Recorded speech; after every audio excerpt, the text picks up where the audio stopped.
Attention in the paddock. Attention.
Have a great day.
9 a.m. Pacific time. Sun is out, blue skies, and we are live here at Portland International Raceway for the Hoosier Racing Tire SCCA Super Tour Round 14.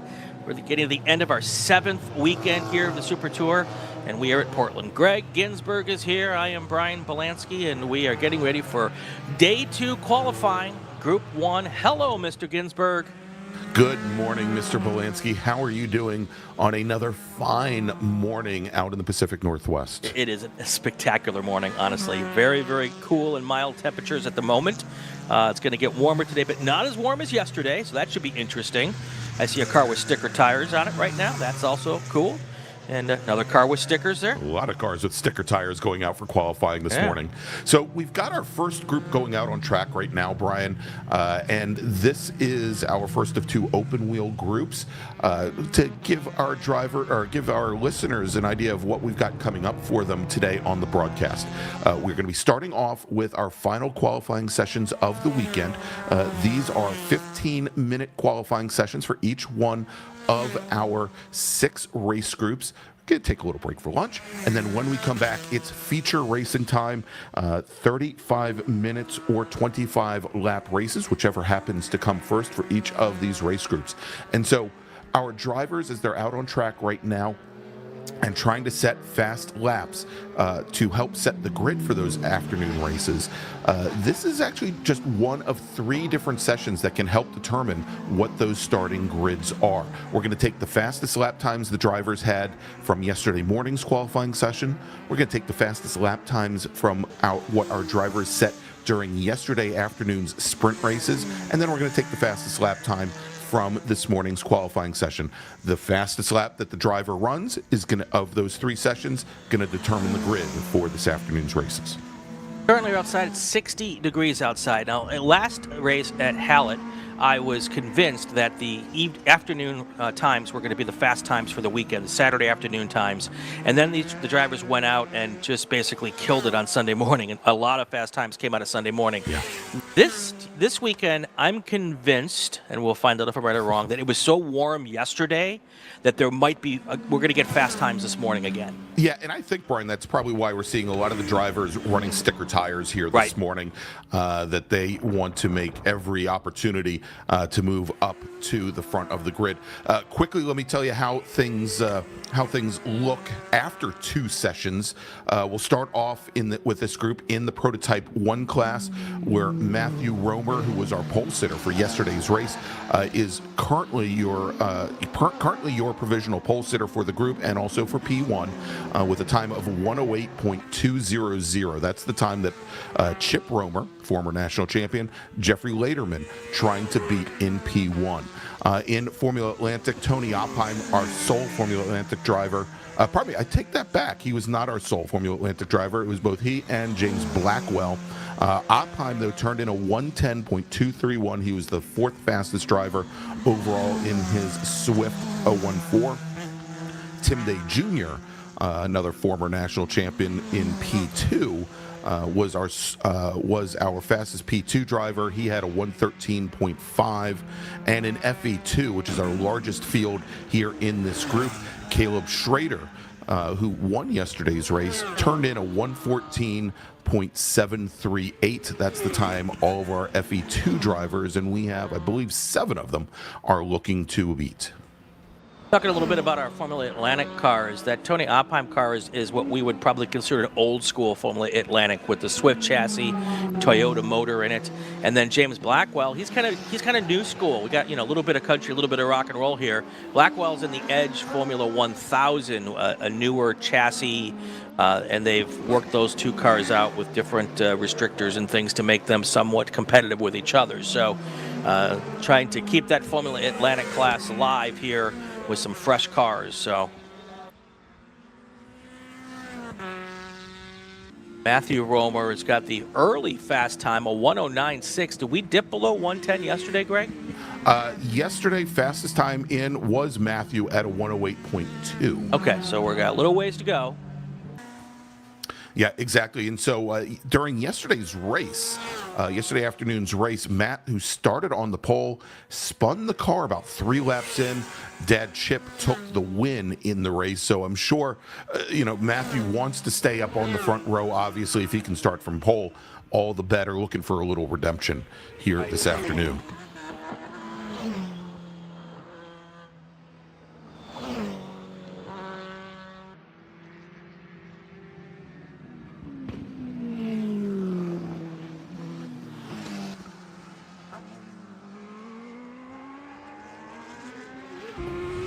Currently, your running order in this session, Chip Romer is your fastest car at the moment. Matthew Romer. Chip and Matthew flip-flopping purple times right now. Tony Opheim just jumped up to 3rd place with his fastest lap of the session with a 1:13.2. Jeffrey Lederman is now in 4th with a fast time of 1:14.2. And then you've got Caleb Schrader, your fastest FE2 car, again, early in the session. Now, these are only 15-minute sessions today. A little shorter sessions on the qualifying because we've got a little bit longer races today. So that's how we managed to squeeze it all into pretty much the same footprint of a schedule as we did yesterday. Yeah, indeed. And so Caleb Schrader turning in that 1:14.962 on lap number 4. Again, he came into this morning's session as your provisional pole sitter in FE2, 6th fastest for the entire group. Yesterday's fastest time for Caleb, a 1:14.926. So only a couple hundredths off of what he ran yesterday. Blake Pigeon was your 2nd fastest FE2 racer. He had a 1:15.574, so almost a half second off of Schrader's times yesterday. Today, Paul Marino is your 2nd fastest driver on course. He currently has only been able to get down to a 1:16.9, which is about 8/10 off of what he ran yesterday, Brian. And, again, more importantly, quite a bit off of what Schrader's running this morning. All right, we're at halfway. Let's take our break. I'll make a call to grid. We'll take a break, and then we'll come back and get us all the way to the end of the session. Stay with us, everyone. Attention to the paddock, attention to the paddock. Group 2 cars to the grid, Group 2 cars to the grid. GT1, GT2, GT3, GTX, A Sedan, Touring 1, and Touring 2. Group 2 cars to the grid. All right, let's take our break. We'll be back in just about 2 minutes. Hoosier Racing Tire is proud to be the presenting sponsor of SCCA Super Tour. Hoosier's mission is to be the dominant customer-driven provider of tires to race teams domestically and internationally. At Hoosier, we know that our success is dependent on how well we meet our customers' expectations by providing the safest, most reliable, high-quality race tires that put you in the winner's circle. For more information, see our trackside support personnel or the local Hoosier Racing Tire dealer near you, or contact us at HoosierTire.com. Hoosier Racing Tires, truly tires designed for champions. Hagerty is the official and exclusive insurance partner for SCCA and provides affordable off-track insurance protection for motorsports vehicles while in the paddock, in transit, in storage, and at the shop. Hagerty also provides guaranteed value coverage and even has protection for your trailer. And did you know that SCCA members can save 5% on insurance through Hagerty? Hagerty, let's drive together. Learn more at Hagerty.com. Bravo Trailers is the exclusive trailer partner of the SCCA. Owned by longtime SCCA racers, Bravo Trailers work better, load easier, and tow better because we build them with racers in mind. Visit bravotrailers.com to see your new trailer in aluminum or steel. For over 25 years, championship-winning drivers and teams have demanded Hawk Performance Motorsports brake pads. Now you can have their advanced technology on your daily car, truck, or SUV with Hawk Performance Street products. With the improved HP Plus pad for the hybrid street and track feel, or Super Duty pads for tow vehicles, their all-new ER brake pad designed to take on even the longest race, and their all-new high-performance brake fluid. Hawk has all your braking needs covered. Visit hawkperformance.com and like them on Facebook or Instagram to learn more about the Hawk Performance Advantage. Hawk Performance, what's stopping you? It's the 2024 Hoosier Racing Tire SCCA Super Tour, the premier amateur road racing series bringing together top SCCA road racers from around the country. The Hoosier Super Tour visits some of the greatest tracks in North America, showcasing each of our 28 car classes. From production to GT cars, prototype to Formula cars, the Hoosier SCCA Super Tour packs a ton of wheel-to-wheel racing action into every event.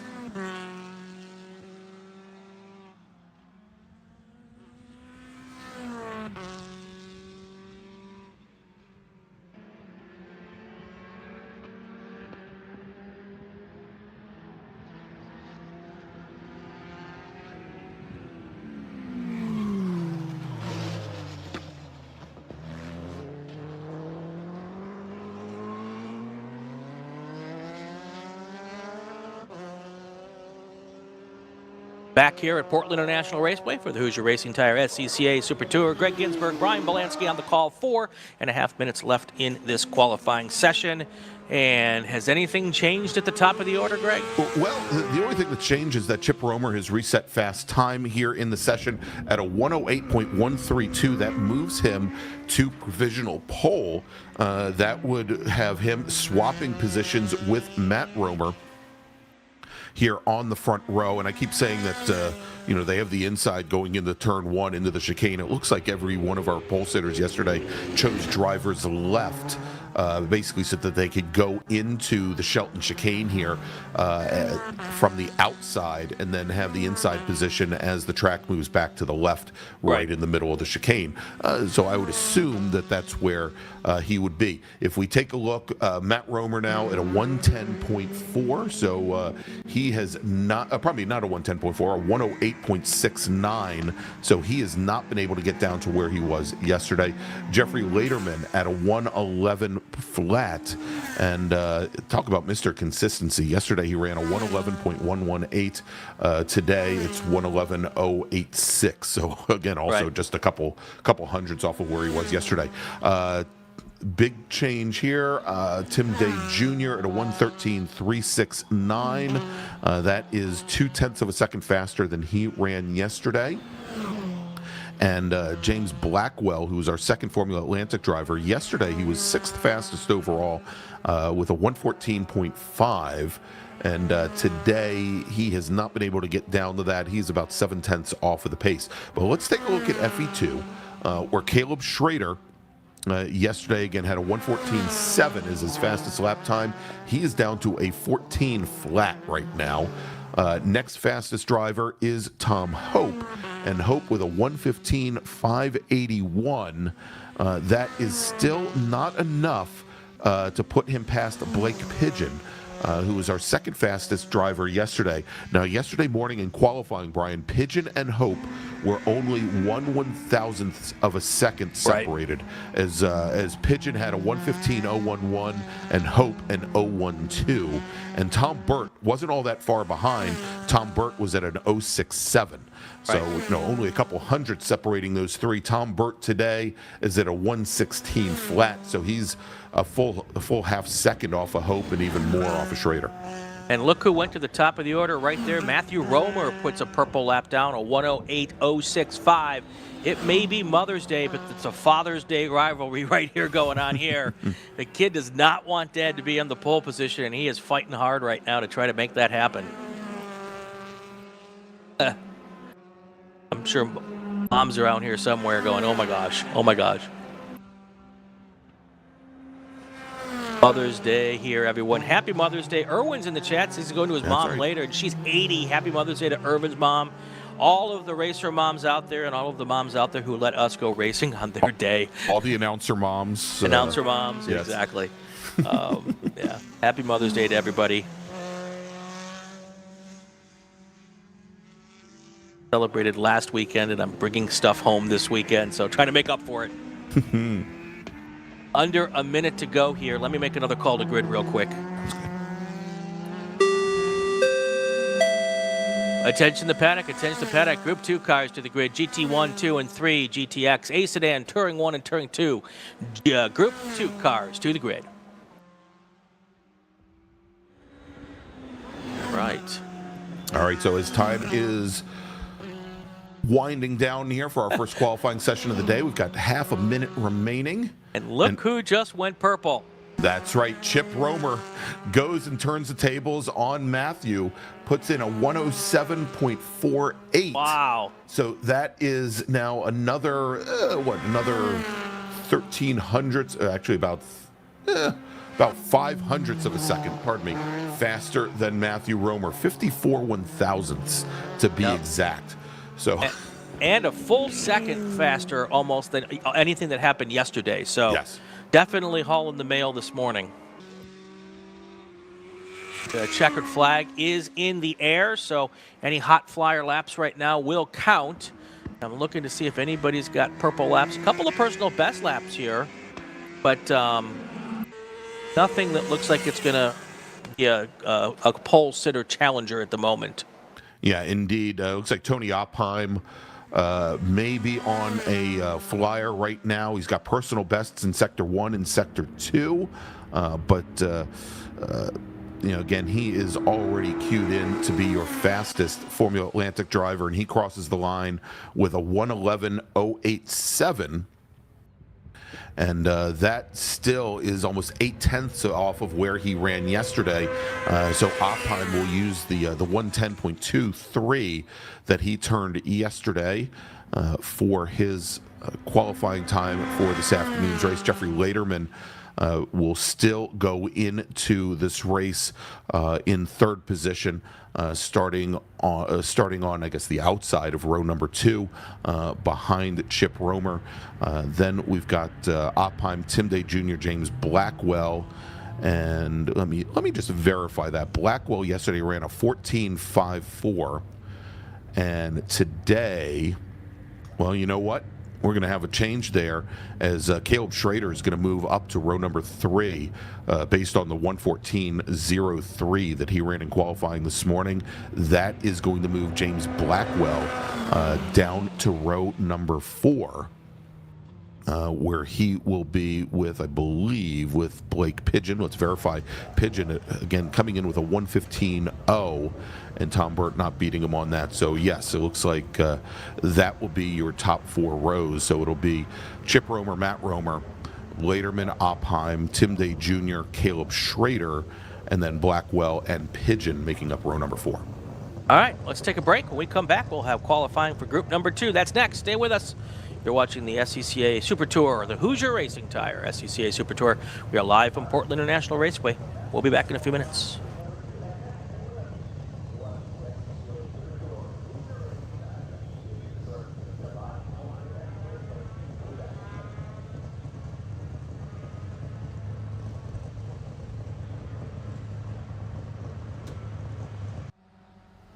Mazda's been very supportive of racers within the SCCA and all the other grassroots organizations for many, many years. Really, their support for racing and our type of racing is unmatched from any other manufacturer. They've been a great partner for many, many years. Mazda, hands down, is the best company to work with for sports car racing. Factory support is second to none. It just feels right. You feel connected.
Not a lot of cars in this qualifying session. Welcome back to Portland International Raceway for the Hoosier Racing Tire Super Tour. You know, Greg, one of these things about these qualifying sessions on Sunday mornings is really they don't have to go out. And unfortunately, it seems as though that is the case for most of the field here. But indeed. Now, we had a number of drivers that didn't go out for yesterday's race as well, Brian. Yeah. We had 3 GT1 drivers. Sasha Arujo, we had Devin Becker and Sean Courteau, who didn't make yesterday's race. And I think some of the other drivers maybe either felt like sleeping in today. Maybe they partied a little. It's a maybe yawn, they sorry. partied a little too hard in downtown Portland. And Brian, that proves my point right there. Well, I will tell you, the flat-out racing folks put on a shindig last night. Did they really? And if a couple of guys and gals decided to not get up this morning, it would not surprise me. Let's just say that. Let's just say that. So thank you to those guys for their hospitality, by the way. Been a really fun weekend up here. They really welcome us with open arms, so I appreciate all of that. Yeah, so. they always throw a good party there over by that pedestrian bridge on the front straight, and Right. And not only that, but you get to watch the drag races on Saturday nights. This is usually actually when that goes on. off-site. Yeah, this was actually off-site. So. Oh, really? Yeah. Oh, even better. Yeah, their race shop's about 5 minutes from the racetrack. Gotcha. All right, so we only have, and it looks like Mick Millsap may be a latecomer to the grid now as well, but it looks like we've got 5 drivers who have decided. There goes Millsap right now, going for his outlap in that Dodge Challenger. Sean Courteau, who did not make yesterday's race, has come out for qualifying this morning. Sean Hingorani, who took the win both overall and in GT2 yesterday, he's on track. Robert Wellington in his T2 machine. He's in a BMW M235i. Matter of fact, there he is as we speak, coming out of the Shelton chicane. And then we've got Ernie Spada. Ernie is in that white Porsche GT3 Cup car. He is out for qualifying as well. And so we'll track times on these racers. For our GT2 racers, the bogey time that they're trying to beat is Hingorani's time from yesterday, I believe. Let me double check. Actually, I'm looking at the race results currently. No, in GT2, Brad McAllister had the fastest time coming into the day with a 1:14.615. That's what our GT2 racers are looking to beat. Mick Millsap, who is out for qualifying, he was our fastest GT1 driver yesterday. He turned in a 1:15.87, and a little surprising here to see the GT2 cars outmotor the GT1 machines here, even on a shorter course like Portland, because we know that straightaway, both on the front straight and also the rear one, it's fairly long here. Go ahead. I was just saying that most of our GT1 cars, though, aren't traditional GT1 cars. They're the NASCAR stock car bodied cars. Sure. So I don't know if it's a strong comparison between those and a traditional GT1 Trans Am 1 type car. Right, with all the as much of the downforce as they have, and yeah, certainly but they've still got quite a bit more horsepower than the GT2 cars. At least they should. Right. In Touring 2, Scotty B. White in his Dodge Viper was the fastest driver on course with a 1:21.987. So Robert Wellington, he's going to be looking to beat that. He's currently in the 26s. And then Bud Reichert, who was our sole GT3 racer out yesterday. He was 11th fastest overall in the group, turned in a 1:25.3. You know, he, as the only GT3 racer, probably doesn't have to necessarily be concerned with qualifying. Sure. There is,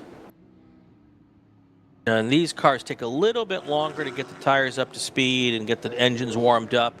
We've climbed to a grand total of, pull it up here again, we're now up to 61 degrees, so we've gained a degree from one group to the next. So still not, really, really warm out there. Track temperature's not quite what they were later in the day, so it might take him just a tiny bit more time here. It's 10.5 minutes to go in this qualifying session, but still some time to throw down some hot laps here. All right, well, it looks like Mick Millsap has decided to bring his Dodge Challenger onto the pit lane. So just one lap in the books for him. Yeah. Go ahead, Brian. I was going to say, kind of like an installation lap or Yeah. a shakedown, just to make sure everything's good from yesterday. Exactly. So we'll see if he brings the car back out. But again, given he was your fastest GT1 driver and currently third fastest overall coming into the day, probably not much of a need for him to take the car back out and put more mileage on it. Right. Hingorani, now in his Ford Mustang, the number 40 machine, just turns in a 1:16.45, and so that's still a little bit less than 2 seconds off of the bogey time that Brad McAllister set yesterday in GT2.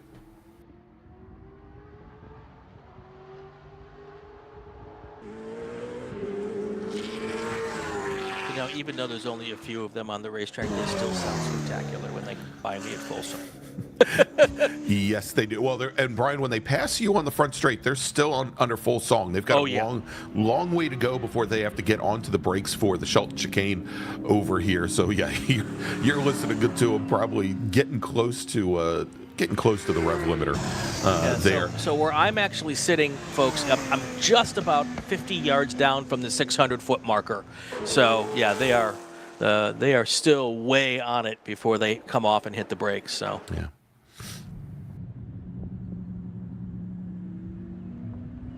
Down 465 in the chat, wishing moms a happy Mother's Day. Brian Straczynski wishing moms a happy Mother's Day. We are all very cognizant of who got us here. Exactly. So yesterday, Brian, I was a little downhearted, and it was disconcerting for me to see how many people went to watch the streams over from what was going on at Laguna Seca yesterday. And I think that second MX5 Cup race is over. But I didn't understand that. I understand if you leave us today to go have dinner with your mothers.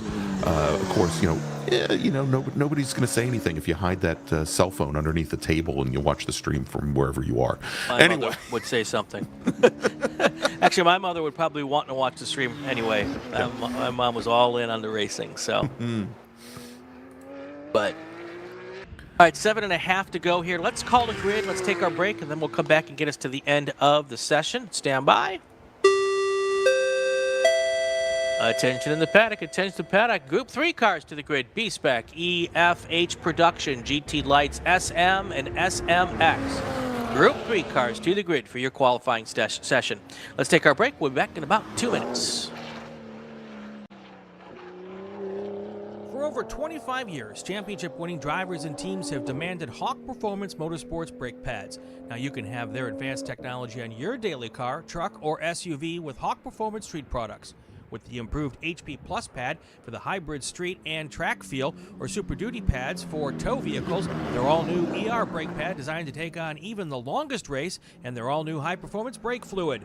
Hawk has all your braking needs covered. Visit hawkperformance.com and like them on Facebook or Instagram to learn more about the Hawk Performance Advantage. Hawk Performance, what's stopping you? As the official fuel partner, Sunoco has been helping the SCCA and their drivers perform at their peak since 2001. Mile after mile, race after race, Sunoco's trusted the fuel over 50 racing bodies, including the SCCA, SCCA Pro Racing, Trans Am, NHRA, and NASCAR. As the largest manufacturer of race fuels, they're passionate about helping drivers and teams take the lead. To find race gas near you, visit SunocoRacefuels.com or call Sunoco at 800-RACE-GAS. Bravo Trailers is the exclusive trailer partner of the SCCA. Owned by longtime SCCA racers, Bravo Trailers work better, load easier, and tow better because we build them with racers in mind. Visit BravoTrailers.com to see your new trailer in aluminum or steel. Get more bang for your buck at SummitRacing.com. Choose from millions of in-stock parts from over 1,500 name brands. Parts for racing, street performance, trucks, plus tools, accessories, and more. Shop anytime, anywhere with the Summit Racing app.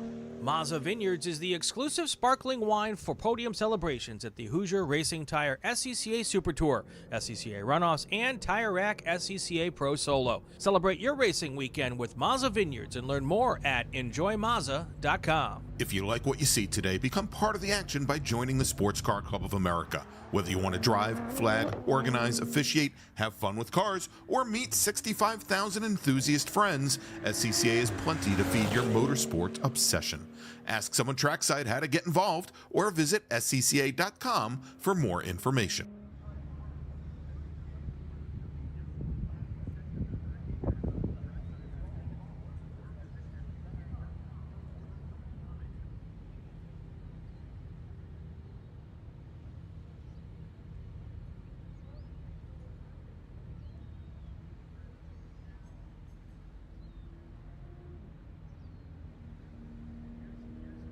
Welcome back to Portland International Raceway. Group 2 qualifying is underway. Got a couple of cars decided to come out this morning and play. Right now, your fastest car is Sean Hingorani. Ford Mustang, that's a GT2 car. His fast lap this morning, 1:14.971. That 1:14.971 is not fast enough to move him up in the order. He's trying to beat a 1:14.694.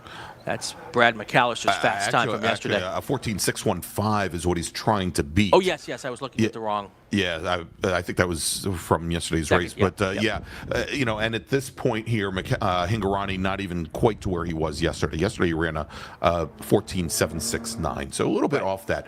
Now, Ernie Spada, who came into the day with a fast time of 1:17.481.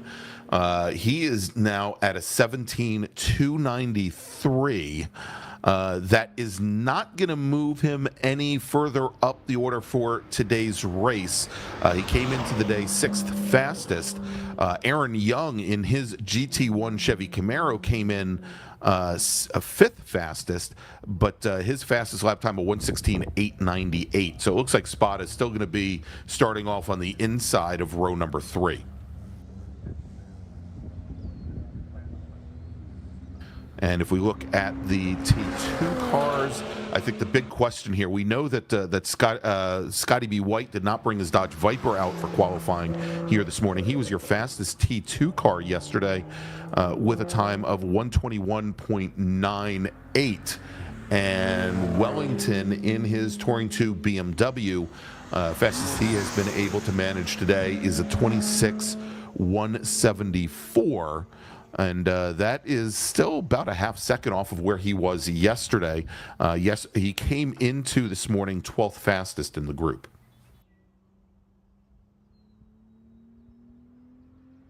I think we have one car still out there playing Yeah, around, and I believe it is that Robert Wellington car. Yeah, that's the BMW of Wellington that is still out there and circulating. Looks like Hingorani, Spada, and Coitreau brought their cars back behind the wall fairly early. Of course, McMillsap, who's our GT1 pole sitter, 3rd fastest coming into the day. He essentially did an installation lap, did an out lap, brought the car down the pit lane. Right in the middle of the road there. Yep, and I think I'm fairly certain I just saw Spada's hand out the window. Okay. Essentially waving to the workers. So we'll see. He's likely going to bring that car down the pit lane. Yep, and there you go. So with a little bit less than 2 minutes left, we should see the checkered flag come out a little early if there's nobody on the pit lane trying to go back. There is not. And with that BMW coming down the pit lane, if his crew is going to take a look at the car, by the time he got down to the end of the pit lane, there wouldn't be enough time for him to put in any more than just an out and in. So likely we are seeing the very end of this qualifying session. So again, fastest driver out, Sean Hingorani with a 1:14.97, then Ernie Spot at a 1:17.29, and it looks like we are going to go into this afternoon's race pretty much the way we came into this qualifying session, with Brad McAllister and his GT2 Mustang on the pole, Hingorani and his Mustang on the inside of row number 1, then McMillsap in his GT1 Dodge on the outside of row number 2, with Tim Adolfson in his GT1 Chevy Camaro on the inside of row number 2. Row number 3 should be made up of Aaron Young and Ernie Spada, and then Sean Coitreau. Let's try this again. Coitreau. Better you than me. For as long as I spent down in New Orleans, you would think that I would be able to pronounce that. So Sean and Jim Valdez, they'll make up row number 4. Devin Becker and Scotty B. White should make up row number 5. All right, checkered flags in the air. We're going to do another call to grid. Take a short break, and we'll have Group 3 qualifying. Attention the paddock, attention the paddock. Group 3 to the grid. B-Spec, EF Production, H Production, GT Lights. Spec Miata, Spec MX-5. Group 3 cars to the grid. We'll take a break. We'll be right back.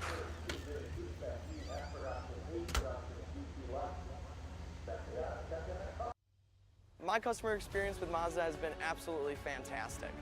I'm probably not the richest person out here, and they're extremely reasonably priced, and you can buy parts easily, and it's a class that fits both what I want from a racing standpoint and what I can afford. We got into Mazdas largely just because it's a fantastic platform, and Mazda Motorsports has some of the best support for the grassroots racer in parts and technical advice and everything else, so they make it easy for us to run these cars.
Welcome back to Portland International Raceway for the Hoosier Racing Tired SCCA Super Tour. Group 3 qualifying, EFH Production, GT Light, Spec Miata, Spec MX-5, B-Spec. 15 minutes of fun here in the morning. A lot more cars decided they want to take a swing at it this morning than we had in our last group. That's good. And even more now filtering out of the paddock, going onto the pit lane, Greg. Miatas. They always want to get as much time as possible. Yeah, Brian, and given the fight that we had for second place in SMX yesterday, behind Marcelo Paniccia. I'm sure that these drivers are hoping that with the cooler temperatures, they'll be able to change the order up maybe just a little bit. So let's take a look as our drivers come into this qualifying session. Our fastest driver on course yesterday, unfortunately, had an unfortunate end to his race yesterday, though. Austin Bradshaw in his E-Production Mazda RX-7 out of Dundee, Oregon. The bogey time that Kurt Fritchie and the rest of our racers are looking for is 125.220. Fritchie yesterday was 4/10 off of that at a 125.611. In SMX, which was a very closely matched field. Marcelo Paniccia, who pretty much ran away with the race yesterday, turned in a lap time of a 128.092. Next fastest was Rafe Abdullahi at a 128.145. Those were your top two finishers in SMX yesterday. Your third fastest driver was Will Robinson at a 128.2, and he finished third as well. All three of those drivers were faster in qualifying, and most of our drivers, I think we're going to find here this morning, were faster in qualifying yesterday morning than they were during the races, with a few exceptions. In Spec Miata, fastest driver Kyle Keenan with a 131.362. Then Nick Leveroni to 131.495. They were 14th fastest and 15th fastest overall. But I would suspect that we're probably going to have another split start today with our production and GT Light and B-Spec drivers in one group and the Spec Miata and SMX drivers in the other.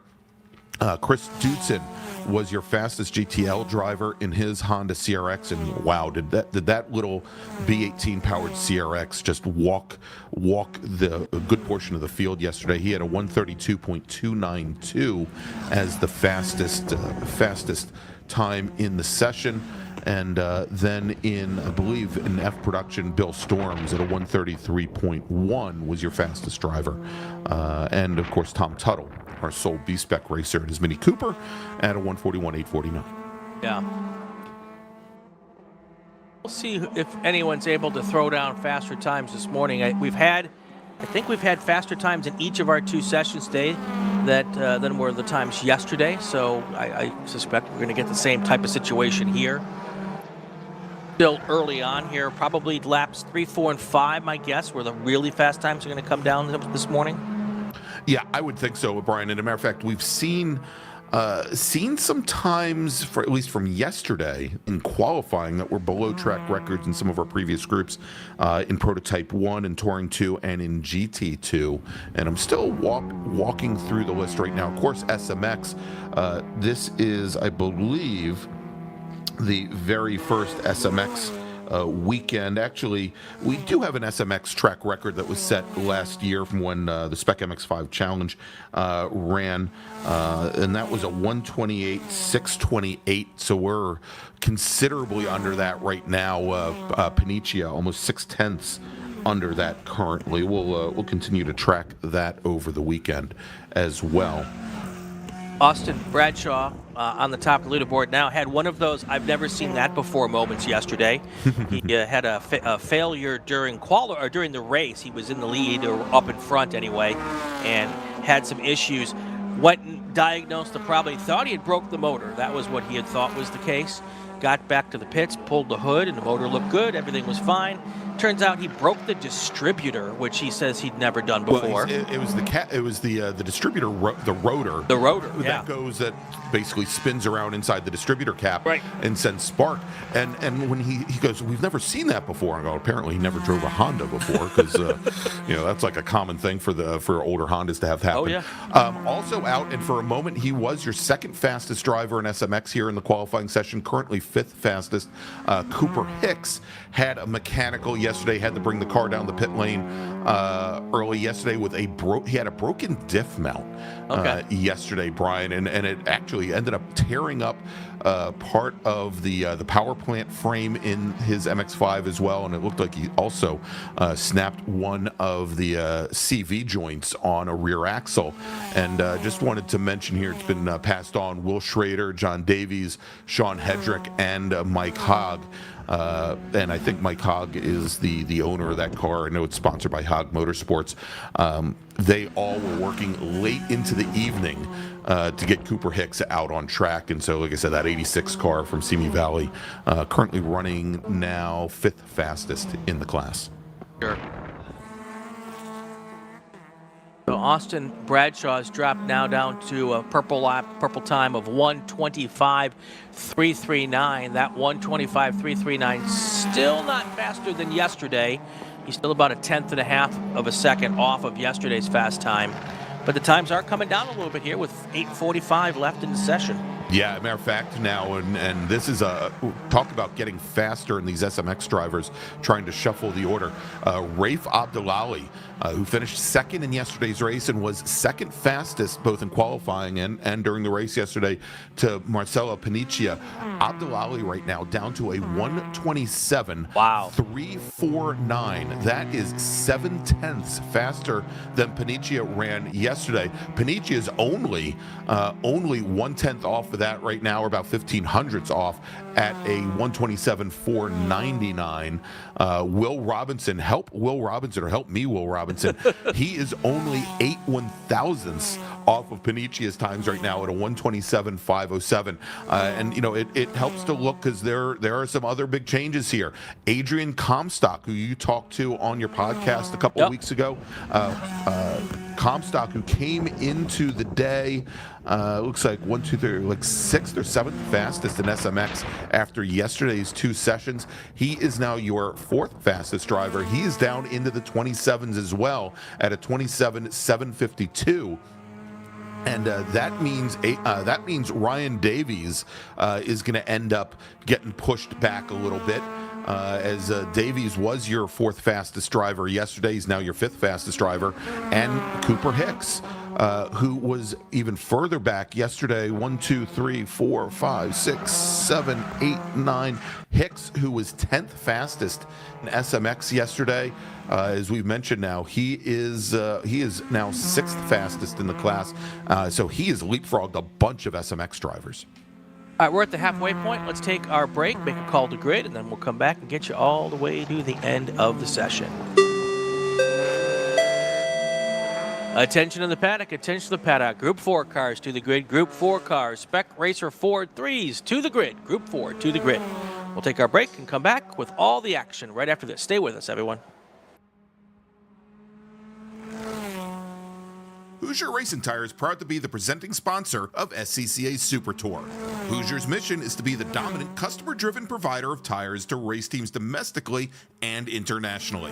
At Hoosier, we know that our success is dependent on how well we meet our customers' expectations by providing the safest, most reliable, high-quality race tires that put you in the winner's circle. For more information, see our trackside support personnel or the local Hoosier Racing Tire dealer near you, or contact us at HoosierTire.com. Hoosier Racing Tires, truly tires designed for champions. Tire Rack was established over 40 years ago by an SCCA member with a passion to find the right tires, wheels, and now brakes and suspension products for racers and enthusiasts on both street and track. As official tire retailer of SCCA since 1995 and sponsor of the Roadhouse Polo Award, along with the National Solo Program, Time Trial Nationals, and National Tour and Track Night in America. Tire Rack is proud to support the SCCA and its members as they go have fun with cars. As the official fuel partner, Sunoco has been helping the SCCA and their drivers perform at their peak since 2001. Mile after mile, race after race, Sunoco's trusted the fuel over 50 racing bodies, including the SCCA, SCCA Pro Racing, Trans Am, NHRA, and NASCAR. As the largest manufacturer of race fuels, they're passionate about helping drivers and teams take the lead.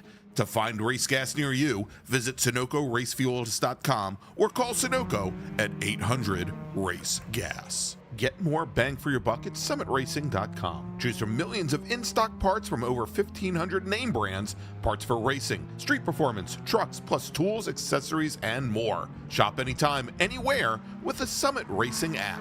Hagerty is the official and exclusive insurance partner for SCCA and provides affordable off-track insurance protection for motorsports vehicles while in the paddock, in transit, in storage, and at the shop. Hagerty also provides guaranteed value coverage and even has protection for your trailer. Did you know that SCCA members can save 5% on insurance through Hagerty? Hagerty, let's drive together. Learn more at Hagerty.com. Did you know that SCCA members save $20 on every Track Night in America they sign up for? That's right. Track Night in America, driven by Tire Rack, now hosting 150 events at more than 30 tracks across the country, is the easiest and most affordable way to get you and your friends on track in your street cars all season long. Visit TrackNightInAmerica.com to learn more and get yourself on track.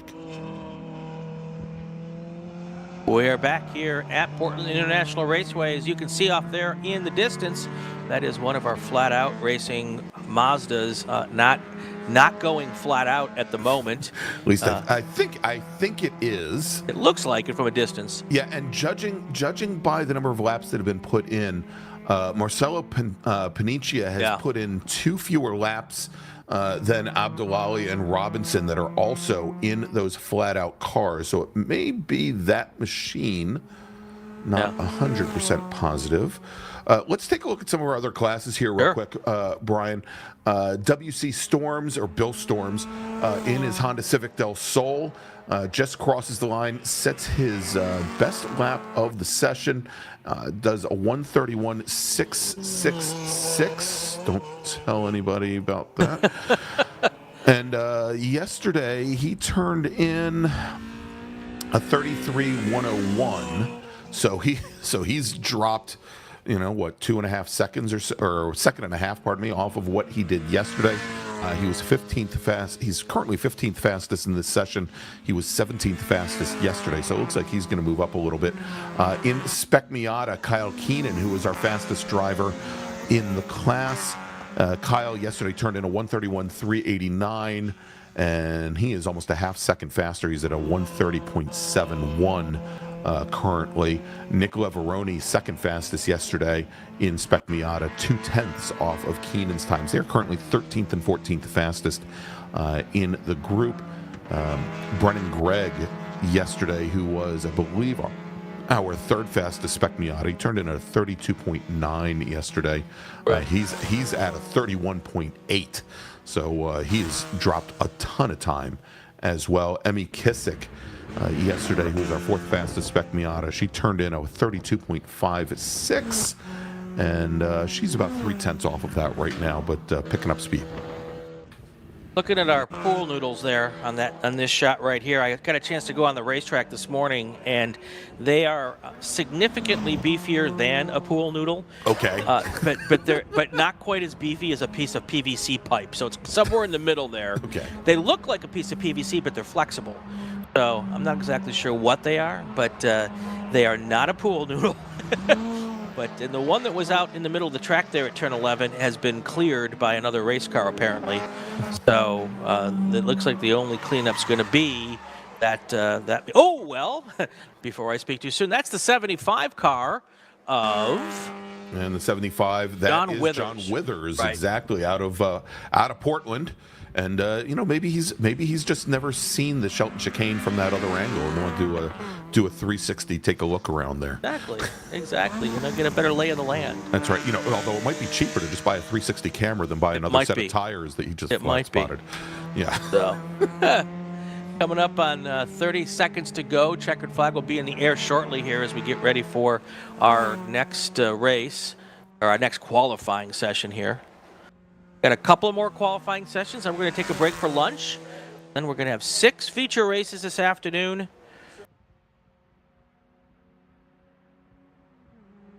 The feature races are going to be 25 laps.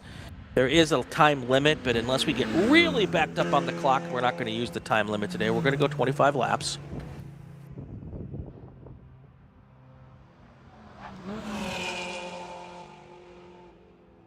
And the checkered flag is in the air. You want to give us a little rundown here before we take it to break, Greg? Absolutely. Now, the question is whether that car that just came under the starter stand actually got the checker or not. Okay. It was literally directly underneath the starter when it came out.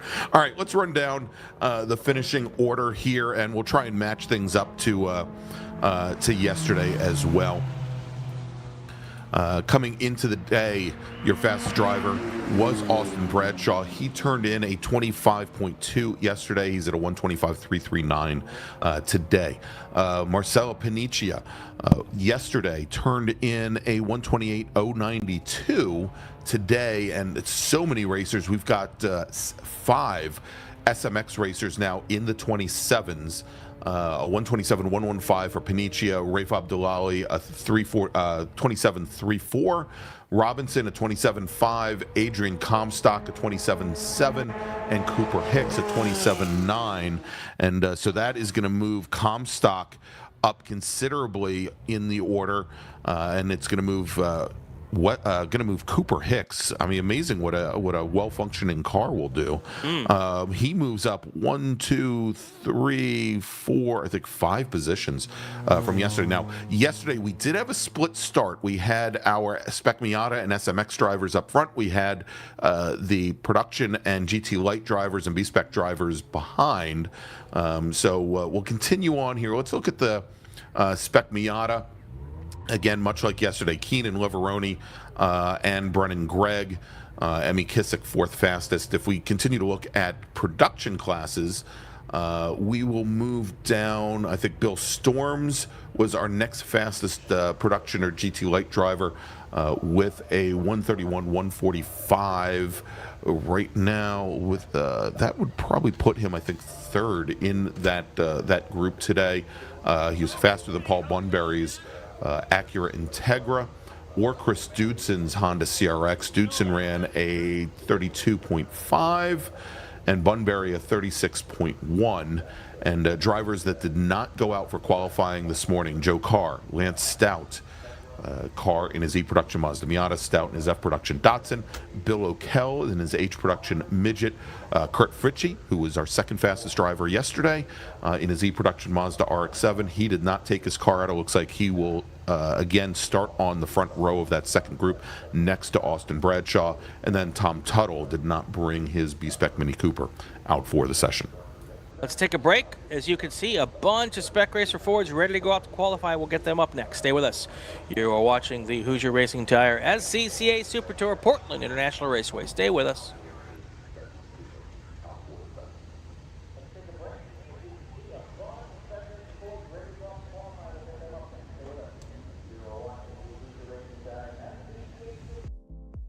My name is Joshua Smith, Business Development Manager for Mazda Motorsports. We're happy to be supporting the SCCA and Mazda racers here. So our team support program offers a couple of tiers of support, part support, technical support. All of this is done through our MazdaMotorsports.com parts store website. It's basically like signing up for an Amazon account. Simple information, prove that you're a racer. It gets you access to our 800 hotline that you can call and speak to one of our parts representatives 5 days a week.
We're back live here at Portland International Raceway for the Hoosier Racing Tire SCCA Super Tour, qualifying for Spec Racer Ford 3.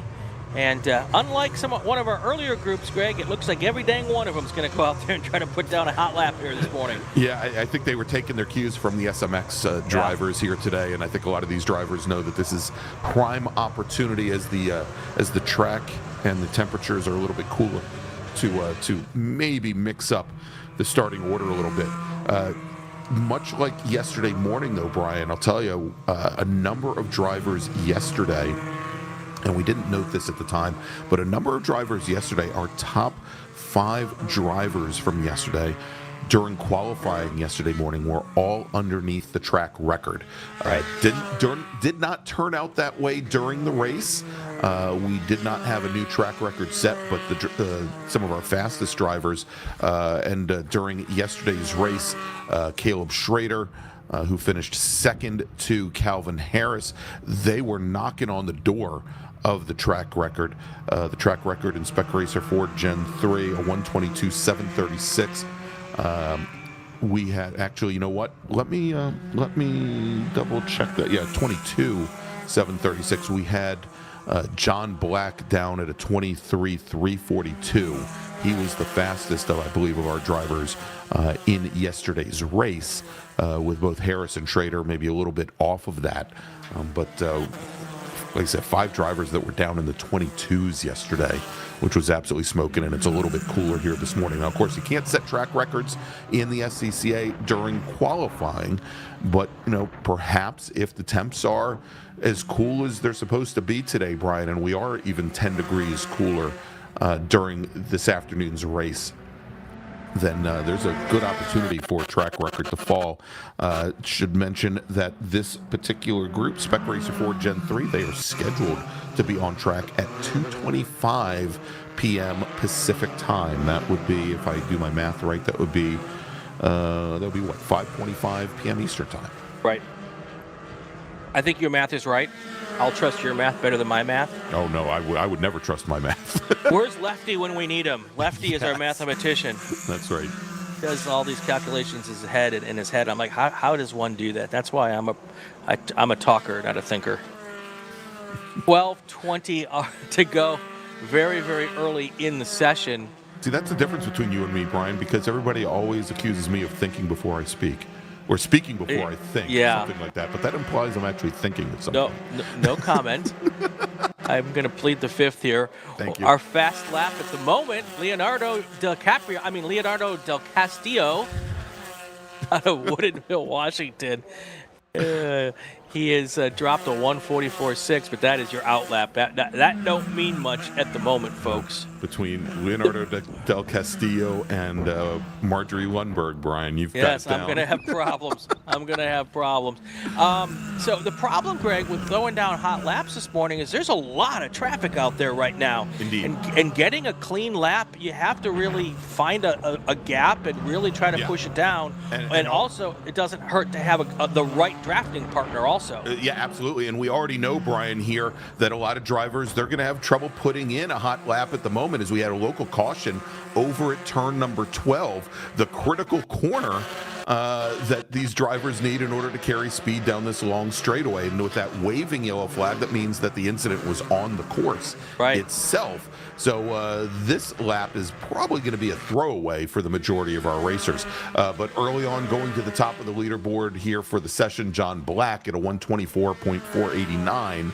And again, remember the bogey time that our Spec Racer Fords are looking to beat is a 22.652 set yesterday morning by our pole sitter from yesterday, Caleb Schrader. Mike Miserandino right up to third in this session, and it was actually a little surprising to me yesterday to see him mired down in the bottom half of the top 10 there. He's usually much closer to the pointy end of the field, but maybe he was just trying to get things hammered out early and got a chance to get some laps. I don't know if it's been a while since he's been here, or if he hasn't been here very much, but right now he's able to get into the third spot here, which is more much more towards the end of the field I'm used to seeing him at. Yeah, and so here's the interesting thing, Brian.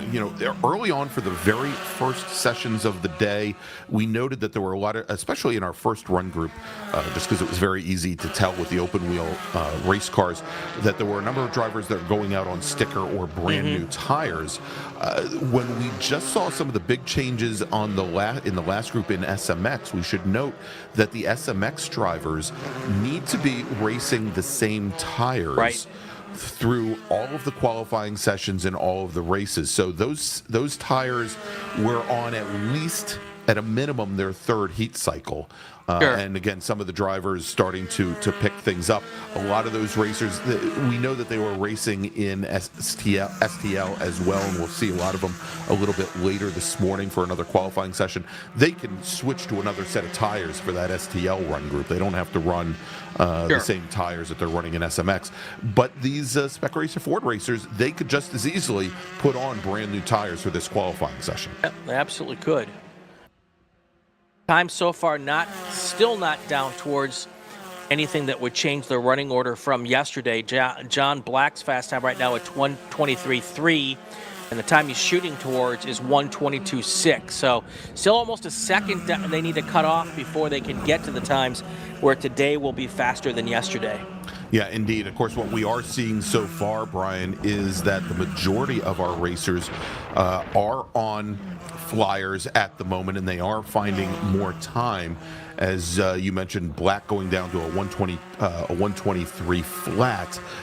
We have a number of new fast laps coming in for some drivers. Robert Edmondson now 14th fastest with a 124.895. Paul Marino. Actually, Marino not setting a new fast lap. J.D. Barnum at a 125.449. Tom Miserandino, that's Mike Miserandino's father, at a 125.468. Charles Pigeon at a 25.1.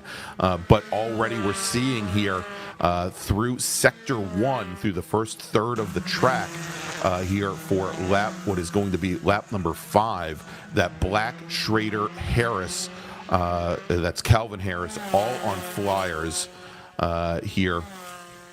As Caleb Schrader resets fastest Sector 1 time, but I think Sector 2, as you can see, we've got that car off now, Brian, coming into turn 7, just on the edge of the track.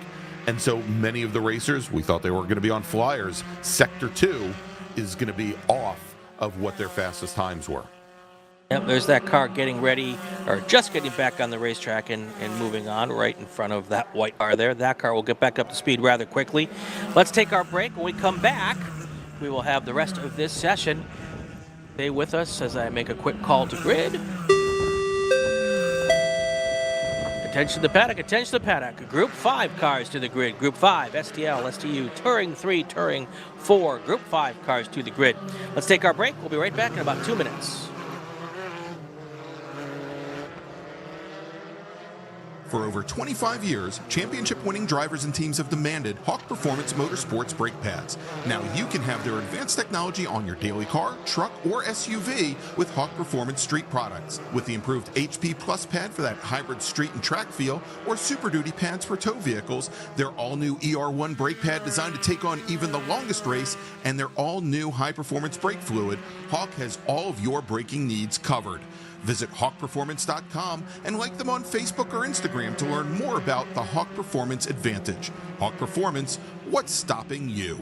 Tire Rack was established over 40 years ago by an SCCA member with a passion to find the right tires, wheels, and now brakes and suspension products for racers and enthusiasts on both street and track. As official tire retailer of SCCA since 1995 and sponsor of the Ronoff's Pole Award, along with the National Solo Program, Time Trial Nationals, and National Tour and Track Night in America. Tire Rack is proud to support the SCCA and its members as they go have fun with cars. As the official fuel partner, Sunoco has been helping the SCCA and their drivers perform at their peak since 2001. Mile after mile, race after race, Sunoco's trusted the fuel over 50 racing bodies, including the SCCA, SCCA Pro Racing, Trans Am, NHRA, and NASCAR. As the largest manufacturer of race fuels, they're passionate about helping drivers and teams take the lead. To find race gas near you, visit SunocoRacefuels.com or call Sunoco at 800-RACE-GAS. Get more bang for your buck at SummitRacing.com. Choose from millions of in-stock parts from over 1,500 name brands. Parts for racing, street performance, trucks, plus tools, accessories, and more. Shop anytime, anywhere with the Summit Racing app. Mazza Vineyards is the exclusive sparkling wine for podium celebrations at the Hoosier Racing Tire SCCA Super Tour, SCCA Runoffs, and Tire Rack SCCA Pro Solo. Celebrate your racing weekend with Mazza Vineyards and learn more at enjoymazza.com. It's the 2024 Hoosier Racing Tire SCCA Super Tour, the premier amateur road racing series bringing together top SCCA road racers from around the country. The Hoosier Super Tour visits some of the greatest tracks in North America, showcasing each of our 28 car classes. From production to GT cars, prototype to Formula cars, the Hoosier SCCA Super Tour packs a ton of wheel-to-wheel racing action into every event.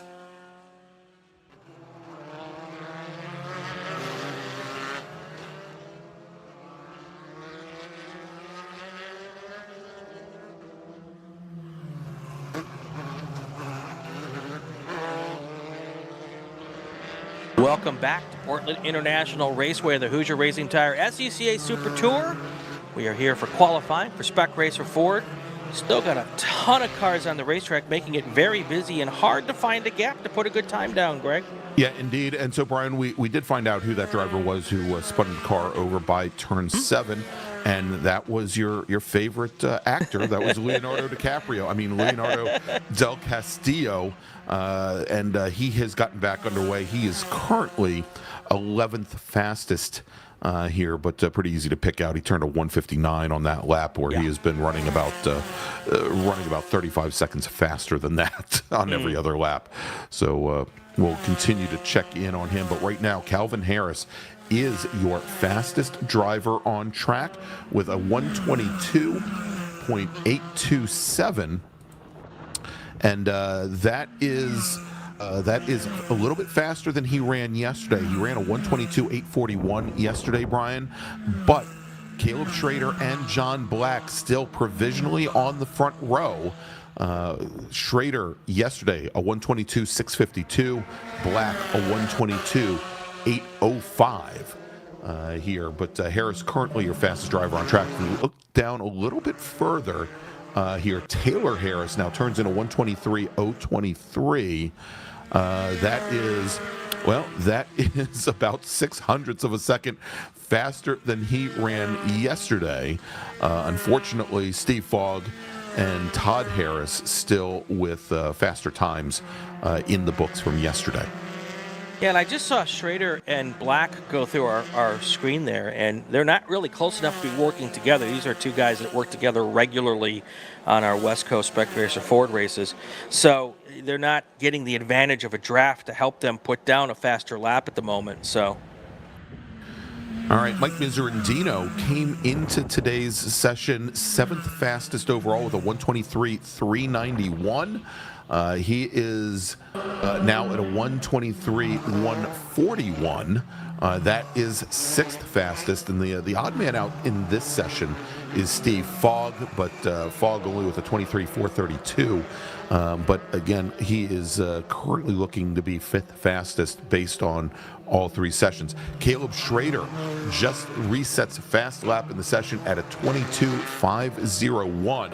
So that now knocks about 0.15 of a second, Brian, off of his provisional pole time from yesterday. So he has now opened up about 0.32 hundredths on Calvin Harris in this session. More importantly, I think it's about 3/10 on what John Black was able to manage yesterday. We're about 58 seconds left in this session. So anybody who's starting a lap now will get to complete it. But there are some people right now working their last lap.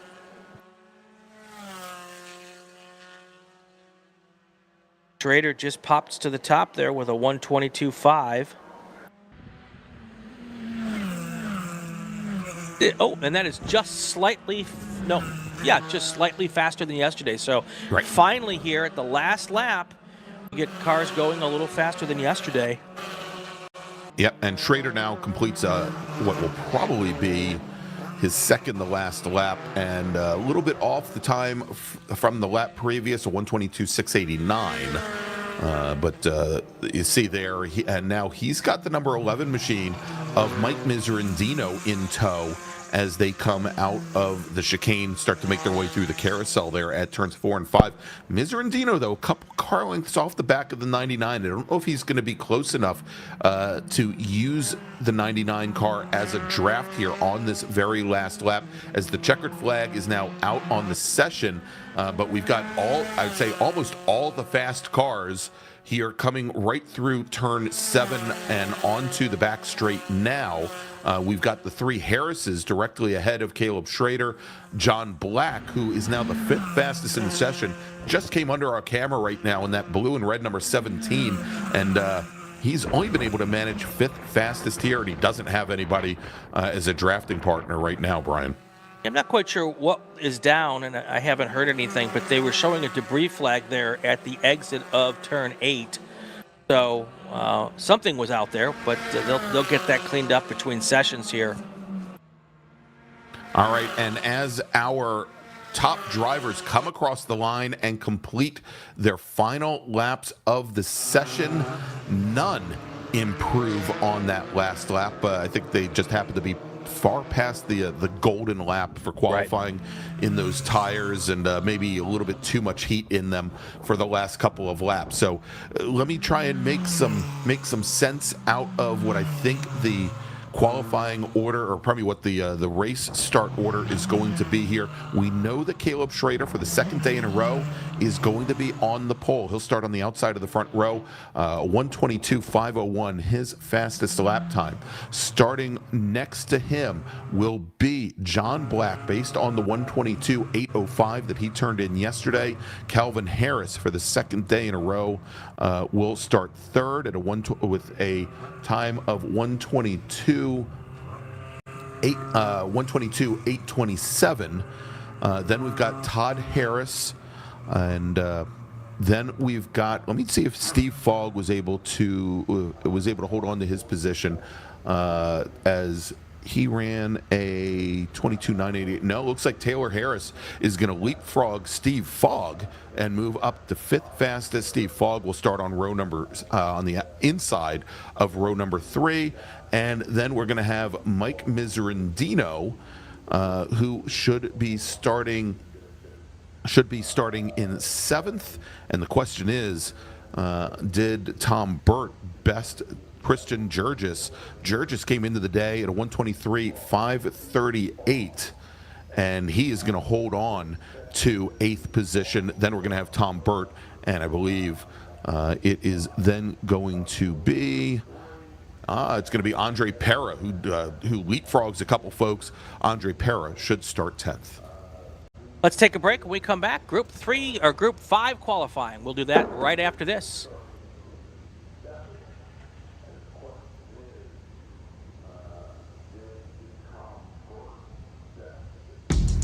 We're not supposed to be out here. Outside expectations. Built for the outdoors. With the capability to climb this high, we're not supposed to be out here. Which is exactly why we are. The off-road ready Mazda CX-50. We're looking for outsiders.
And welcome back to Portland International Raceway, everybody, for the 2024 Hoosier Racing Tire SCCA Super Tour.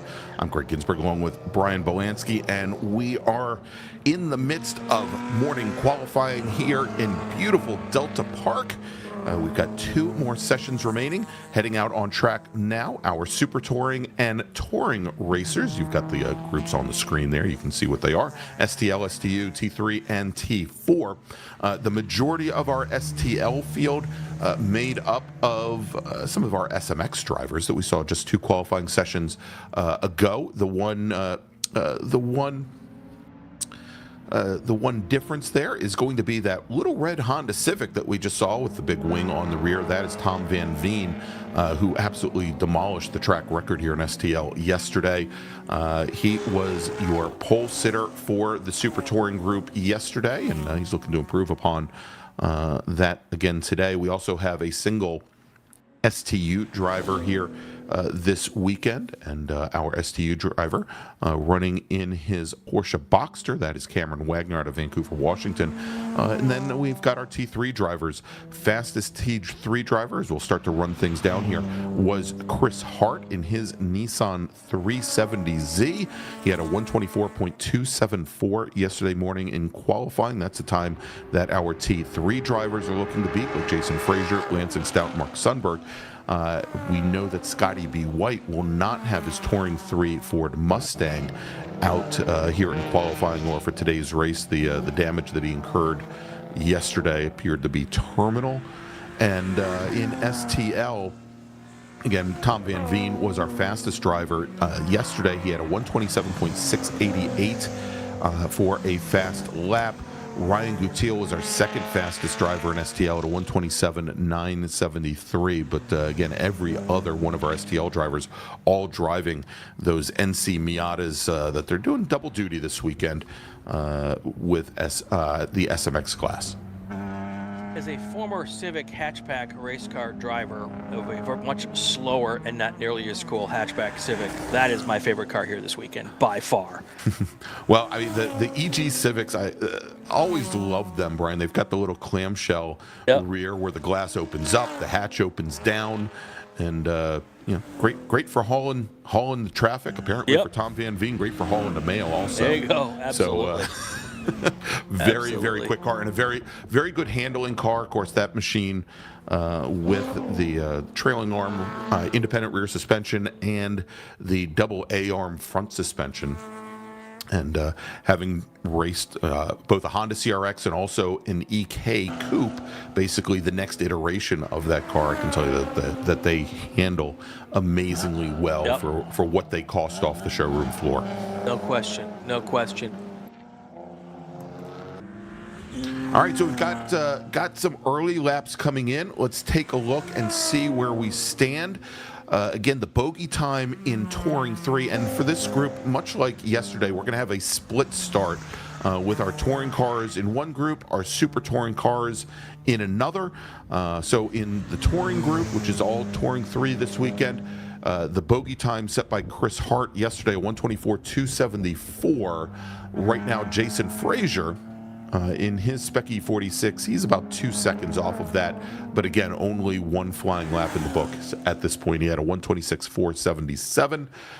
In STL, Adrian Comstock in one of those NC Mazdas, a 129.294. So about 1.5 seconds, a little bit less than 1.5 seconds off of Van Veen's provisional pole time from yesterday. But very early days. Scotty B. White not out with us this morning in the Mustang. That car broke a drive shaft yesterday in the race and remodeled the tunnel. So that car will they'll take that one home to do the repairs on it. As I mentioned this morning when we were talking about, that's why in drag racing they use drive shaft loops, right, to keep those things from slapping around.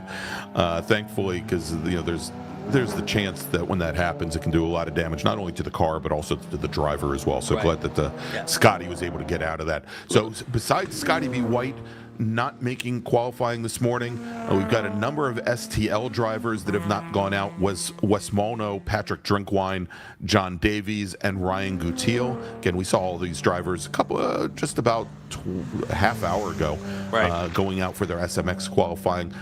Also, Cameron Wagner, the STU Porsche Boxster driver, has not gone out for this session. So that leaves us with 7 drivers, Frazier, Stout, and Sundberg, as well as Bill Ecker in Touring 3, and then and Chris Hart as well. The only 2 STL drivers on track currently are Adrian Comstock, who drives by us right now in that orange and black number 5 Mazda, and then Tom Van Veen in the red Honda.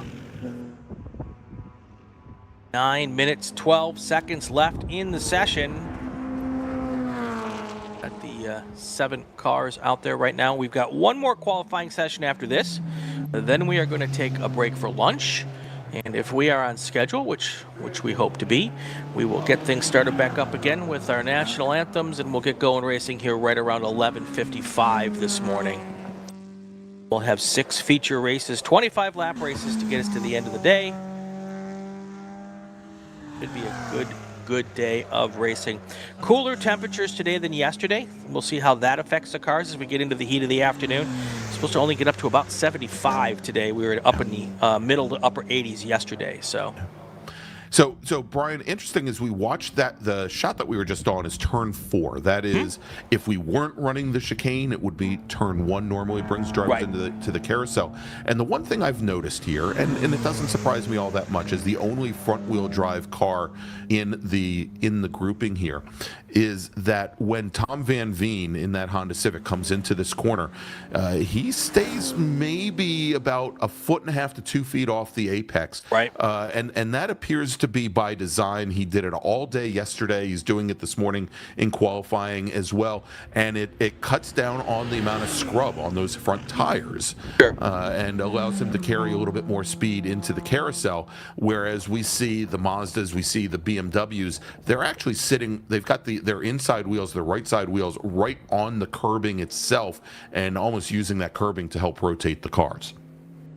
Speaking of Tom Van Veen, I think we're going to see him, going into the pits here.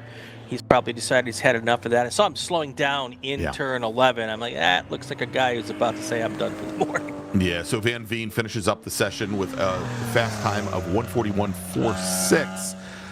That is, 14 seconds off of what he did yesterday. Right.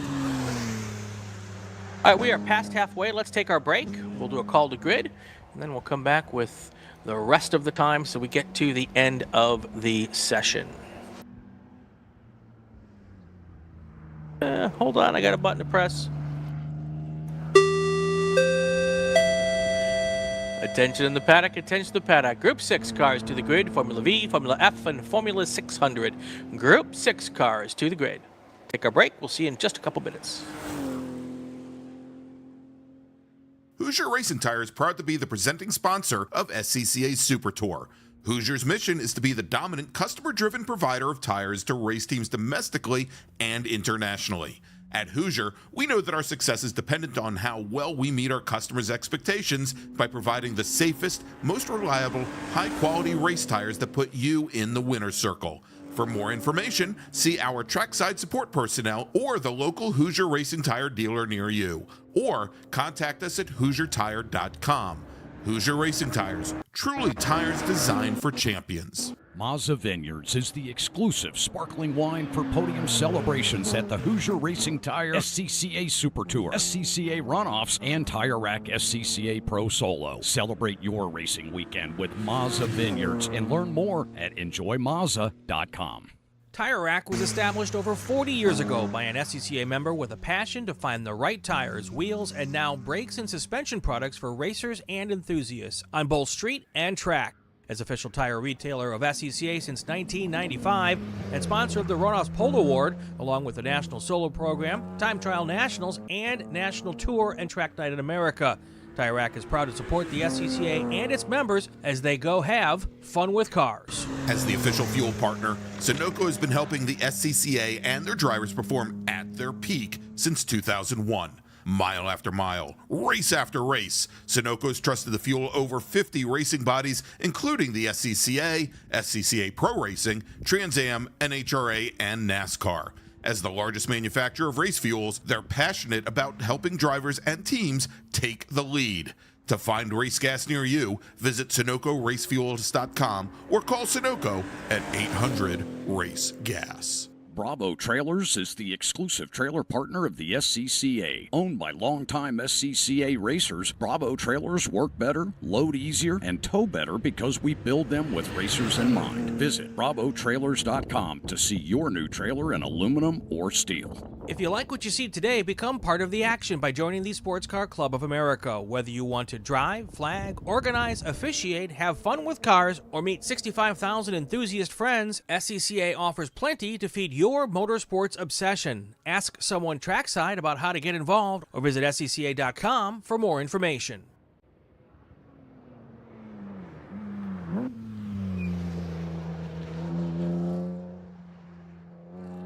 Welcome back to Portland International Raceway. 3 minutes, 53 seconds left in the session. And I am not completely certain that we have any cars on the racetrack. Oh, there's one. Absolutely, There's we do, one. Brian. And that is the BMW of, I believe that's Bill Ecker in the 73 machine that is out and circulating still in the BMW 330i or E-Spec E46 machine. We'll try and get the number on it. And let's see. He's like how I play golf. When I pay for the golf course, I pay for the entire golf course. And I see all of the golf course. So he's paid for the entire session. He can stay out as long as he wants to. Absolutely. Another 3 minutes and 12 seconds. So, actually, I love it when everyone goes in and I get a lap or two by myself at the end of a session. I have no problem with that. I need all the help I can get. All the help I can get. Well, it looks like he's going to be pitting in, Brian, as he's got his hand positioned out the window net to let the flaggers, to thank the flaggers for watching over him this session. And so we should see him coming down the inside. There he is, coming down the pit lane now. So let's take a quick look and see how this session ends up. Our fastest driver on track was Jason Frazier in his Touring 3 BMW. And he turned in a fast lap time of 124.742, pardon me. So although he improves by about a quarter of a second over his fast time from yesterday, that is going to leave Chris Hart on the pole in Touring 3. Then we've got, let's see, Mark Sundberg. Yes, they turned a 26 and change today, at 26.2. So Sundberg picked up quite a bit of time, but he is still going to start fifth with Lansing Stout starting fourth in his Nissan. So it's Stout in the Nissan, then Sundberg in the BMW, and then we will have,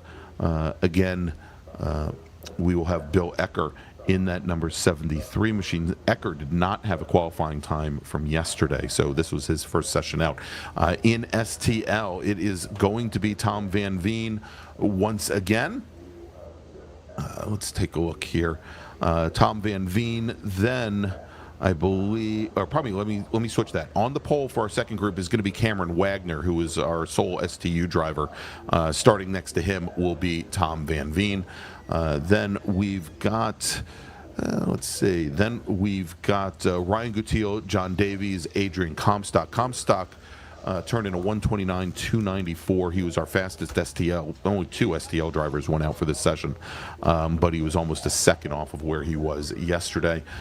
So it is going to be, as you mentioned, Wagner in the STU car, Van Veen, Gutierrez, Davies, Comstock, Mono, Newmeyer, Drinkwine in that second group. All right, let's take a break. When we come back, we might have qualifying for group number 6. We had this problem yesterday, Brian. At the moment, none of them have come down for qualifying. So we have umbrellas. Come on. we will keep this shot up, and if for some reason they don't come out, we will come in and talk to you about it in a little bit. So let's take a break. We'll be back in a bit. You're watching the Hoosier Racing Tire SCCA Super Tour. We are at Portland International Raceway.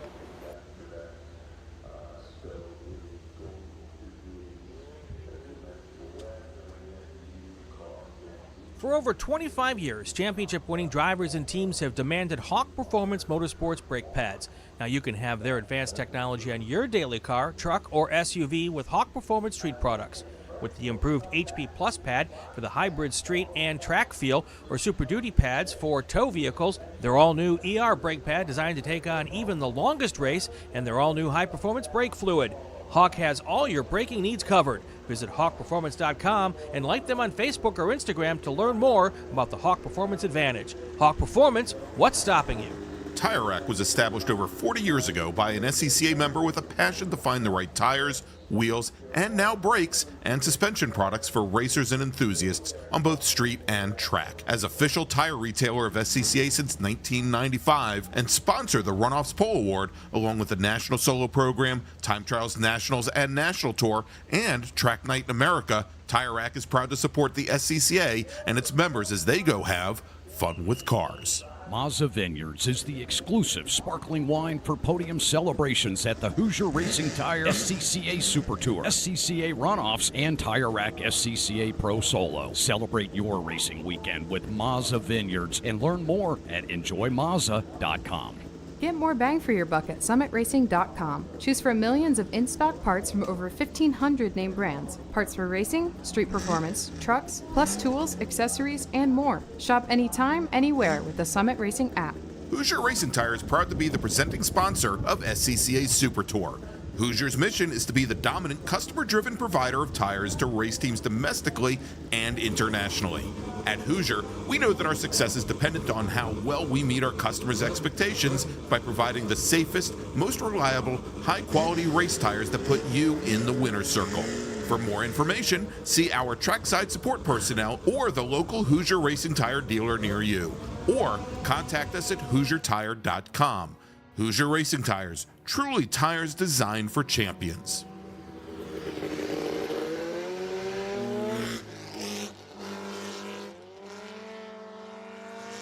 Welcome back to the Hoosier Racing Tire SCCA Super Tour. Brian Bielanski, Gregg Ginsberg, and two Formula Vs and a Formula 600 car coming out for qualifying. Might get a few more, you just don't know. I see another V on the grid now waiting to come out, so they're checking to make sure the belts are good. Anyway, we've got a 25-minute session here. 15-minute session, right? I'm sorry, oh, thank God. 15, thank God. A 15-minute session. Way to go, Dorsey. All right. All right, so yeah, we're getting down to our very last qualifying session of the day. This is for Formula F, Formula V, Formula 600. They are going to have their race scheduled to start at 4:05 p.m. Pacific time, 7:05 Eastern time. And as they go out for qualifying, I think one of the big things that we see here, Brian, is that gold Formula 600 machine of Jeff Jorgensen. Just now, it looks like coming out of turn 12.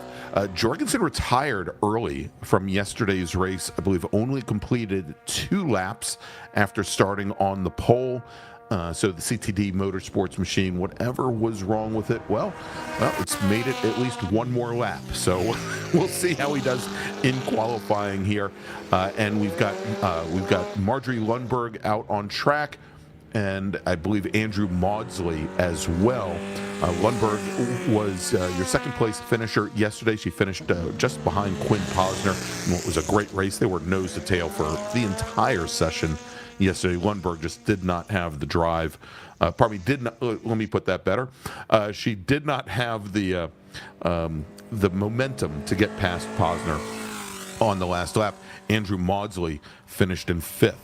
So let's take a quick look here as we come into this final qualifying session. Of course, Jorgensen yesterday was our pole sitter. We would expect him, even if he did not put any laps in today, to be your pole sitter. He had a 126.780 yesterday. For the Formula Vs, your winner from yesterday, Quinn Posner, was your fastest driver at a 132.653. That is the time that the rest of our Formula V racers are looking to beat. Posner, it appears, has left his car behind the wall, has not taken it out onto the track, but we do now have a couple additional racers in Spec Race in Formula V out on track. Besides Lundberg and Maudsley, we've now got Aaron Robbins and Derek Monick as well. Monick, who finished third in yesterday's race. And Robbins, unfortunately, he had some mechanical issues as well, only made it 2 laps yesterday and retired. So good to see that car back out on track, Brian.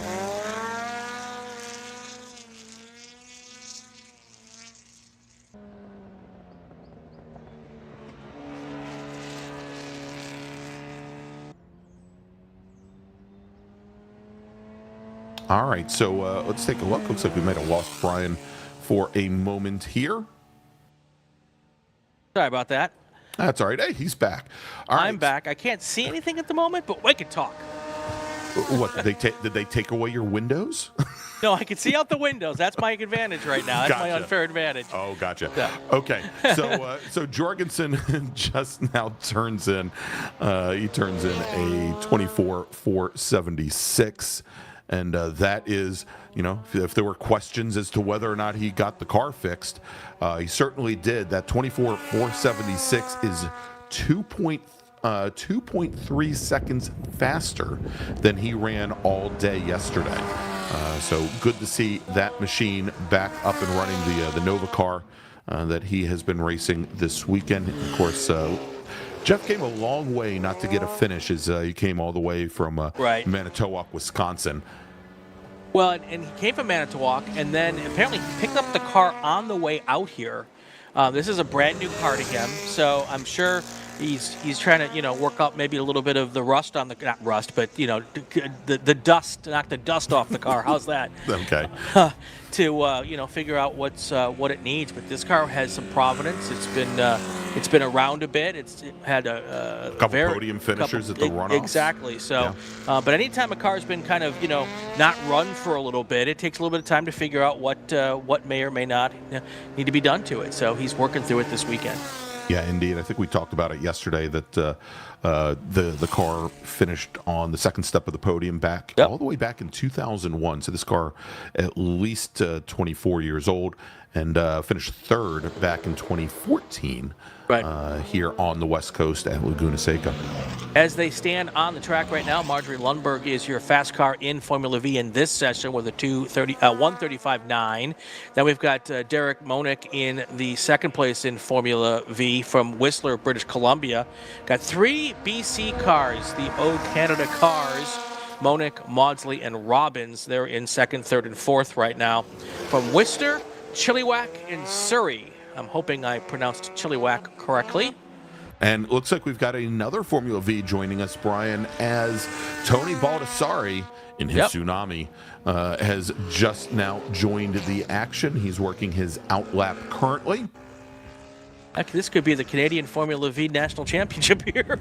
Yeah, exactly. And Baldassari out of Burnaby, British Columbia as well. Well, if anybody asks why we play the Canadian National Anthem, it's solely for this group. Yeah, exactly. This is why. So, all right, Jorgensen, Brian, just resets his personal best once again, turns in a 1:23.642. So he is now a full 3 seconds faster than he ran yesterday. In Formula V, let's take a look here as Lundberg has gotten down to 1:35.9, and the bogey time in Formula V to move over to pole position would be to best 1:32.653. So it looks like our Vs at the moment are quite a bit off that. Right. And we're coming up on the halfway point. So let's do this. Let's take our break. When we come back, we will have the rest of the action through the end of the session. You're watching the Hoosier Racing Tire SCCA Super Tour. We are live at Portland International Raceway. We'll be back in a minute or two. Hoosier Racing Tire is proud to be the presenting sponsor of SCCA Super Tour. Hoosier's mission is to be the dominant customer-driven provider of tires to race teams domestically and internationally. At Hoosier, we know that our success is dependent on how well we meet our customers' expectations by providing the safest, most reliable, high-quality race tires that put you in the winner's circle. For more information, see our trackside support personnel or the local Hoosier Racing Tire dealer near you, or contact us at HoosierTire.com. Hoosier Racing Tires, truly tires designed for champions. Hagerty is the official and exclusive insurance partner for SCCA and provides affordable off-track insurance protection for motorsports vehicles while in the paddock, in transit, in storage, and at the shop. Hagerty also provides guaranteed value coverage and even has protection for your trailer. Did you know that SCCA members can save 5% on insurance through Hagerty? Hagerty, let's drive together. Learn more at Hagerty.com. Get more bang for your buck at SummitRacing.com. Choose from millions of in-stock parts from over 1,500 name brands. Parts for racing, street performance, trucks, plus tools, accessories, and more. Shop anytime, anywhere with the Summit Racing app. As the official fuel partner, Sunoco has been helping the SCCA and their drivers perform at their peak since 2001. Mile after mile, race after race, Sunoco has trusted the fuel over 50 racing bodies, including the SCCA, SCCA Pro Racing, Trans Am, NHRA, and NASCAR. As the largest manufacturer of race fuels, they're passionate about helping drivers and teams take the lead. To find race gas near you, visit SunocoRacefuels.com or call Sunoco at 800-RACE-GAS. For over 25 years, championship-winning drivers and teams have demanded Hawk Performance Motorsports brake pads. Now you can have their advanced technology on your daily car, truck, or SUV with Hawk Performance Street products. With the improved HP Plus pad for the hybrid street and track feel, or Super Duty pads for tow vehicles, their all-new ER brake pad designed to take on even the longest race, and their all-new high-performance brake fluid. Hawk has all your braking needs covered. Visit hawkperformance.com and like them on Facebook or Instagram to learn more about the Hawk Performance Advantage. Hawk Performance, what's stopping you? If you like what you see today, become part of the action by joining the Sports Car Club of America. Whether you want to drive, flag, organize, officiate, have fun with cars, or meet 65,000 enthusiast friends, SCCA has plenty to feed your motorsport obsession. Ask someone trackside how to get involved or visit scca.com for more information.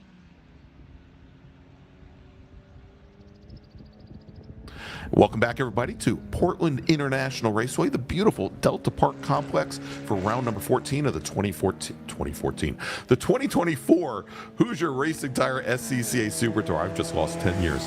10 years of my life I will never get back.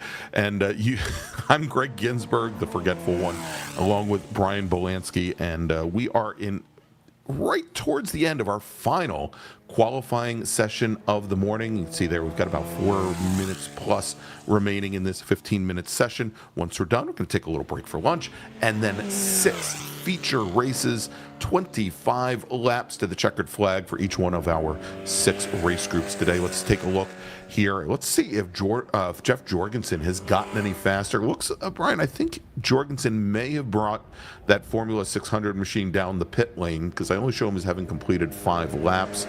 We'll check on that in a moment, but currently his fast lap now a 1:23.445. That will easily put him on the pole for this group, but more importantly, it is 3.3 seconds faster than he ran yesterday.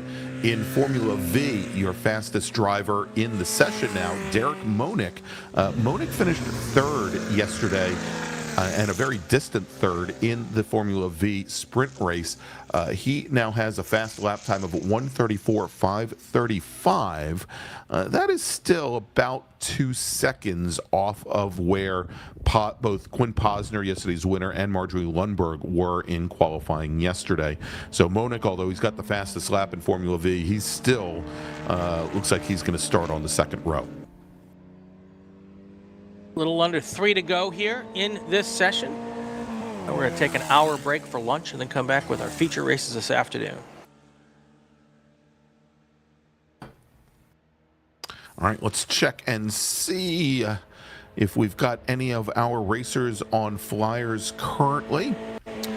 And it does look like, I think we do have Jeff Jorgensen still out on course.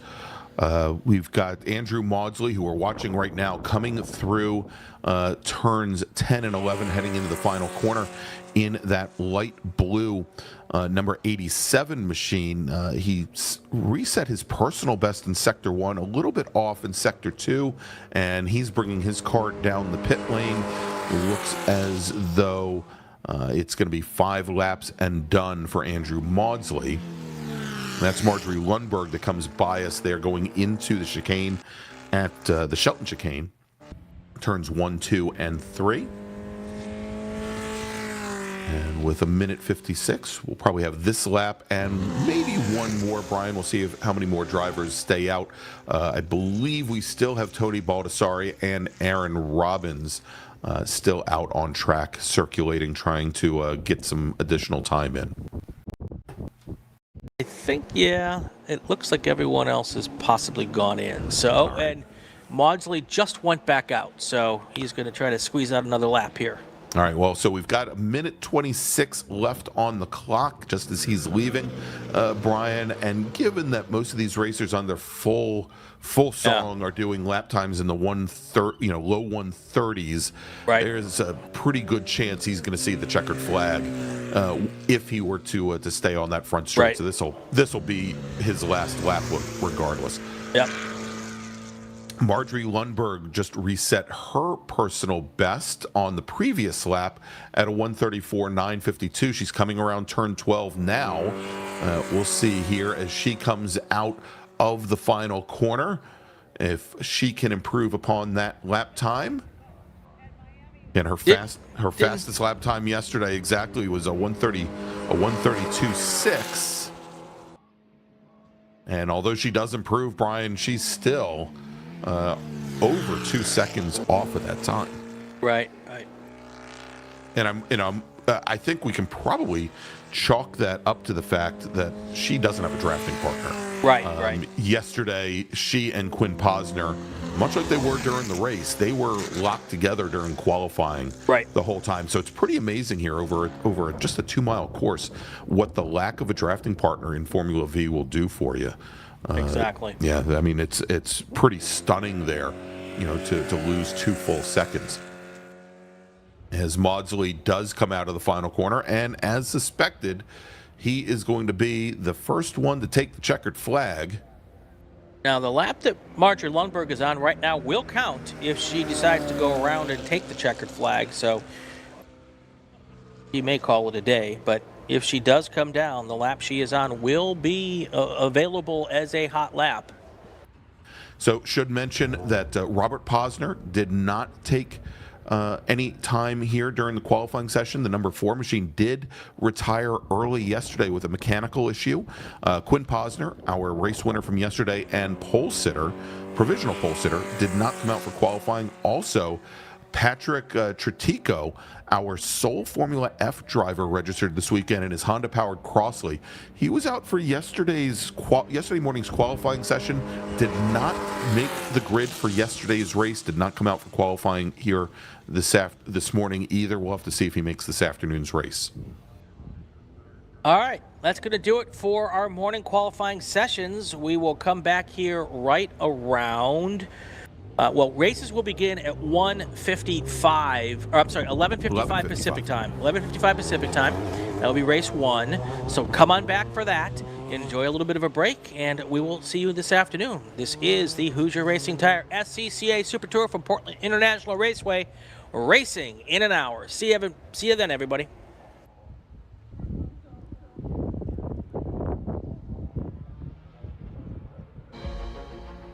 My customer experience with Mazda has been absolutely fantastic. I think they kind of cater to the whole crowd of people. They got the SUVs for the soccer moms and stuff like that, but then you got your Miatas and your Speed 3s for your car enthusiasts. So I think they cater to all crowds, and so I think that's something that everyone can get behind. In terms of maintaining equipment, I mean, running a prep shop, day in, day out, we're maintaining cars for customers all over the country. Mazda, hands down, is probably the best company to work with for sports car racing. Factory support is second to none in terms of specific competition parts availability, pricing, access to their technical knowledge and base. It just feels right. You feel connected. So our team support program offers a couple of tiers of support, part support, technical support, contingency support as well. All of this is done through our website and the team support program and the Parts 800 number. We have two main ways that customers can acquire parts from Mazda Motorsports. It's through our MazdaMotorsports.com parts store website. It's basically like signing up for an Amazon account. You know, simple information, prove that you're a racer with a race result. It gets you access to our 800 hotline that you can call and speak to one of our parts representatives basically 5 days a week. We got into Mazdas largely just because it's a fantastic platform. You know, a lot of guys would run double stints just to get time on track. They're super reliable, don't break. And Mazda Motorsports has some of the best just support for the grassroots racer in parts and technical advice and everything else. So they make it easy for us to run these cars. Mazda's been very supportive of racers within the SCCA and all the other grassroots organizations for many, many years. Really, their support for racing and our type of racing is unmatched from any other manufacturer. They've been a great partner for many, many years. There's nothing else like this. There's no other big class that has the highest quality of drivers in it. It's really attracted the right level of people.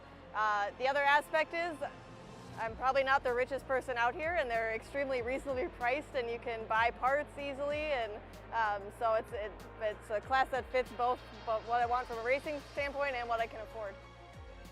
It's one of those things that once you get hooked into it, it just never leaves. Really helps understanding where they come from.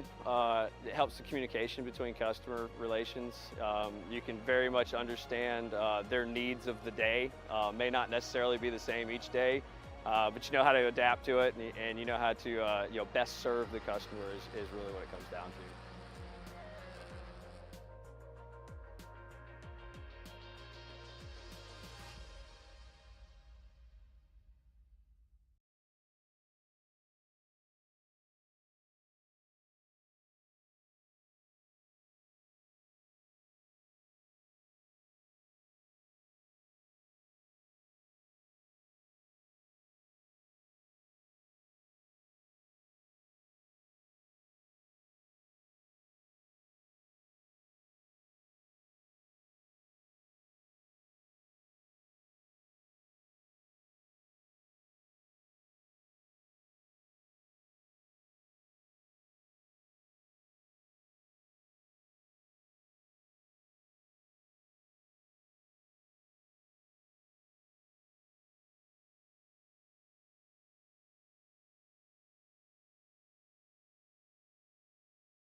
Welcome back to Portland International Raceway, round 14 of the Hoosier Racing Tire SCCA Super Tour. It's time to go racing, folks.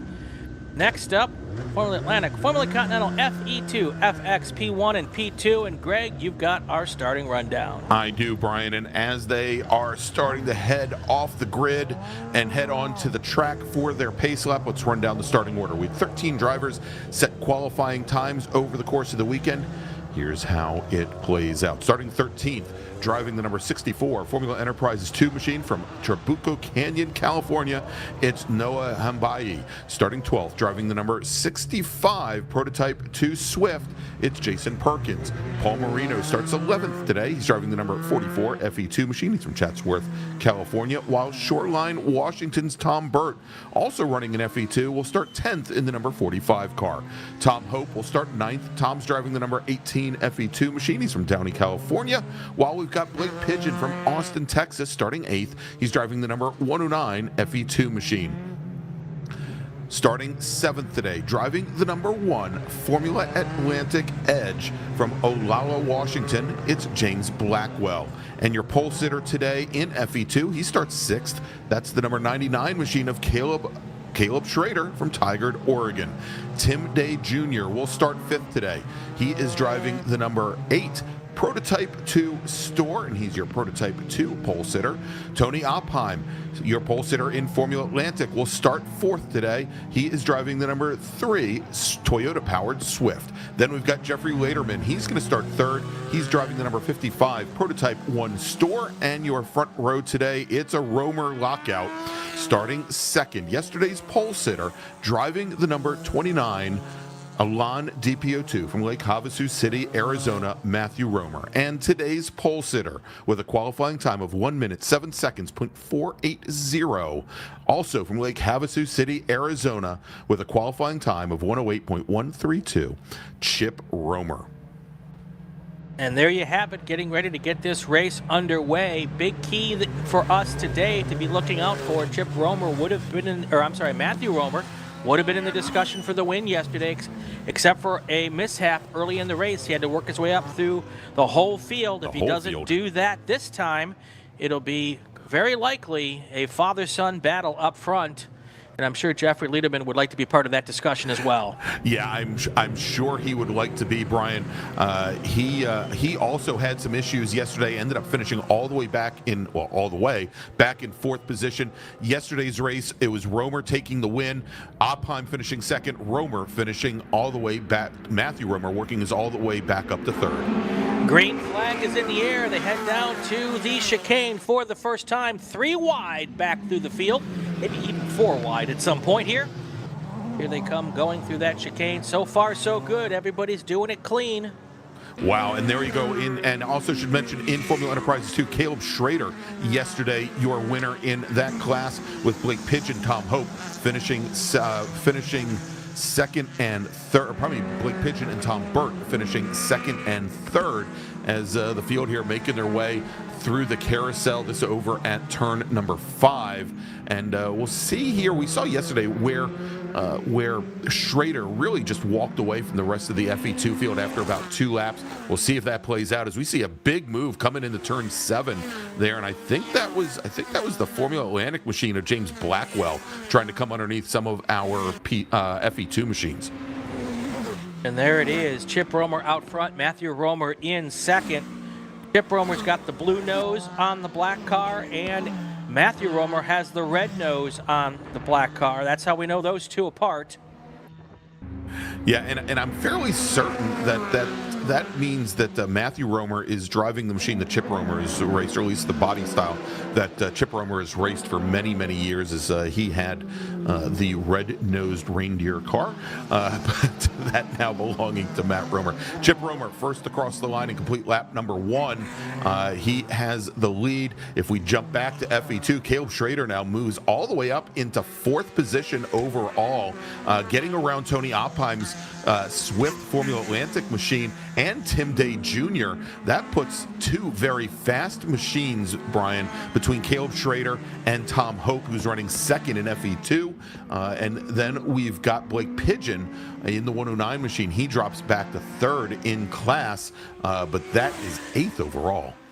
Yeah, the only thing better than being a lead car is being a lead car with a buffer between you and second place. And that's what Schrader has right now with those two cars in between him. He can hope to keep those two cars there, and that will let him pull away just a little bit from the rest of that field. Tom Hope, Blake Pigeon, Tom Burt, they need to try to get around those two cars if they want any chance of catching up with the leader at this moment. Early in the race, still 24 laps to go, now 23 to go.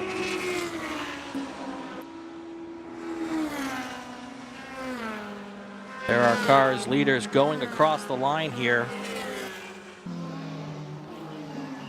And so what we saw yesterday, Brian, we mentioned that Matt Romer, 3 laps in, ended up spinning the car fairly early on in that lap and dropping all the way to the back of the field. He had to have one heck of a recovery drive, and as we mentioned, made his way all the way back up into 3rd position by the time the checkered flag came out. But it really made it a pretty easy run for Chip Romer. The most difficult part of the race, I think, for Chip Romer, was working his way through traffic. As I think he managed to lap up to 5th position overall during yesterday's race. So far, with Matthew Romer still here and still running, he's kept them kind of honest as they are only a couple car lengths that are separating, but already Jeff Lederman, after just 2 laps, you see that huge gap as Chip Romer and Matthew Romer come down the front straight, and just now, coming out of the final corner, is Jeffrey Lederman in the number 55 store. He has already fallen over 10 seconds in arrears after just 3 laps. Yeah, and Chip has opened up a 1.3 second lead over Matt as well. So he is pulling away from the kid lap by lap, little by little. His last lap was 0.6 of a second faster than the second place car. And if that continues, that's not good news for Matthew Romer and Jeffrey Lederman, as that car is absolutely hooked up early in this race. And we just saw there coming through turn 5, and maybe if we can stay on this camera for just a moment here, we've got this little fight going on. This is Caleb Schrader and Tim Day Jr. Now working the battle, what is the battle for 5th overall, as Schrader trying his best to keep that prototype car, that very fast prototype car, between he now and Tom Hope, as Blake Pigeon has fallen a little bit off of this game as well, as we now have the Atlantic of James Blackwell has gotten around the 109 machine. But as long as Schrader can keep up the pace with Tim Day Jr., and at the moment they've got about a 3-second advantage over Tom Hope. He's got a pretty good chance here, as it looks like at least on the front straight, Tim Day Jr. is able to get around Schrader.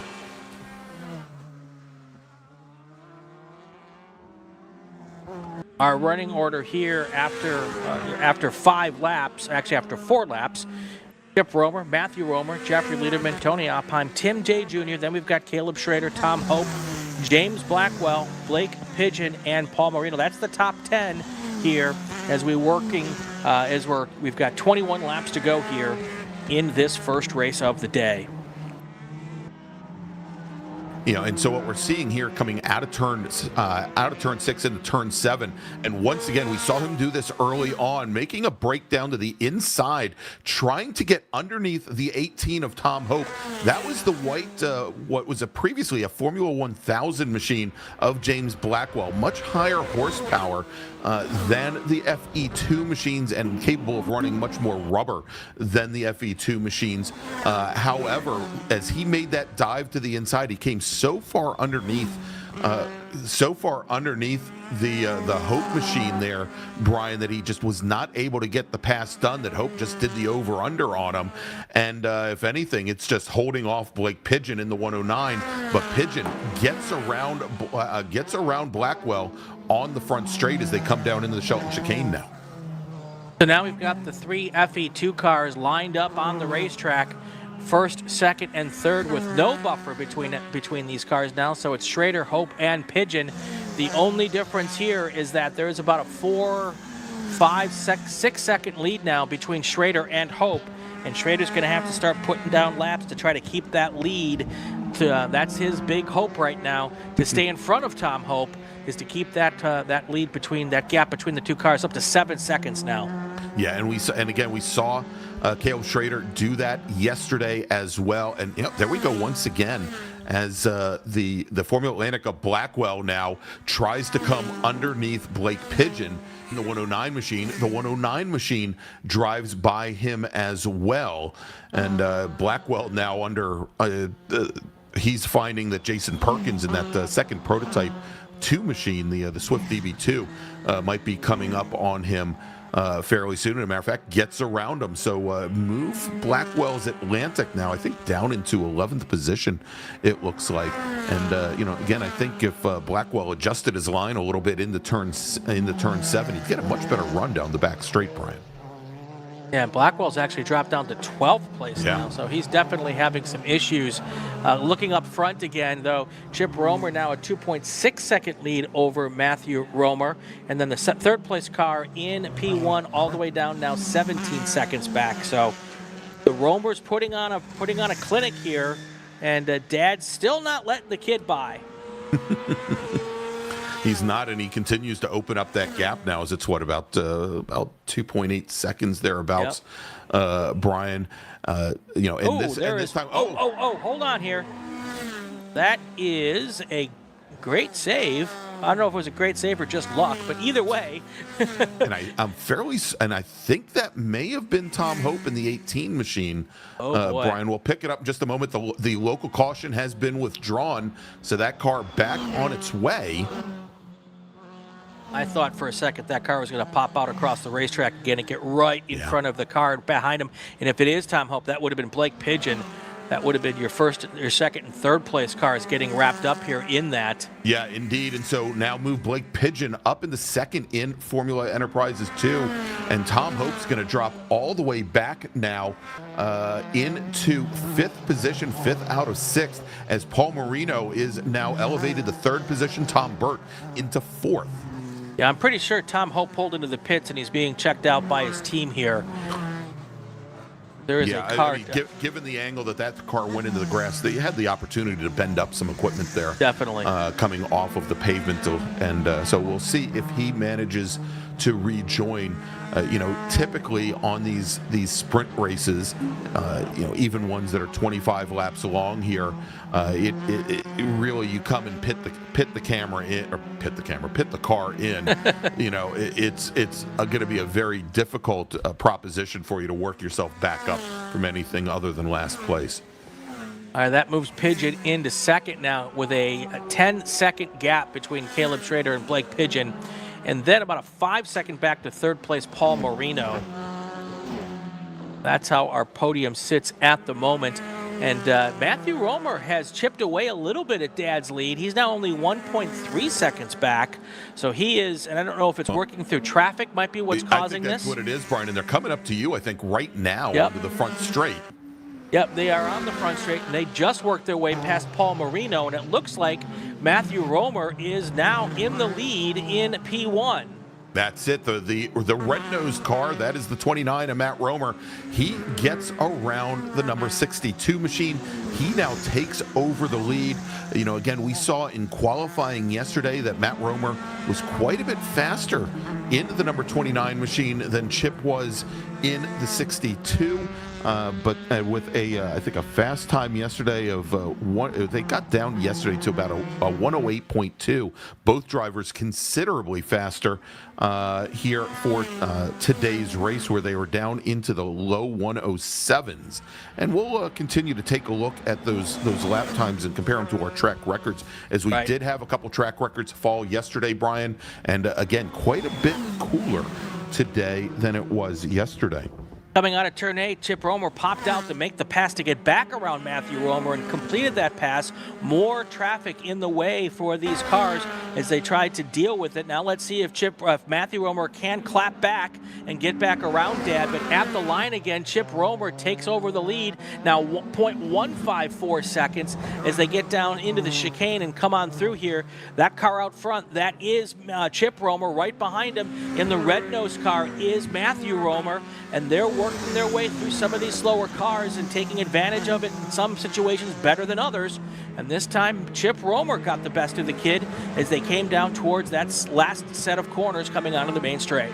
And Brian, there we go. New track record set in Prototype 1 on lap number 4. Chip Romer turns in a 107.644, erasing his previous track record that he had set back in 2020 of a 108.583. So congratulations to Chip.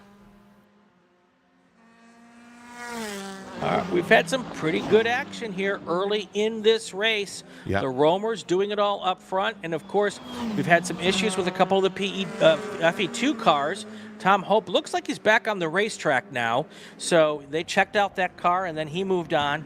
The Swift DB2 P2 car, one of the old school S2000s, that car is now on pit lane. That would be Jason Perkins.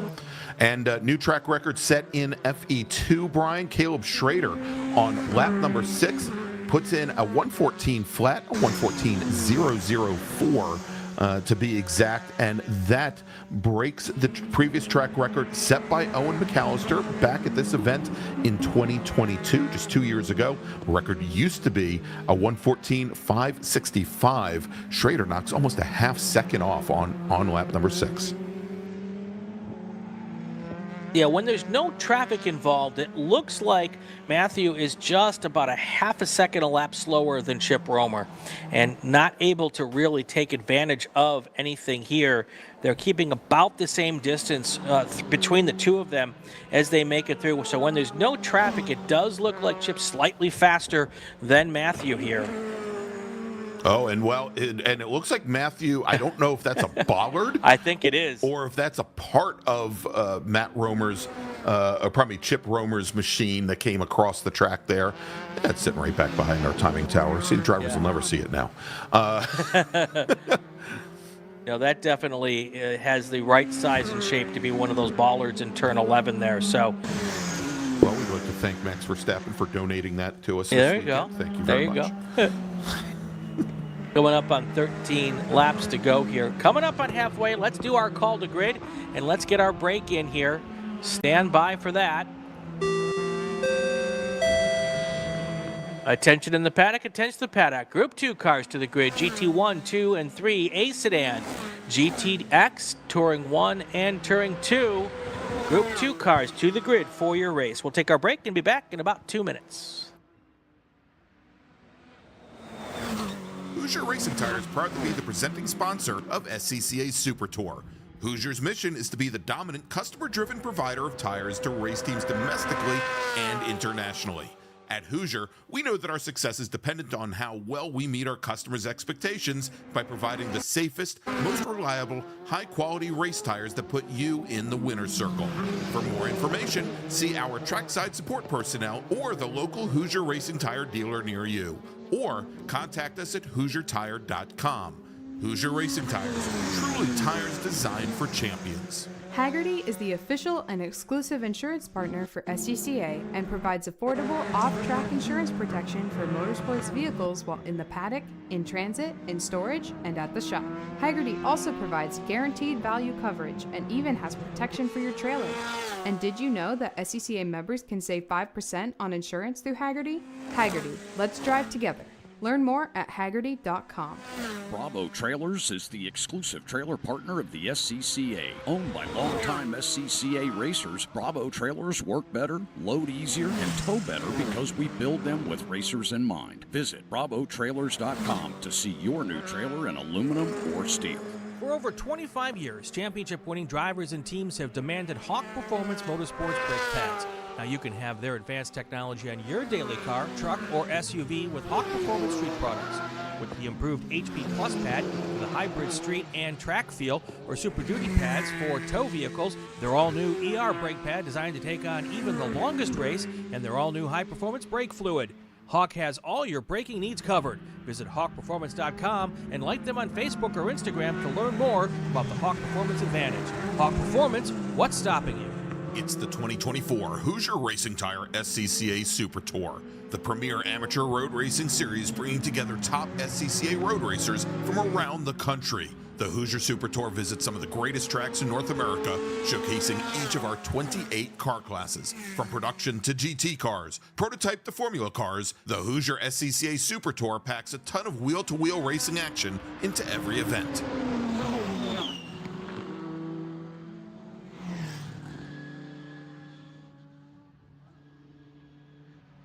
We're back here at Portland International Raceway, Hoosier Racing Tire SCCA Super Tour. Round number 14, race number 1 of this round. It's our prototypes, our wings and things. Our leaders right now, Chip Romer and Matthew Romer, and they have already lapped the field up through 5th place right now. Pretty impressive drive for these two Romers. Yeah, indeed. Right at the end of the commercial break there, we saw Chip Romer and Matt Romer getting around Tim Day Jr. right there, who is our Prototype 2 leader. He is currently running 5th overall, and he's got a considerable advantage over his, I believe, his only competitor in P2 today. As we saw Jason Perkins in the old S2 car. He's come back out after bringing his car down the pit lane, so he is running 3 laps down currently. But very impressive run, especially as both Chip and Matthew managed to stay together as they're working their way through traffic. I mean, there are certain parts of this race course, Brian, that are fairly wide. Obviously, the drag strip is very wide. We saw there on the front straight that you can go 3, 4, maybe even 5 wide, but things definitely tighten up right here as you come through the carousel and you go through turns 4, 5, and 6. And it isn't really until you get back down to turn 12 again where things really start to open up on you. Although obviously here with that little concrete cutout right before turn 7, wouldn't be an optimal line through there, but I guess you could go about 8 wide. Definitely you could go 8 wide if you wanted to. Yeah. I don't know that you'd want to, but you definitely could do it. Probably not. Taking a peek at our FE2 race right now.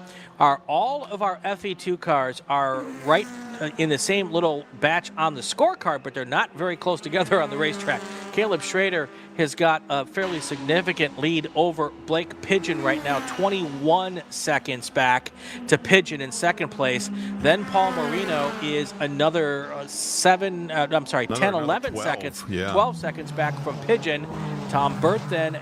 Actually, the race for 3rd. This right here. Right. This is the battle for 3rd right now between the 109 of Blake Pigeon and then Paul Marino in the 44 machine directly behind Pigeons in that blue and yellow car. No, isn't this the battle for 4th with Marino and Burt? Yes, absolutely. You're right. Right. My bad there. Yes, it's the 44 in the lead. Tom Burt in the blue and yellow, number 45. Directly behind. Thank you. So this is the battle for 3rd place on the podium here in FE2. And these two cars have been with each other for much of the last 5 or 6 laps. And no change in position. Marino's been able to hold station, but Burt has been right there waiting for the place to take his shot at this. And with 8 laps to go, he's just got to come up with the proper strategy here and decide when he wants to throw it in there and try to make that move. Yeah, and so we know that for a couple years running, and Burt has been behind the wheel of this machine for a while. 2018 FE2 points champion on the Super Tour, and I think we talked about this yesterday morning during qualifying. But he's got, being from the area here, being from Shoreline, Washington, not very far out of Portland. A lot of experience here at this track. He was your overall winner in the Rose Cup just 2 years ago in an Audi R8 GT3 car. So very different type of hardware here, but definitely with a lot of experience. Also took the win at Thunder Hill this past season, the 25-hour endurance race at Thunder Hill in that same GT3 Audi. We'll stick with this battle for another lap or two, but we cannot get rid of the battle up front. Chip Romer, Matthew Romer, now 0.2 of a second between those two cars. So that battle, I do not believe, is done yet. But it looks like Tom Burt tried to take a peek out to see if he could get around Paul Marino, but no go there. Yeah, and of course, we've seen here over the course of the weekend, Brian, that little chicane, and we do have a driver coming down the pit lane now. That is Jason Perkins again. Yeah. So unfortunate that S2 car, that old Swift, is still having some problems here. We'll see if he brings it back out again. He was 3 laps down as his team was looking over that car. We'll see if he brings it back out. Yeah, it appears that they're working through some issues, and basically they've decided to use this as a test session now. So. Yeah. Whoa! Oh, which car is that? Well, that is one of our prototype 1 cars. It is. Brian, that spun coming out of Chip turn Romer. 12. That is Chip Romer. Matthew Romer has crossed the line. Chip now coming across the line 16 seconds back. So yesterday, it was the kid who had a problem. Today, Dad has a problem. Now, Matthew Romer ahead 16 seconds over Chip.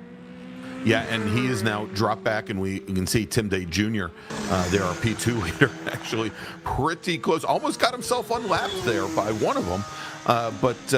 Yeah, huge difference. We'll check at the line. The gap was 16 seconds between our leader, Matthew Romer, and Chip Romer. The difference is yesterday, Brian, that when Matt Romer went off, he fell all the way back to the bottom end, to the tail end of a 13-car field. Chip Romer, who the last couple of laps had been lapping about a half second faster than Matt Romer. Just not, we don't know if he'll be able to make up that ground. It's 16 seconds in about 5 laps. About 5 laps. Yeah. That's pretty consequential there. Yeah, without any issues for Matthew Romer, there's really no way. Even if he's a half second a lap faster, that's not enough to catch up. So he has got to just put his head down, and you don't want to hope that your kid has a problem, but if you want to win the race, you kind of got to hope that your kid has a problem. You got to, yeah. So I'm wondering what happened there. Obviously, we saw him where we ended up completing the spin quite a distance down the front straight there, and I'm wondering, given what we saw early on in the race, Brian, where one of the bollards that was over at the apex of turn 12 seemingly was carried, and probably by the aero wash of one of those Alans, a good distance down the front straight. I'm wondering if perhaps Chip Romer maybe got up onto the curbing there, the apex curbing, lifted the right rear, the passengers. There is no passenger side. The right rear of that car, lifted it up and then spun it around. And given the speeds that they're carrying there, you do. Even just a 360, that'll carry a good distance down the front straight and past that camera. Yeah, and I think that is the first car we've seen go around where that car went around all weekend. Yeah, agreed. So just kind of a weird spot for that to happen, and we'll keep an eye on that. But as the time goes by, not only is Chip Romer not catching Matthew Romer is bringing the lead even a little bit wider now, 17 seconds between first and second place. And looking at that battle for third place in FE2, right? Still, those two cars still right with each other, so that might be the battle to pick up and watch here for the final 4 laps. Yeah, indeed, as Matt Romer is making his way through that battle, as he first got around Paul Marino, then got around Tom Burt coming out of turn 7. And there is Romer. That is the battle for third place in FE2 right behind him. Yeah. That first FE2 car, that is Paul Marino in the 44 car. Then right behind him is the 45 car of Tom Burt. A little bigger gap now than there has been, but I think that's because they were letting Romer through, and I'm pretty certain that Burt will be able to catch back up here before too long as we get to our final 4 laps in this race. Yeah, and you can see there in the draft where the 45 machine is able to close things down, and looks as though Perkins in that 65 Swift has come back out on track again, as you said, Brian, using this pretty much as a test day here, and he came out just as the 44 and the 45 were coming into the Shelton chicane, and he lets them go, but now that has still allowed Paul Marino to expand on his lead over Tom Burt. It is now about, look at it, about 5 car lengths, Brian. Yeah, it makes a lot of sense that they're trying to get that car sorted out, that Perkins car. They got another race in about 2 weeks, another majors race up in this area, so they'll be right back out here racing in the Northwest as well. So. Yeah, up just across the border, up in Washington State, but not very far from here. Now, Matthew Romer taking his time getting around that battle with Marino and Burt. He's lost 3 seconds in the lead over his father there, Chip. Once Chip comes across the line, we'll see what it is this lap. But it was down to 13 seconds. Now the lead is going to be waiting for him to cross the line. It's right around 13 seconds. So he's now back up to speed. Looks like Romer just took a second to make a smart move there and not get messed up in that battle and just get around nice and safe. All right, and we've got 2 laps remaining there. That is Chip Romer coming out of the Shelton chicane as he's going to try and work his way past that battle for third in FE2. The Tom Burt has closed up just a little bit. He's maybe halved that gap, maybe 2.5 car lengths now separating the cars, and this for him probably is the best time of any for Chip Romer to come through, because Romer should be able to get by both of these machines on the run down to the chicane. Yeah, with the speed of that P1 car versus the speed in the FE2 cars, definitely should be able to dispatch them. We'll find out if it happens here. We'll see them entering this section, and he got around only one of them. Only one of them, and once again, wow, and he's going to try to come underneath the Marino machine going into turn 12 as they go side by side. And we saw that where Tom Burt lost a lot of ground. And there you go, white flag is in the air. So we are now working last lap for Matthew Romer. We saw where Tom Burt had lost a lot of ground just before the chicane. And luckily for him, Paul Marino having to go too wide through the final turn, along with our leader, Matt Romer, slowed him up considerably. And that has moved Tom Burt right back to the gearbox of the number 44. All right, here comes your battle for third place in FE2. There they are going through turn 5. The car in front is Paul Marino. The car in the back, that is Tom Burt. They are racing for the final step on the podium.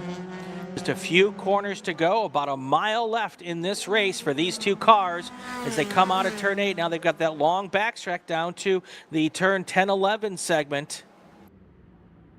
We'll see if Burt has anything for Marino here. Checkered flag is in the air. There is Matthew Romer coming across the line to take the win. And there is our battle for third in FE2. Coming through turn 11 for the final time. Does Tom Burt have anything for Paul Marino? Not sure, but we'll know more. I think the gap's just a little too big. I think Marino's going to be fine as they head down to the line. Here they come to the line. It will be Paul Marino in third and Tom Burt in fourth. And that will put Caleb Schrader with the win, assuming he can come across the line here just a few moments in that white number 99 Formula Enterprise 2 machine with Blake Pigeon second. Actually, given that Marino and Burt have already crossed the line, there's no way for them not to finish first and second. So, hey, there you go. All right, crossing the line there is and working his way back up into second position. Chip Romer finishes in 12 seconds behind Matthew Romer. He'll finish second in Prototype 1 today. So Matthew takes a win. Chip takes a win on the weekend. Jeffrey Lederman takes 2/3 in class. Tony Oppheim will finish fourth overall, takes the win in Formula Atlantic, finishing second in Formula Atlantic. James Blackwell, who only completes 5 laps today. In Prototype 2, Tim Day Jr. finishes 5th overall. He takes the win over Jason Perkins, who finishes 7 laps down. And then in FE2, Schrader, Pigeon, Marino, Burt, Hope, and Hambai. And should mention again, 2 track records fall today. Chip Romer may not have gotten the win, but he gets the track record in Prototype 2. Caleb Schrader, your new track record holder in Formula Enterprises 2. All right, that's going to do it for race number 1. We'll be up next with race number 2, so stay with us while we get this one underway. We're going to take a short break. We'll be back in just a few minutes.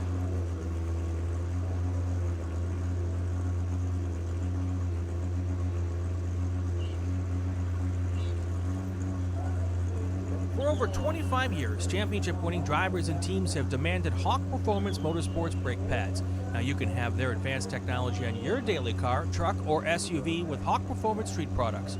with the improved HP Plus pad for the hybrid street and track feel, or Super Duty pads for tow vehicles, their all-new ER brake pad designed to take on even the longest race, and their all-new high-performance brake fluid. Hawk has all your braking needs covered. Visit hawkperformance.com and like them on Facebook or Instagram to learn more about the Hawk Performance Advantage. Hawk Performance, what's stopping you?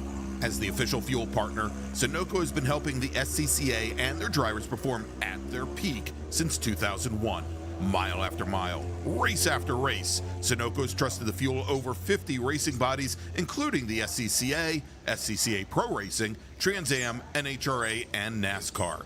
As the largest manufacturer of race fuels, they're passionate about helping drivers and teams take the lead. To find race gas near you, visit SunocoRacefuels.com or call Sunoco at 800-RACE-GAS. Bravo Trailers is the exclusive trailer partner of the SCCA. Owned by longtime SCCA racers, Bravo Trailers work better, load easier, and tow better because we build them with racers in mind. Visit BravoTrailers.com to see your new trailer in aluminum or steel. Get more bang for your buck at SummitRacing.com. Choose from millions of in-stock parts from over 1,500 name brands. Parts for racing, street performance, trucks, plus tools, accessories, and more. Shop anytime, anywhere with the Summit Racing app. Mazza Vineyards is the exclusive sparkling wine for podium celebrations at the Hoosier Racing Tire SCCA Super Tour, SCCA Runoffs, and Tire Rack SCCA Pro Solo. Celebrate your racing weekend with Mazza Vineyards and learn more at enjoymazza.com. If you like what you see today, become part of the action by joining the Sports Car Club of America. Whether you want to drive, flag, organize, officiate, have fun with cars, or meet 65,000 enthusiast friends, SCCA has plenty to feed your motorsport obsession. Ask someone trackside how to get involved or visit scca.com for more information.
It has been turned into a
And we are back here live at Portland International Raceway. Brian Bielanski, Gregg Ginsberg, the Hoosier Racing Tire SCCA Super Tour. Ground Pounders are next. GT1, GT2, GT3, GTX, Touring 1, Touring 2, and A Sedan. That's what's next. Greg, you've got the starting lineup. All right, Brian, let's run down the starting order here. We had 14 drivers set qualifying times over the course of the weekend. Here's the starting order. Starting 14th, driving the number 35 GT1 Chevy, and I believe it's a Chevy Corvette, although it's listed as a Chevy Camaro. I'll take their word for it. Let's say Chevy Camaro. It's Sasha Irujo. Then starting 13th, driving the number 70 GT2 Dodge Challenger, Daryl Becker Jr. Robert Wellington's going to start 12th. He's driving the number 42 Touring 2 BMW 235. You know what? I should have set this up. Yeah, no, we've got them all in the same group together. We're just one group here.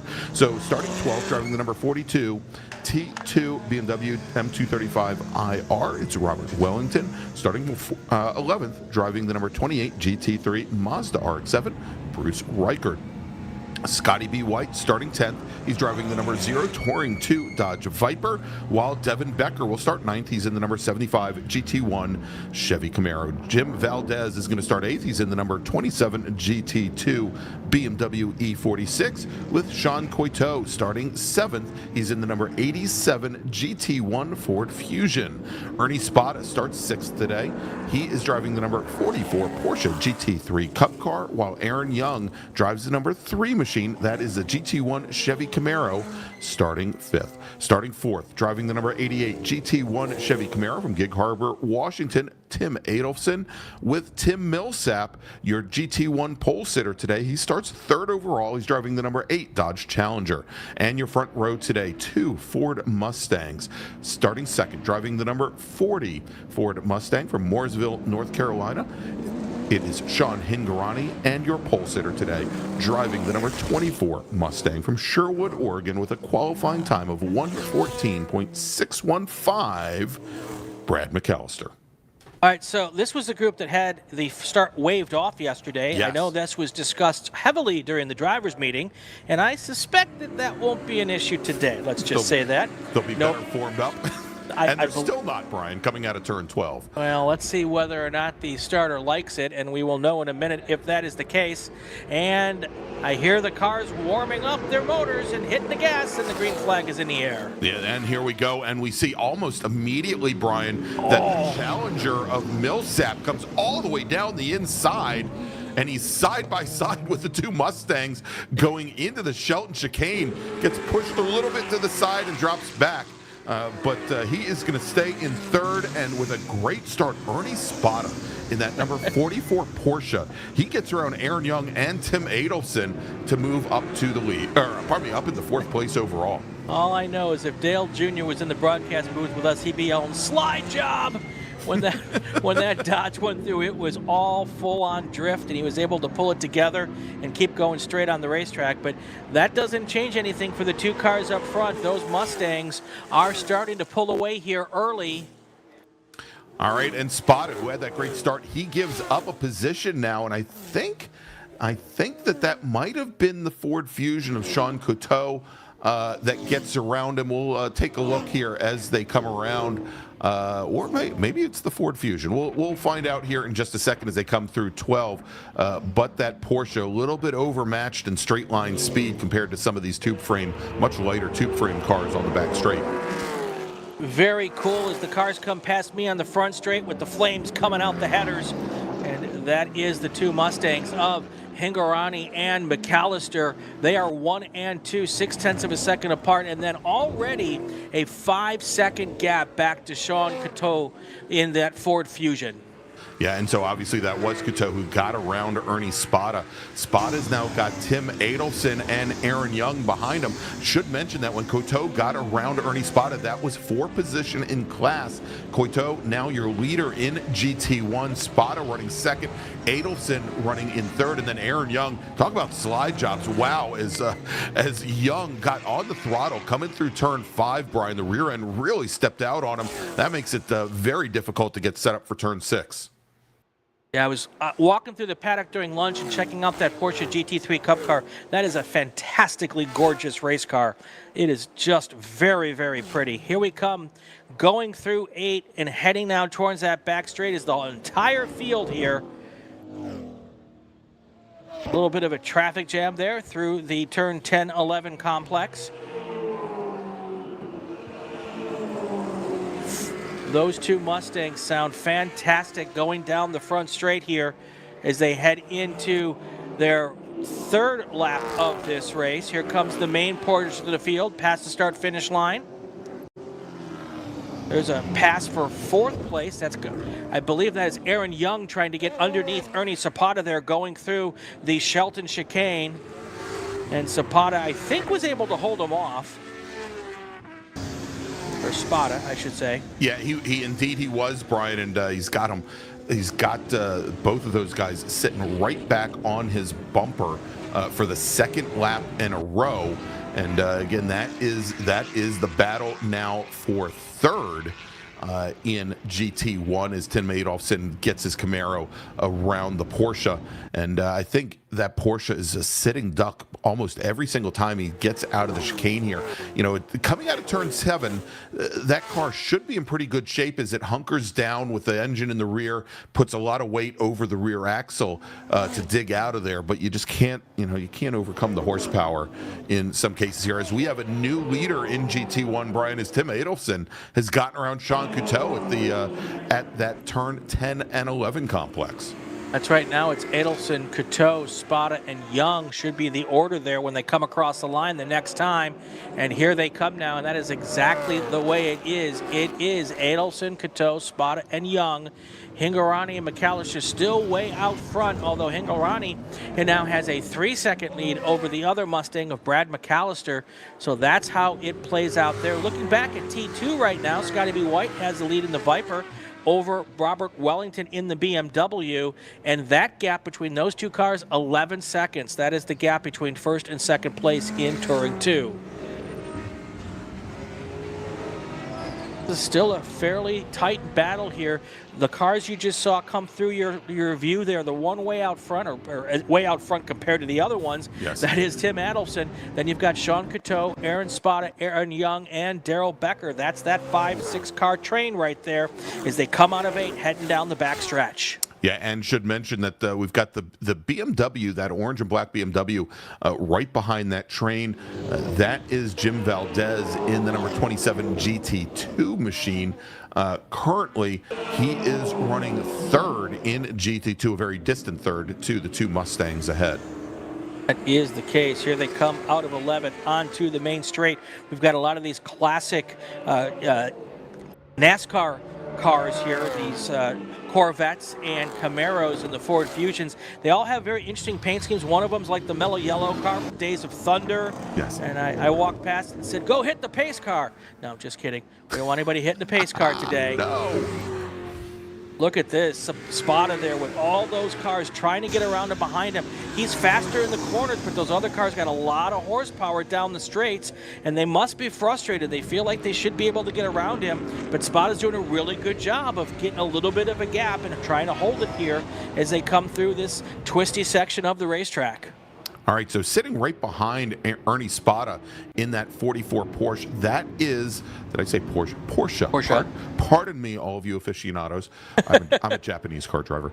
Aaron Young driving the number 3 Chevy Camaro, and that is one of those purpose-built NASCAR ARCA type cars, and he has been living on the family farm, Brian, for 54 years. Wow. In Independence, Oregon, and he said his first real seat time was in the late 90s racing a NASCAR late model. So, I mean, I guess that probably makes a lot of sense as to why he's in a car like that. He has 8 poles and 7 wins in GT1 at Portland International Raceway as it stands. So we'll see how things play out here if he can start to move up through the order. But for the moment, he's having some challenges now, as it looks like Spada has gotten around Couteau in the 87 machine. So Couteau now dropping back to third in GT1.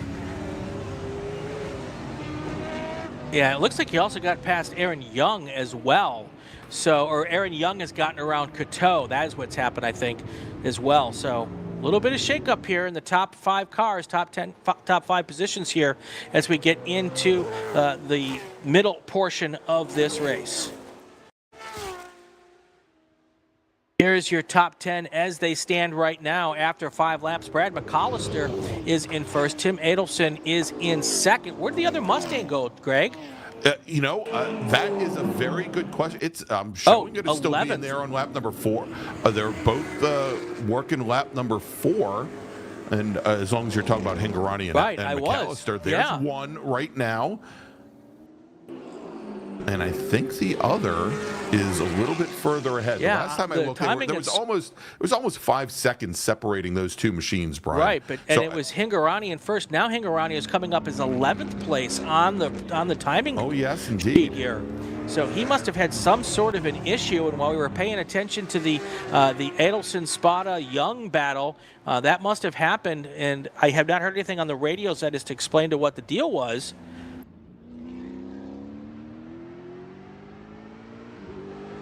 And so I think that's Adelson. Track him down. Yeah, a matter of fact, McAllister. That's McAllister. You're right. We're showing Hingorani in the 40 machine much further back in the back. I'll apologize. My timing and scoring had actually frozen up for about a lap, right? And that's why I was showing that both McAllister and Hingorani were on lap number 4.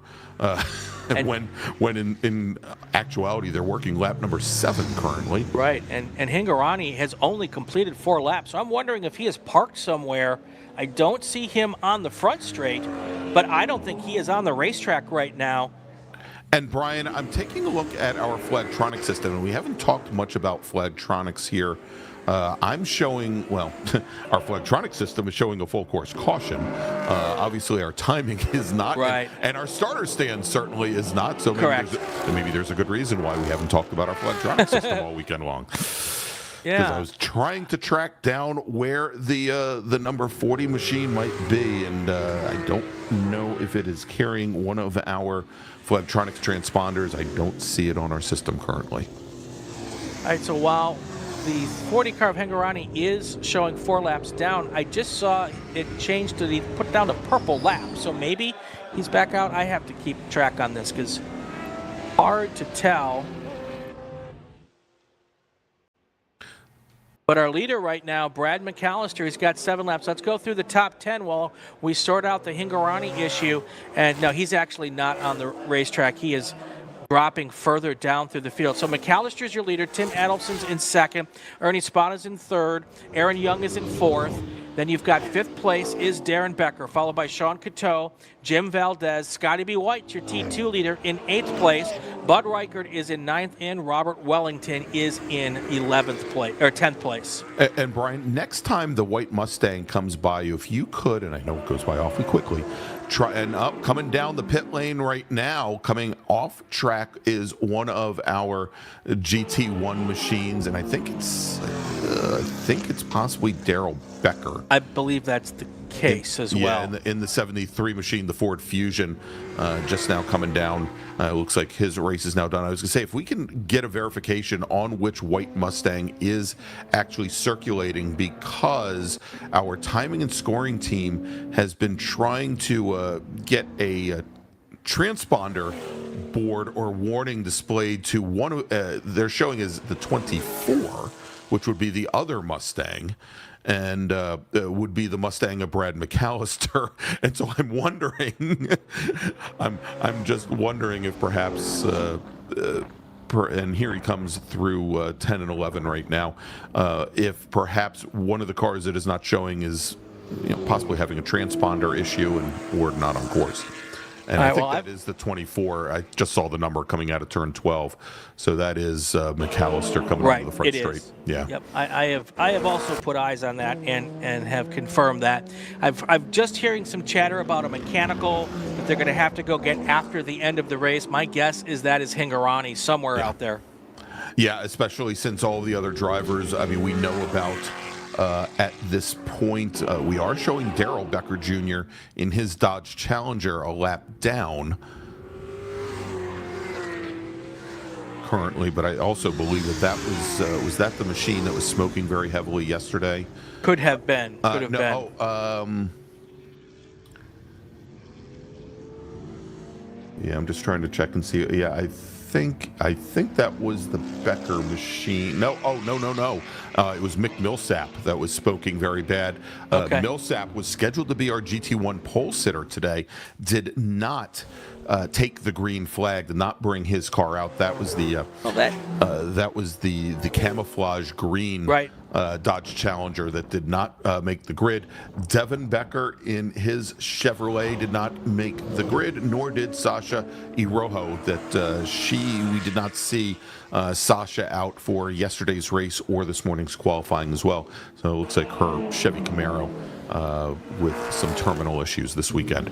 Yeah, really interesting on that Mick Millsap car, because when I saw that car at lunch, they were working on that car, and I had every indication that they'd put the thing back together and was ready to go out. It was already being kind of buttoned up, so I don't know why. What they found, maybe when they tried to turn the thing over to go out, it just didn't have any spark. So. Yeah, and he was out there for qualifying this morning. Right. And the car was very, very strong. Yeah. So, who knows? All right, so your overall leader right now is Brad McAllister in that white number 24 Ford Mustang. Our next GT2 machine in line is running all the way down. Well, I think the next GT2 machine, that's Jim Valdez in the number 27 BMW, the black and orange BMW there, and he is running 5th overall right now in class. Looks like almost 20 seconds in arrears. Not this BMW, not the white BMW here. That is one of our GT3 machines, I believe. Or pardon me, that's a T2 That's a T2 BMW, the BMW 235IR. That is driven by Robert Wellington. All right, Brad McAllister just tripped the line here, completing 11 laps. So that makes 15 to go here. So let's watch it. And I think we just had it right here. The battle for the lead now, Brian, in GT1, and unfortunately that GT3 Mazda got right. It was right in the middle of it, right at the wrong time by no fault of their own. Fault of their own, exactly. But it's Tim Adolfson in the 88 Camaro. That is the black with red numbered car leading that entire group through. Then Ernie Spada in the Porsche. And then Aaron Young currently sitting 3rd. Aaron is in the Chevy Camaro that we talked about just a few moments ago. One of those situations, multi-class racing, it is so critical where you hit a slower car on the racetrack. It can either be the best thing, be your best friend, or your worst enemy, where you find those cars and come up on them.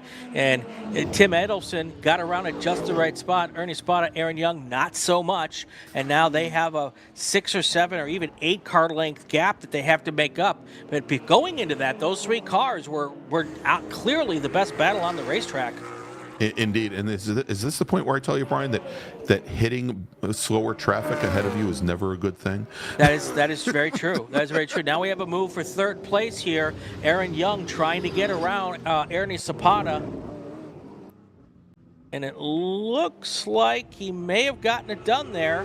Well, nope, Zapata's still there. Oh, look at that wiggle. On exit there, Brian. As he tries to get the power down early, and maybe as early as the Porsche, and we saw the rear end step out. Again, these very tight corners. This is where the Porsche does have the advantages. It can just hunker down and has a lot more weight on the rear, and also not nearly as much torque as some of these other NASCAR variants. And so we saw there where he was able to hold off Aaron Young, at least for the time being. But it looks like both of those racers have lost a little bit of ground to Tim Adolfson in the interim. Matter of fact, on the previous lap, Adolfson made up almost, he actually opened up almost 1.3 seconds over Ernie Spada. That is your GT3 podium all-in-one camera shot there. Adolfson, Spada, and Young right there coming out of turn 11 here, turn 12, I should say, onto the main straight. Coming down towards the line is Young, going to pop out and try. He's not close enough to do it at this lap, so it's still Adelson, Spada, Young. Let's go through our running order in the classes real quick before we head to break. In GT1, we've got Tim Adelson, Ernie Spada, Aaron Young. We've been talking about that group. In GT2, Brad McAllister with a big lead over Jim Valdez and Daryl Becker. Then in GT3, one car, Bud Reichert. He is still on the racetrack doing his thing. Touring 2, Scotty B. White with a big lead over Robert Wellington. And Brian should mention that I think Scotty B. White has broken the T2 track record. He was underneath it in qualifying this morning. Turns in a 1:22.511, and a previous track record held by, oddly enough, Scotty B. White, set 2 years ago at this event. It was a 1:23.9, and like I said, down to a 1:22.5, knocking a heck of a lot of time off that record. Attention in the paddock, attention paddock. Group 3 cars to the grid, Group 3 cars to the grid. B-Spec, E production, F production, H production, GT Lights, Spec Miata, Spec MX-5. Group 3 cars to the grid. Let's take our break. When we come back, hopefully get you all the way to the checkered flag. You're watching the Hoosier Racing Tire SCCA Super Tour. We are at Portland International Raceway. See you in just a couple minutes.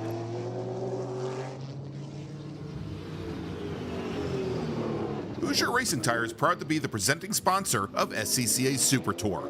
Hoosier's mission is to be the dominant customer-driven provider of tires to race teams domestically and internationally. At Hoosier, we know that our success is dependent on how well we meet our customers' expectations by providing the safest, most reliable, high-quality race tires that put you in the winner's circle. For more information, see our trackside support personnel or the local Hoosier Racing Tire dealer near you. Or contact us at HoosierTire.com.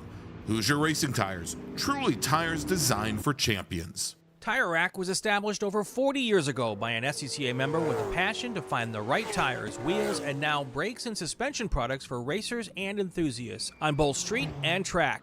As official tire retailer of SCCA since 1995 and sponsor of the Runoffs Polo Award, along with the National Solo Program, Time Trial Nationals, and National Tour and Track Night in America.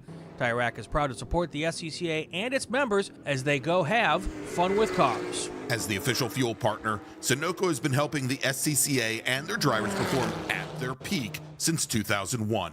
Mile after mile, race after race, Sunoco's trusted the fuel over 50 racing bodies, including the SCCA, SCCA Pro Racing, Trans Am, NHRA, and NASCAR. As the largest manufacturer of race fuels, they're passionate about helping drivers and teams take the lead. To find race gas near you, visit SunocoRacefuels.com or call Sunoco at 800-RACE-GAS. Get more bang for your buck at SummitRacing.com. Choose from millions of in-stock parts from over 1,500 name brands, parts for racing, street performance, trucks, plus tools, accessories, and more. Shop anytime, anywhere with the Summit Racing app. Hagerty is the official and exclusive insurance partner for SCCA and provides affordable off-track insurance protection for motorsports vehicles while in the paddock, in transit, in storage, and at the shop. Hagerty also provides guaranteed value coverage and even has protection for your trailer. Did you know that SCCA members can save 5% on insurance through Hagerty? Hagerty, let's drive together. Learn more at Hagerty.com. Did you know that SCCA members save $20 on every Track Night in America they sign up for? That's right. Track Night in America, driven by Tire Rack, now hosting 150 events at more than 30 tracks across the country, is the easiest and most affordable way to get you and your friends on track in your street cars all season long. Visit TrackNightInAmerica.com to learn more and get yourself on track.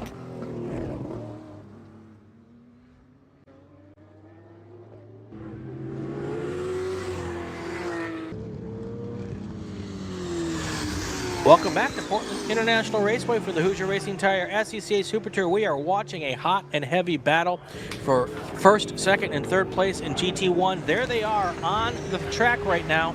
That first black car is Tim Adelson in the Chevy Corvette. followed by the Porsche GT3 Cup car of Ernie Spada, and then Aaron Young, who has been as loosey-goosey as you can get and keep a race car on the track. He is the third-place car there, and right behind them is the Touring 2 leader of Scotty B. White in that Viper. So that's what we're seeing right now on the racetrack. All right, Brian, and we just saw Ernie Spada trying to square up Adelson coming through turn 7. We said that Porsche is really strong, putting the power down, coming out of that corner, but we can see how easily the 88 car was able to step away, where the Porsche has the advantage again, and we'll see this going down into the Shelton chicane is on the brakes. Again, that car very well balanced, and he makes up and almost gets up right to the gearbox, or probably right to the differential of the 88 car. Now, we've seen Aaron Young try to keep up, and he's closed up ground once again to the back of the Porsche. We need to watch this Young car because he continues, I think, to push that car to the limit to try to keep up with the 2 cars ahead. We've already seen him where the rear tires start to get away from him as he lays down the power, maybe a little bit too much power coming out of the chicane. We're starting to see that right here through turn 5, pardon me, as well, where the rear end just seems to step out on a mid-corner. And you can see as the Porsche goes through the twisty section, it just slowly inches away from Young, and then on the straightaway, Young will catch back up here. When we get to our camera going into turn 10 and 11, you will see Young very likely will be right back there. Let's see where they come through here. The first car through is going to be Adelson, then it'll be Spada, and look where Young is. Already kind of closed that gap, and he'll close it up even a little bit more on the main straightaway, which is a drag strip. So that's all about what you get out of the skinny pedal, and he will catch back up. He's even closer now than he was last time, Greg. Yeah, and Brian, as we're watching that, as he closes things up, it's very interesting to watch the braking as we now see Spada having to get defensive, coming down the front straight, going into the chicane as he's going to hang Young out to dry. But as they come through turn 10 and 11 and set up for turn 12, it's an interesting dynamic. What we see is we see Spada get on the brakes maybe about 15-20 feet earlier than Adelson ahead, and I think what he's trying to do is he's trying to get the car slowed down early so that he can get back on the throttle early, and each and every time he ends up getting almost running into the rear of Adelson, who's much later on the brakes at 11, right. But again, not getting a good jump out of that corner, and I think it's really throwing off the timing of the Porsche. We'll see what happens this time around as we see once again through the carousel section where Young just does not have the pace of the 2 cars ahead of him. Well, and I'm going to guess the Porsche's lighter and has better brakes than that big Camaro, and he's trying to take advantage of what his car has the advantage in, because it certainly doesn't have a horsepower advantage, but he's using his tools as best as possible, and it's made for a very, very interesting battle here. While we're talking about this lead for GT1, we should say Brad McAllister, still your GT2 leader. He has got a big, big lead out front, so we're not trying to not talk about our leader, but he's got nobody to battle right now. There he is right now, the white Mustang. That is your leader. But really the important battle here, Greg, GT1, Adelson, Spada, and Young, there they were, and here they are again. This has been an absolute hoot to watch. 6 to go. Let me make a call to grid here. Attention in the paddock, attention to the paddock. Group 3 cars to the grid, B-Spec, EP, or EF and H production. GT Lights, Spec Miata, Spec MX-5 to the grid for your race. All right, and so Brian, now what we're starting to see, and this is a big change, I think, from previous laps, is we're starting to see both Spada as well as Young having some issues. We saw Spada, or probably Young, maybe 4 laps ago, start to have issues coming through turn 5, where the car was both pushing on entry and then the rear end would step out. But what we're seeing now, if we watch the Porsche of Spada, that car has been understeering through most of the tighter corners now for the last lap to lap and a half, and it's really been affecting his ability to get through some of these turn complexes. And we see now where Spada is perhaps further back from Adelson coming down the front straight than he has been for the last 3 laps or so, as all 3 of our GT1 leaders now try to make their way around the GT2, probably the T2 BMW of Robert Wellington. interesting because I would have thought that the bigger Camaros there, the bigger GT1 cars would have a harder time on tires as we get deeper into this race. And I thought that might play into this and be an advantage for Spada, but as you said, I don't know that that's the case right now. Yeah, I think he has been pushing that Porsche so hard, and we see it even here coming out of turn 6 as he's trying to try and square up Adolfson and gets past Adolfson coming out of turn number 7. Let's see if he can hold him off as they come down the straight. Again, I don't think he would. The issues that we've been seeing is where he's been trying to square him up, but I think he's been pushing that car so hard, Brian, that it is definitely a challenge for him. We'll see if he's able to keep ahead. Even you can see here coming through turn 11, the car understeers and pushes wide past the apex. Yeah, I wonder if Adolfson maybe missed a shift there coming out of that. Ooh. Oh, look at how sideways that may be part of what's going on. Yeah, both Adolfson and Young, as they try to get the power down, have the rear end step out on them and exit it. Now I think we know why the prototype car spun around in the last race, Brian. Yeah, that was impressive there. What a great save. And Spada now goes a little bit wide, and that gives the other two cars there a chance to try to make a move, but now they're battling each other. So now Adolfson's got to worry about Young, who's trying to get underneath, and there's a slower car coming through. Oh my gosh, that was very, very tight. Young still underneath, trying to get around Adolfson, I think, and he's made the pass. There you go. He has gotten the pass done as both of those drivers, I think that was that Sean, looking to see, it wasn't Sean Couteau. I believe that was was that the 70 of Becker? Oh, no, it was the 73 Ford of Darrell Becker. Right. That they just got around Darrell Becker many, many laps down, and it was very difficult for them to navigate his way around as Darrell Becker tried to stay as far out to driver's left as he could, and that might be just, although we've got now 3 laps remaining, that might be just the advantage that Ernie Spada needs, and he's been able to open up about 4 car lengths, 5 car lengths now on the two Chevrolets. Was that battle between Young and Adolfson Christmas in May for Ernie Spada? Was that the little bit they need? The question now is Young, who has been looking at the back bumper of Ernie Spada for about 15 laps. Does he have anything left in that car? Does he have the tires? Does he have the brakes to be able to get caught back up? He certainly should have the horsepower, but look at the slide there through turn number 4. It looks like there's almost nothing left on those rear tires. No. Oh my gosh. Wow. And look as Young's car almost, it just steps all the way out to the exit curbing there as he was trying to exit center of track to get set up for turn number 6.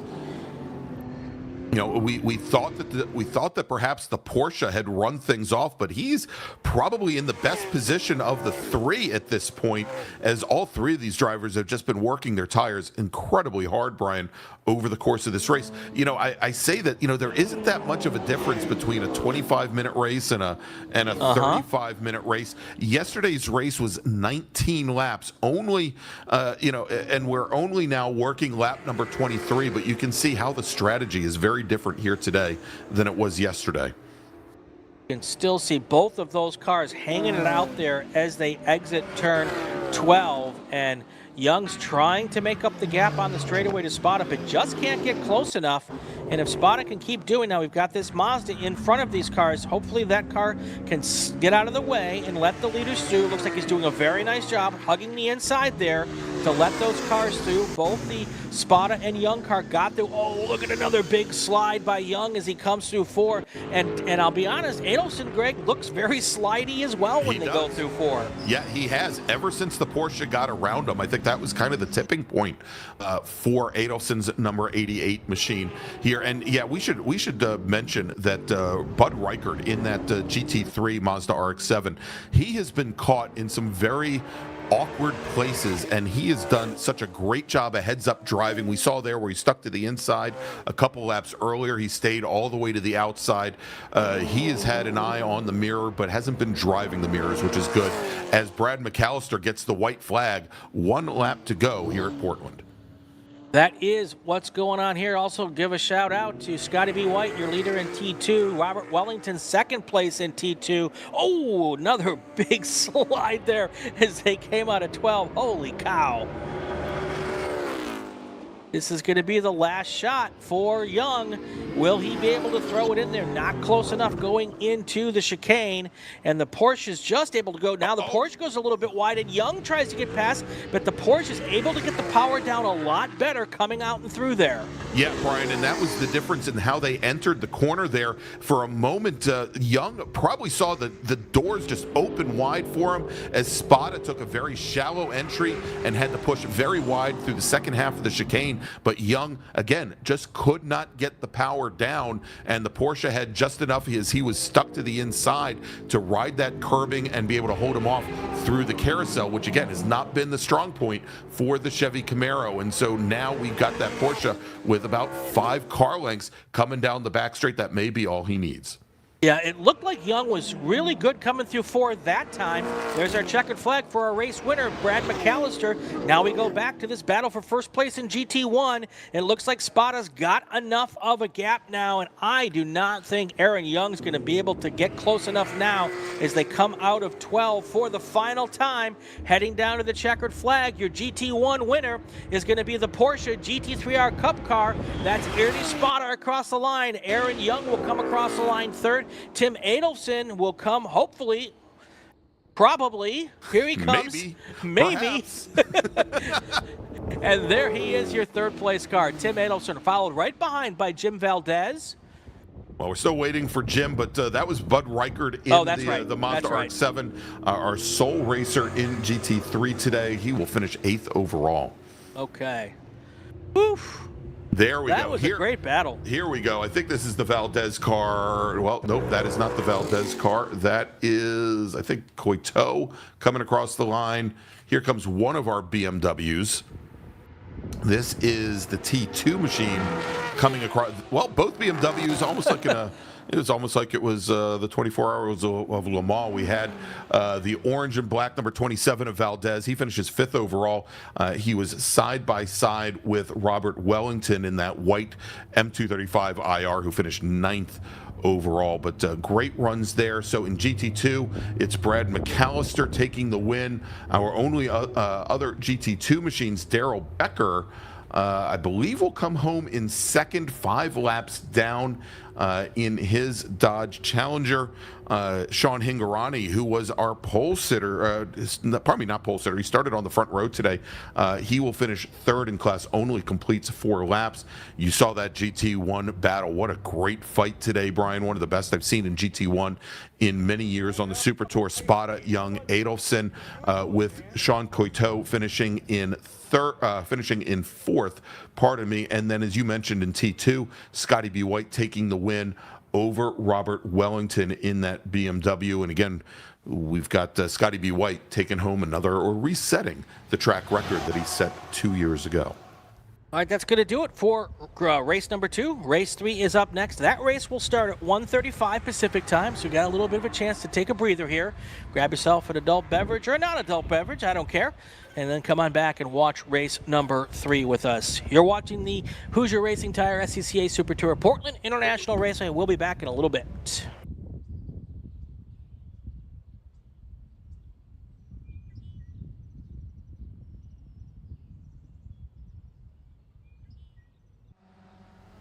Mazda's been very supportive of racers within the SCCA and all the other grassroots organizations for many, many years. Really, their support for racing and our type of racing is unmatched from any other manufacturer. They've been a great partner for many, many years. Mazda, hands down, is the best company to work with for sports car racing. Factory support is second to none. It just feels right. You feel connected.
Welcome back to Portland International Raceway, the Hoosier Racing Tire SCCA Super Tour Group 3 race is about to come up next.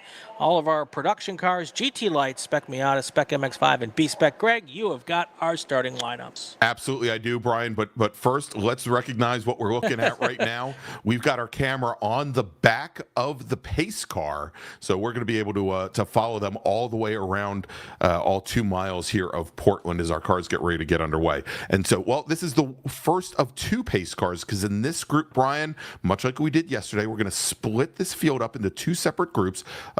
Heading out first are going to be our SMX racers and our Spec Miata racers, and then a little bit further behind a second pace car, behind the second Dodge Neon SRT pace car, we're going to have our production cars, GT Light cars, as well as our B-Spec cars. So let's run down the starting order. We're going to start off with Spec Miata and SMX, where we had 16 drivers put in qualifying time, starting 16th. Driving the number 75 Spec Miata from Portland, Oregon is John Withers. Emmy Kissick will start 15th. She is driving the number 131 Spec Miata. She's from Olympia, Washington. Brendan Gregg is going to start 14th. He's in the number 27 Spec Miata. He is from Vancouver.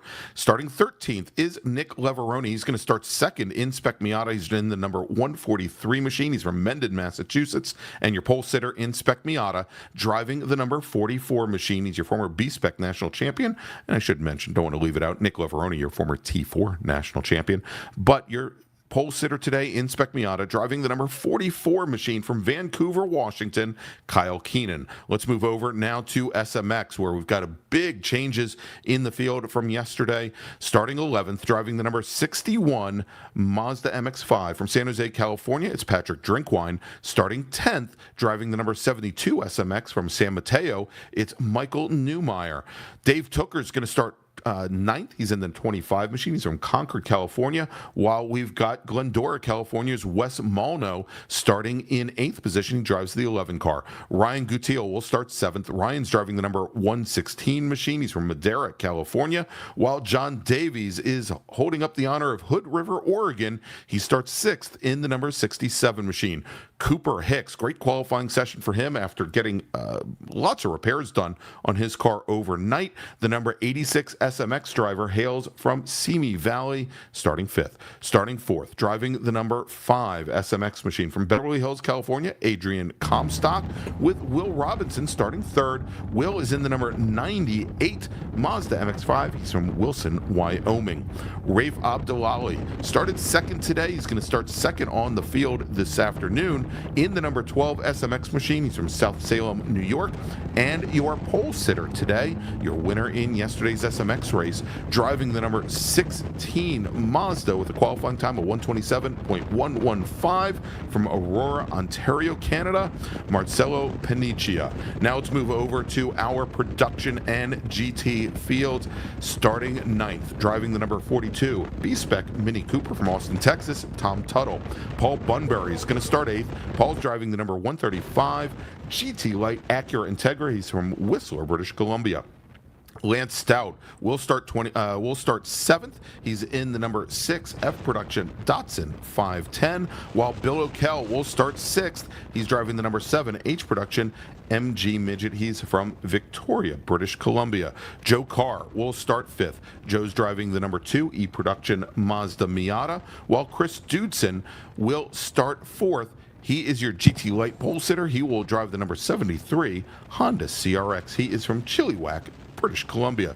Bill Storms will start 3rd. He's in the number 112 F Production Honda Civic Del Sol. And your front row today for our second group, driving the number 40 E Production Mazda RX-7 from Maple Ridge, British Columbia. Let's try this again. From Mountain View, California, it's Kurt Fritschke, and your pole sitter today, driving the number 41 E Production Mazda RX-7 with a qualifying time of 125.220, Austin Bradshaw. All right, so the car you're looking at right in the front on the left of your screen is the 16 car Marcello Panizia. I am not sure that car was going to be on the racetrack. When I walked through during lunch, there were people underneath it. There were tools everywhere. That car lost a transmission in qualifying, and it is back out there getting ready to take the green flag here as our pole sitter.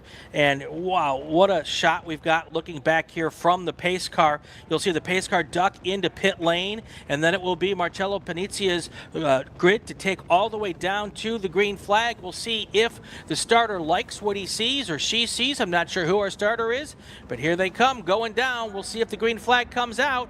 It is in the air. Here we go. We've got a bunch of cars, 25 of them, and there are 11 Spec MX-5 cars going down to the chicane for the first time. 3 wide in the middle of the pack there. Will they all come in? There's 11 going in. We'll see if 11 come out, Greg. All right, Brian, as they come into and out of the Shelton chicane, the white headlights, that is Will Robinson jumping from third position now up into the lead as he leads his Panic Motorsports teammates through. And Brian, there are only 2 of those Panic cars that came out of the chicane. We see at least one of our SMX drivers having an issue running off, and I'm not positive, but that might be the Cooper Hicks machine, the 86, and it looks like the third of the flat out machines now just coming through the chicane is our second group, ready to take the green flag. All right, here they come down. They get their green flag as well. The gray car on the left, the RX-7, that is, I've lost my mind here. That is Kurt Fritchie. Right next to him, Austin Bradshaw. Mind blank for a moment. Let's see who comes through the chicane first this time. It's going to be Bradshaw out front with Fritchie right behind him. This is looks like a lot of what we saw yesterday, Greg. Yeah, indeed. Well, there's one big difference as we see now is Fritchie and Bradshaw side by side coming through turn 4. Bill Storms sitting there in third in his Honda Civic Del Sol, and then we've got not the Mazda Miatas, it's in our grid sheet, but the Mazda RX-7 of Joe Carr gets around Chris Dudeson's GT Light machine. Big change in both groups today. Yesterday we saw almost exclusively every single race where the pole sitter started from the left lane. Today in this group for both our our SMX group and our production group, where the pole sitter started on the inside lane, and now we know which driver had the issues on the opening lap. Brian, it was our pole sitter Marcello Panizia. He was the Flat Out Motorsports car. There we see just now coming through turn 4 that had issues on the opening round, and I just had Ben Tyler tell me that I called the Flat Out cars the Panic cars by mistake. So sorry, Panic guys down in South Carolina. Anyway, Raif Abdullahi, he is your leader. Cooper Hicks in the 86 machine. He wasn't the one to drive off track. He is now sitting in second position in the 86 car after all the mechanical issues that he had yesterday. Great start for him. Will Robinson in the number 98, the second of the Flat Out Motorsports cars there, running in third. Then John Davies and Wes Molno. Great start there in Spec Miata. Kyle Keenan once again jumping out to the lead over Nick Leveroni, Brennan Gregg, Emmy Kissick, all 4 Spec Miata drivers in very close proximity as well. We'll definitely want to jump to that race a little bit later on.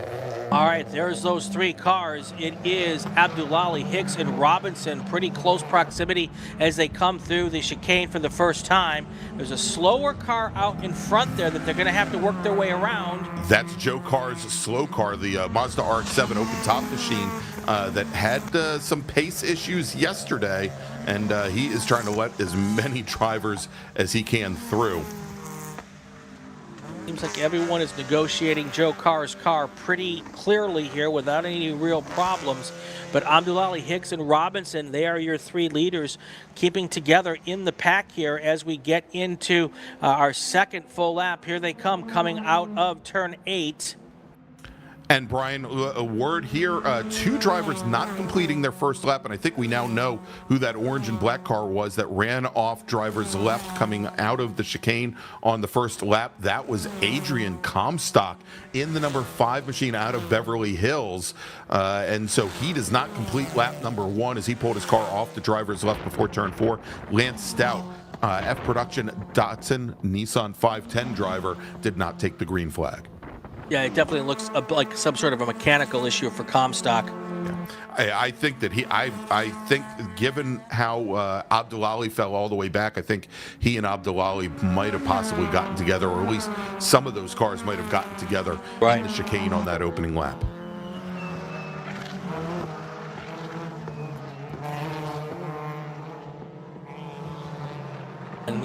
These cars, there's a yellow flag going into the chicane. Not quite sure what is the purpose of that or why it's there. I'm sure there's a car off somewhere and that's why it's there, but I don't know exactly which car or where it is. I'm hearing some chatter.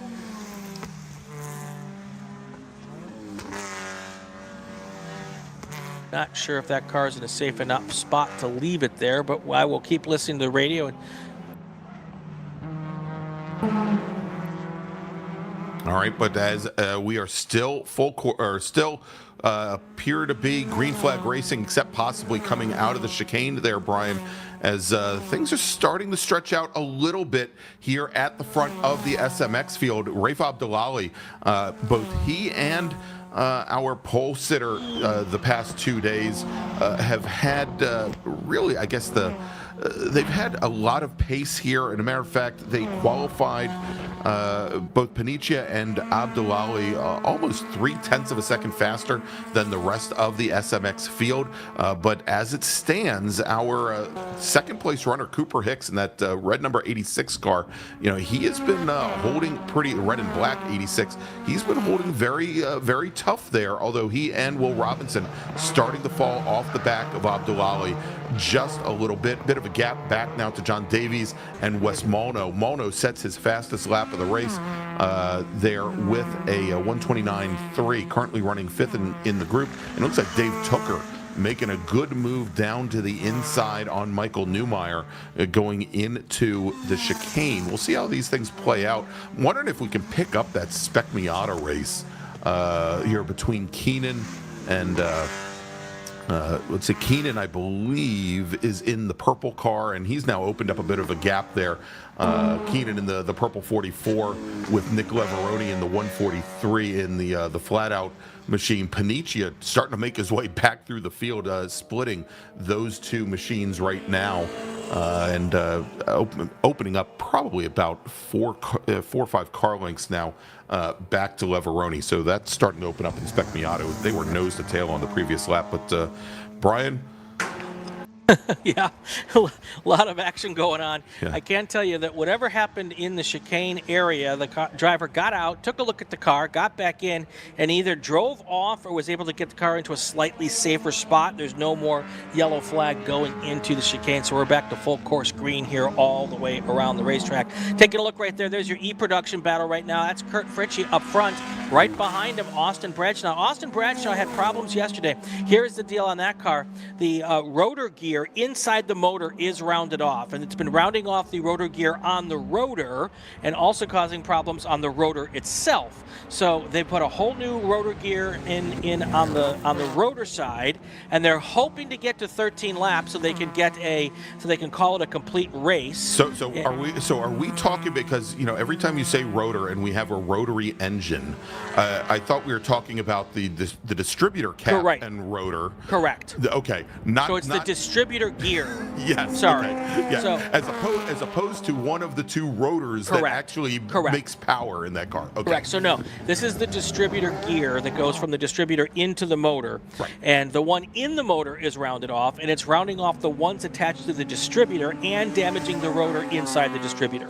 Which creates a problem, because that means that the car essentially can't spark the spark plugs to get ignition. So anyway, they're hoping they've done enough of a repair to get halfway and be a full race and get the points. Yep. And if they get anything past halfway, it's gravy on top of the mashed potatoes.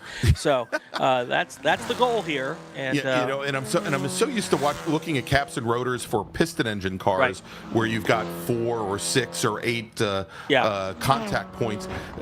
Austin put up a picture last night of the rotor for this engine. He put it on a table, and it reminded me, Brian, of the little guy who shrugs, the little emoji of the shrugging guy that he had like both arms out to the side with hands up in the air.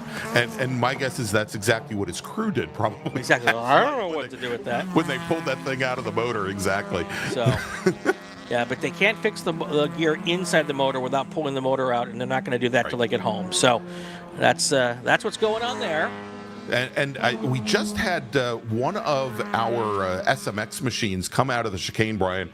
Looks like his front end has been rearranged quite a bit there. I think that's the blue number 116 of Ryan Gutiel. Ryan is out of Madera, California. He's just ahead of our Spec Miata leader. And right at the tail he's right behind Marcel Panicia and Michael Neumeier. That right now is the battle for 8th, and as I look at the front end of that Mazda, I think the only thing that looks uglier is the front of a Mazda, probably not a Mazda, a BMW M3 GT3 car with the big beaver nose on it. You can see there how beat up the front of that car is. I know that's an obscure reference, but Larry McLeod will know what I'm talking about. You can send your hate mail to Gregg Ginsberg. No, just kidding. I think most of the internet world will concur with me on the front end of the M3 GT3. Anyway, right now that is Neumeier. I think that is. Oops. Let me go back to my lap. Oh, that is Panicia, Neumeier, Gutiel now, who loses another position as he drops now back behind Neumeier, who's in the red number 72.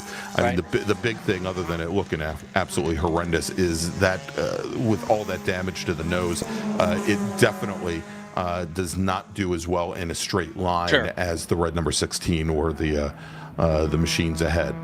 I've got a change in position on the podium in Spec MX-5. John Davies has worked his way around Cooper Hicks. He's now in 3rd place and trying to bear down and find a way to get close to Will Robinson here and get around him for 2nd place. Rafe Abdullahi, though, he is driving away just a bit. He's got a 2.4 second lead over 2nd place Will Robinson.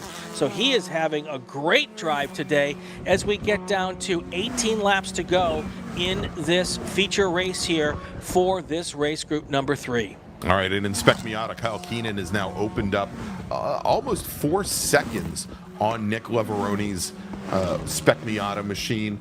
And between that fight at the front here with Abdullahi and Robinson now at about 2 seconds, let's see if we can jump back to that battle for the lead in E-production between Fritchie and Bradshaw. That has been one heck of a battle. Until Bradshaw had to retire early yesterday, those two were pretty much either nose to tail or door to door for almost 2/3 of yesterday's race. But now it looks like Fritchie has opened up a pretty good advantage there, Brian, as they come out of 12. Yeah, this was about the time in the race yesterday where Bradshaw started having problems, and I'm hoping that's not what's going on here. But now that he knows what the situation is, if there's any way for him to nurse it for another couple of laps, that's what he's going to try to do to get this thing to at least the halfway point. But it looked really strong there for the first couple laps of the race because there was nothing rounded off on the distributor gear. Yeah, you know, and I felt real bad because I think early on in yesterday's race I had mentioned that last year here that one of the 2 races that Bradshaw's car was a little suspect towards the end of the race and had started losing pace, and I'm sure it wasn't the same issue a year on. But just then we saw him start to fall off the pace and then limp the car back to the pit lane. So we'll see here as he is still continuing at a fairly decent clip, Brian. Gets a good run out of turn 7 and looks like he might be back within the draft of our leader in E-production, Kurt Fritchie, trying to make up the 2 seconds that he had lost. Definitely. So your battle for the lead, Ian Spec Miata, is Kyle Keenan over Nick Leveroni, and it is a 4-second gap between those two cars. Then you've got to go back to Brennan Gregg in third place, but he's a ways back. So he's got the two E-Production RX-7s between him and Leveroni. So that's Leveroni's got what everybody wants, a buffer between him and the car behind him. But Fritchie just made his way around Leveroni, and I'm sure Bradshaw will try to do the same thing here. So maybe that gap won't be so good next time by. Yeah, exactly. There, as we see, Kyle Keenan is in the purple Spec Miata, looking for his second win of the weekend in that machine. Let's see if we can jump, Brian, back to the battle for second in SMX. Will Robinson, he's in the number 98 flat-out car. That's the car with the white headlights.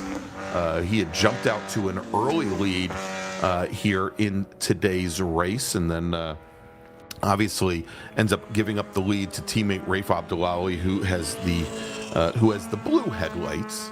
And we'll continue to watch here because John Davies and Cooper Hicks still in pretty close proximity. And here they come. That was coming on the front straight. There is Abdullahi, and now coming across the line, that's Will Robinson and John Davies in that white or grayish 67. Cooper Hicks in the red and black he's in the red and black number 86. My apologies, as they're coming through the Shelton chicane, but still in pretty close proximity here. And should mention there, Wes Molno, not all that far behind in the number 11 machine. That is the white and blue with black bumpered car. And 2 days in a row, the leader at SMX has taken advantage of some stuff on the opening lap to open up a little bit of a gap, and that is what Rafe Abdullahi did today, and he is taking advantage of that situation. 4.2 seconds is his lead, and then now we're talking about, these are the ones, Greg, we're just talking about, Robinson, Davies, and Hicks. And look out, Wes Molno's not that far back in 5th place, so he might try to get into this discussion as well. Yeah, he might. Just there, Dave Tooker in the orange and black number 25 had one heck of a drift show there coming through turn 7. Should remind him that Global Time Attack and Formula Drift is actually on the other side of the country at Road Atlanta this weekend. If he's looking for a little extra time, car looks much tighter there going through turns 10 and 11. However.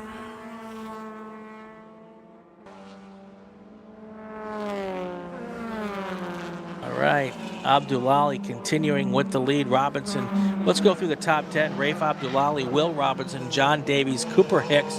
Then we've got Wesley Molno. Dave Tooker is in 6th. Marcello Panizia already worked his way back up to 7th place in Spec MX5, followed by Patrick Drinkwine and Michael Newmeyer. And then 10th place is Ryan Gutierrez. Looking at the other group of cars that we started in this race, Austin Bradshaw retakes the lead, and then Kurt Fritchie takes the lead back. He is your first place car in E-Production, followed by Austin Bradshaw, and then Spec Miata, your top 3 there, Kyle Keenan, Nick Leveroni, and Brennan Gregg. Chris Dotson's your leader in GT Lights. F production leader is Bill Storms. Your H production leader is Bill O'Kell.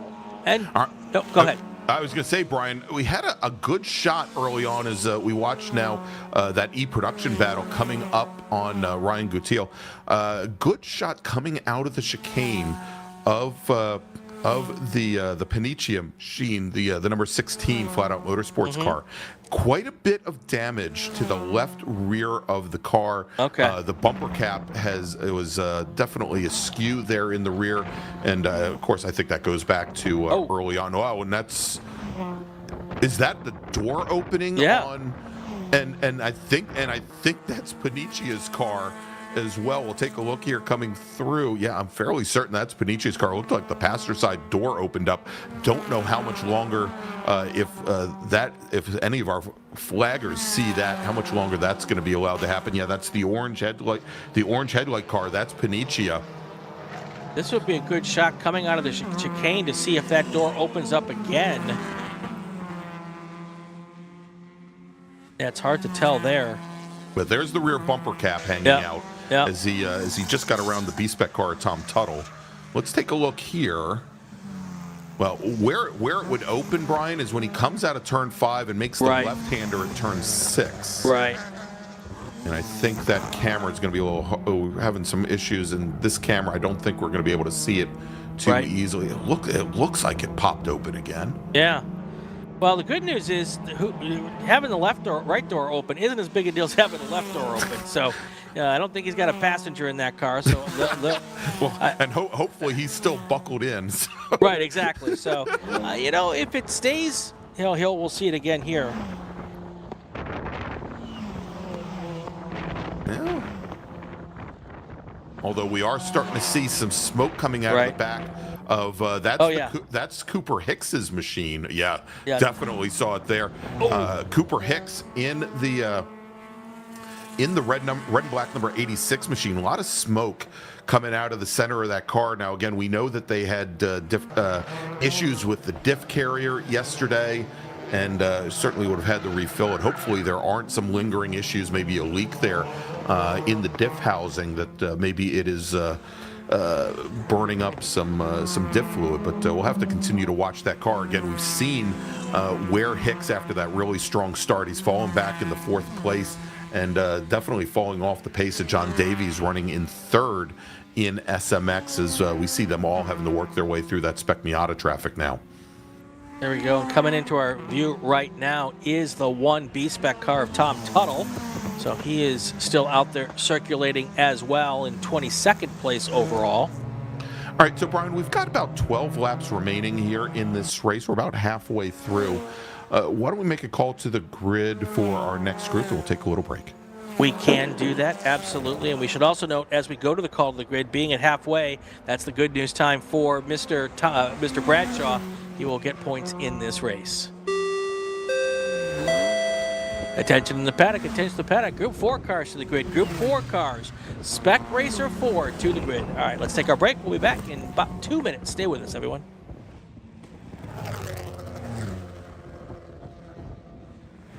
For over 25 years, championship-winning drivers and teams have demanded Hawk Performance Motorsports brake pads. Now you can have their advanced technology on your daily car, truck, or SUV with Hawk Performance Street products. With the improved HP Plus pad for that hybrid street and track feel, or Super Duty pads for tow vehicles, their all-new ER1 brake pad designed to take on even the longest race, and their all-new high-performance brake fluid, Hawk has all of your braking needs covered. Visit HawkPerformance.com and like them on Facebook or Instagram to learn more about the Hawk Performance Advantage. Hawk Performance, what's stopping you? Tire Rack was established over 40 years ago by an SCCA member with a passion to find the right tires, wheels, and now brakes and suspension products for racers and enthusiasts on both street and track. As official tire retailer of SCCA since 1995, and sponsor of the Runoffs Pole Award, along with the National Solo Program, Time Trial Nationals, and National Tour and Track Night in America. Tire Rack is proud to support the SCCA and its members as they go have fun with cars. As the official fuel partner, Sunoco has been helping the SCCA and their drivers perform at their peak since 2001. Mile after mile, race after race, Sunoco's trusted the fuel over 50 racing bodies, including the SCCA, SCCA Pro Racing, Trans Am, NHRA, and NASCAR. As the largest manufacturer of race fuels, they're passionate about helping drivers and teams take the lead. To find race gas near you, visit SunocoRacefuels.com or call Sunoco at 800-RACE-GAS. Get more bang for your buck at SummitRacing.com. Choose from millions of in-stock parts from over 1,500 name brands. Parts for racing, street performance, trucks, plus tools, accessories, and more. Shop anytime, anywhere with the Summit Racing app. Maza Vineyards is the exclusive sparkling wine for podium celebrations at the Hoosier Racing Tire SCCA Super Tour, SCCA Runoffs, and Tire Rack SCCA Pro Solo. Celebrate your racing weekend with Maza Vineyards and learn more at enjoymaza.com. It's the 2024 Hoosier Racing Tire SCCA Super Tour, the premier amateur road racing series bringing together top SCCA road racers from around the country. The Hoosier Super Tour visits some of the greatest tracks in North America, showcasing each of our 28 car classes. From production to GT cars, prototype to Formula cars, the Hoosier SCCA Super Tour packs a ton of wheel-to-wheel racing action into every event.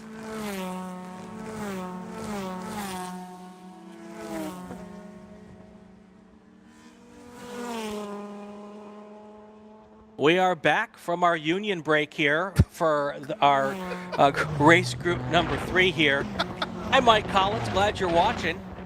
10 laps to go here as we get ourselves into and Austin Bradshaw still on the racetrack. A little pop, a little bit of flame out of the tailpipe. I love seeing that, by the way, is coming out of the tailpipe on that RX-7. So the good news for him is he is a full race completion here, so he will get points regardless of where he finishes.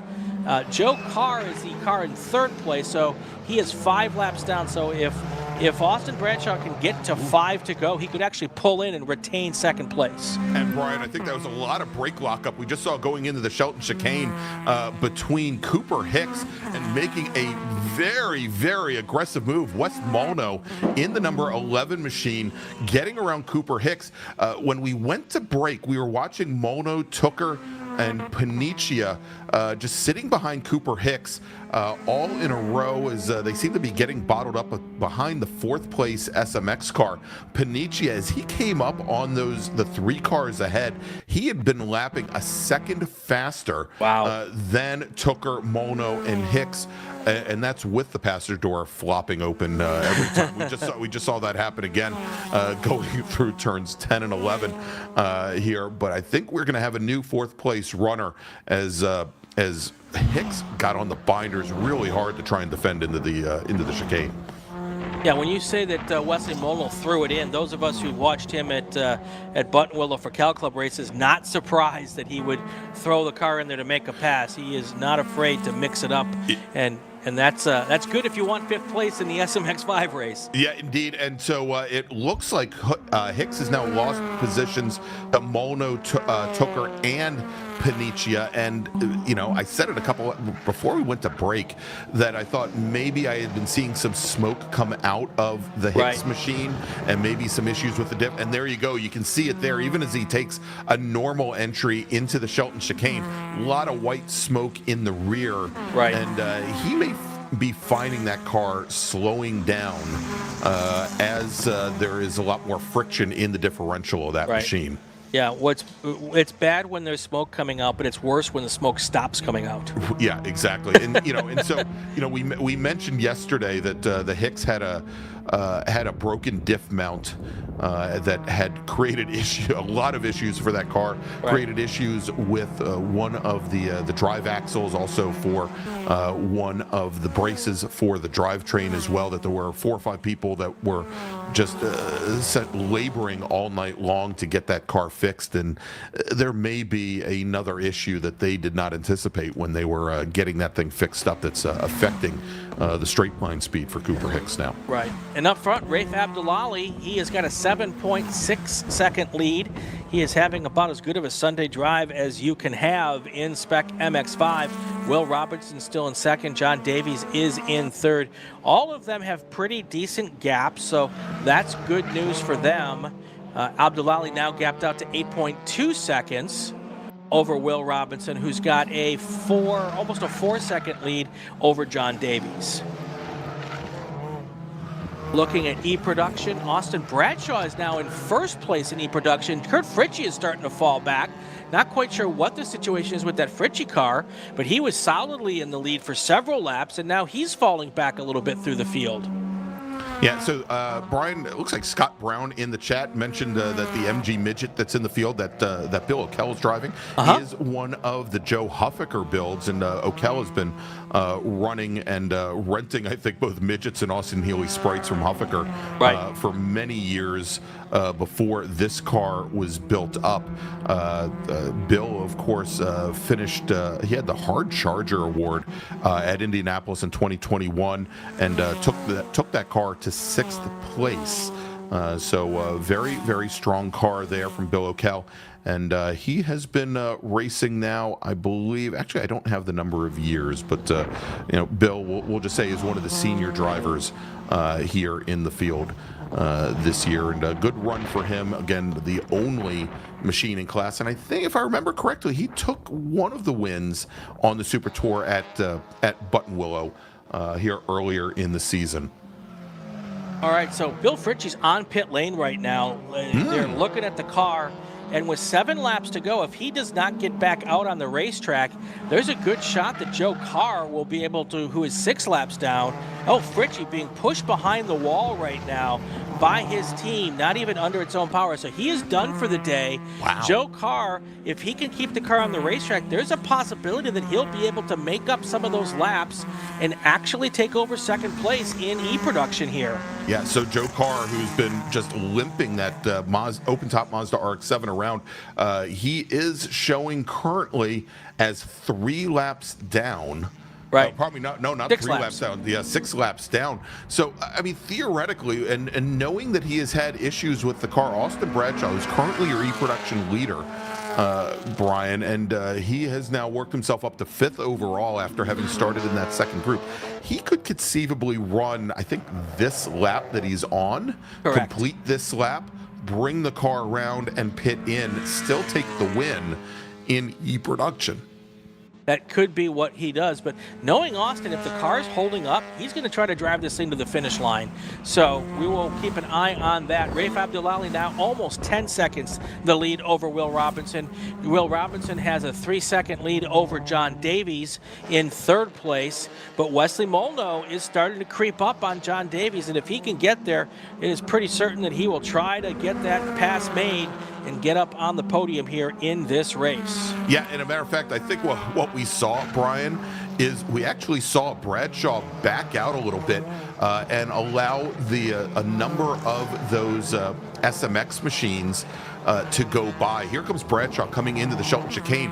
On the last lap, he was running 5th. He allowed, I believe he allowed Tooker, Panizia to get around him as well. Cooper Hicks, Tooker, and Panizia. Bradshaw now back into 8th position. So we may be seeing him right now knowing that he has a number of laps on second place, kind of backing out a little bit, trying to preserve this car, maybe, as you said, make it all the way to the checker. Yep, all he needs to do now is nurse it to the, well, he doesn't even need to nurse it to the checkered flag. At this point now, he could probably just pull in and be declared the winner. So, but knowing him a little bit, that's just a bit outside. Yeah, that was Cooper Hicks having to go for the wild ride as he came through the little bend at turn 8, came up on Tom Tuttle's Mini Cooper and realized, well, there wasn't much room to the inside of that white line and had to take that runoff there on driver's right. I think that's the first time I've seen someone do that this weekend. Yeah. It's smart. I mean, it kept him out of trouble and keep, allowing him to continue to race for the rest of the race. So 5 to go here. Let me make another call to the grid real quick. Sure. Attention in the paddock, attention to the paddock. Group 4 cars to the grid. Spec Racer Ford 3 cars. It is your turn to come to the grid.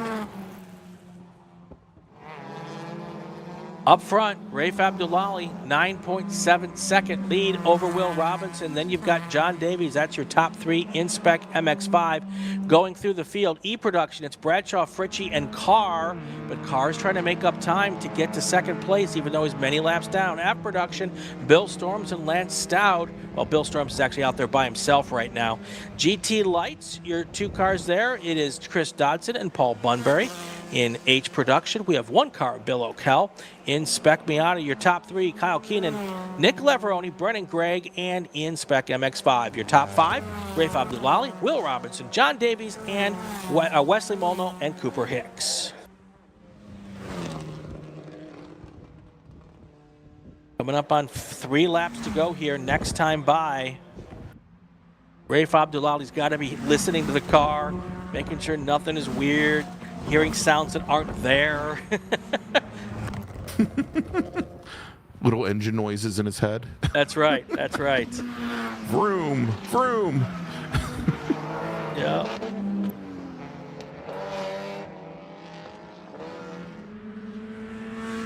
And there's coming into the Shelton chicane. There is that beautiful Bill O'Kell MG midget. Let's just take a look at it as it comes through. Wonderful, wonderful car. Yeah. And there are some really, really nice race cars this weekend. And I found out during the break, during lunch, Greg, that there's a car we've been calling gold all weekend that is actually bronze. Oh, the Formula 600 yes. of Jorgensen. Exactly. Yeah. That's another beautiful race car. All right, Abdullahi, Robinson, Davies, still your same up front. Now, the gapping, Abdullahi's now kind of pretty much set now. He's not gaining much time, if any, lap to lap. So I think he realizes all he has to do is get this car 3 laps home. No reason to push it right now. Also, all these SMX cars, this is their 4th session of the weekend on these tires. Right. So they're probably just about ready to be done. Done, exactly. And so what we're seeing is Abdullahi now lapping in the mid-29s, about a full second off of what was his fastest lap of the race. And I think more importantly, about 2 seconds off of what he qualified with. And I think that time was set during the qualifying session this morning, again, where it was considerably cooler out. But yeah, obviously every single lap that these SMX drivers turn, every single turn complex where they try to push an issue and get around another car, it's a point of diminishing returns because they have been running these same tires since the beginning of qualifying yesterday. Wow, taking a big leap to the inside. I think that's Abdullahi now coming underneath Cooper Hicks. Cooper Hicks had gotten back around him. Yeah, that is the orange headlight car. That is probably not Abdullahi, no, Panicia. That's Panicia, right? Yeah, sorry. And the only reason I know that is it's got the damage on the left rear. So yes. That's my telltale sign on that one. But what a great way to tire manage, to get a 10-second lead and then be able to nurse the car home. That is the best case scenario for Abdullahi, to be able to manage this last stint on this set of tires. So I wonder if any of the SMX cars behind Panicia have thought about moving and trying to come underneath him going into turn 11, and then have him literally not close the door but open the door on them. Oh gosh, 2 to go here. Next time by 1 to go for Rafe Abdullahi.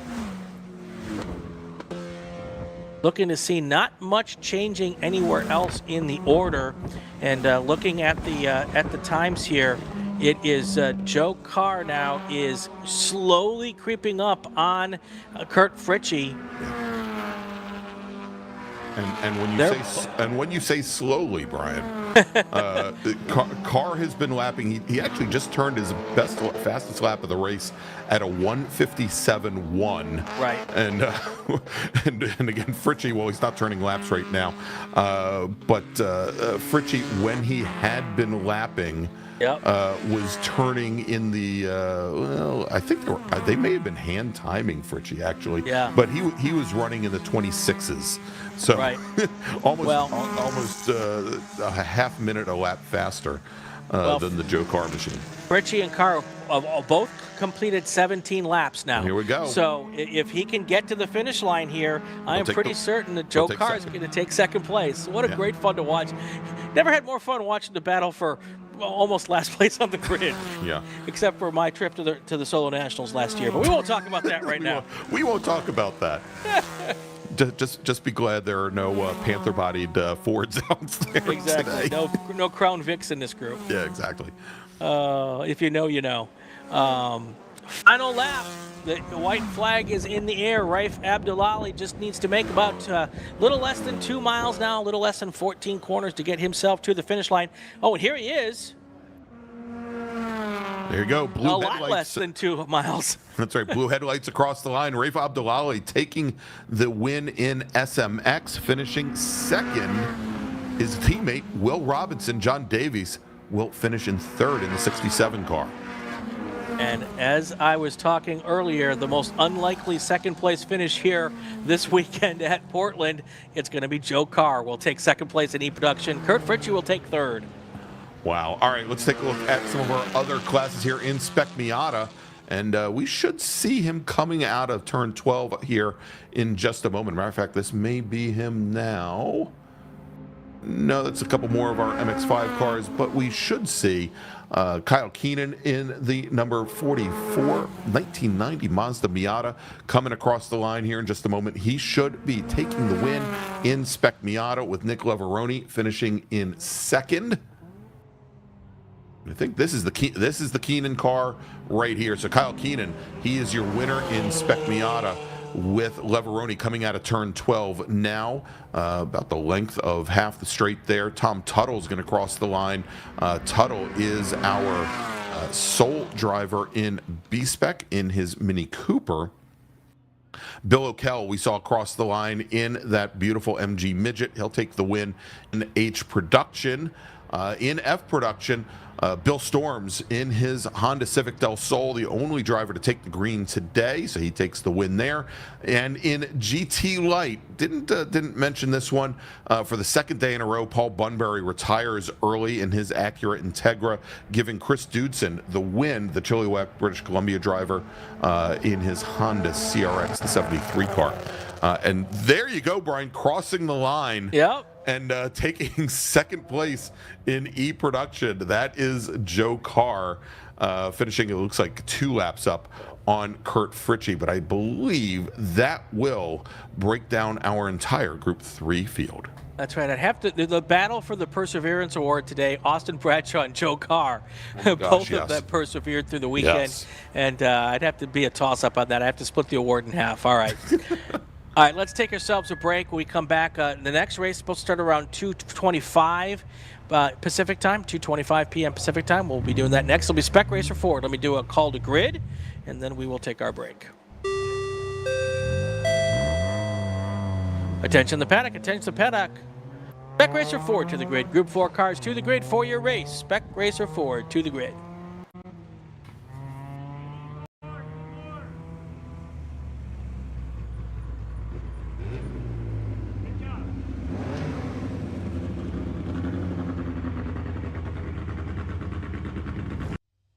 My customer experience with Mazda has been absolutely fantastic.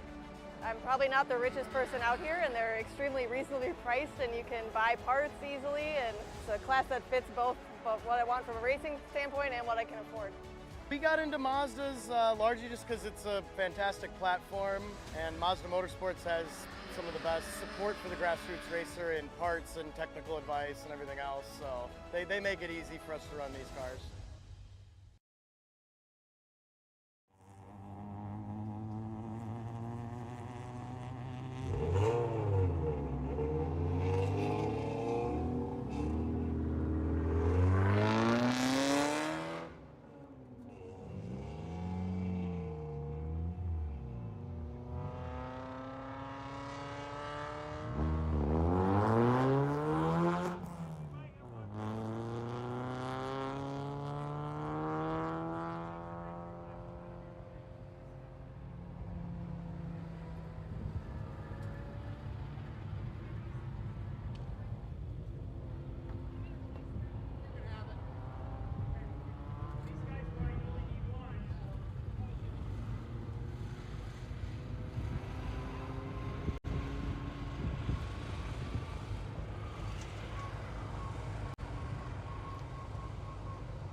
We're back here. Portland International Raceway.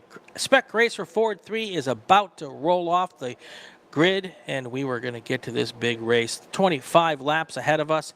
A whole ton of cars, so many so that we can't get them all in on the starting lineup here, but Gregg's going to give the best shot he can. Well, I'm going to try, Brian. We've got a couple extra seconds here. Yeah, give it a shot. 1 to go, 1 minute. That's what the splitter is doing there at the top of the grid.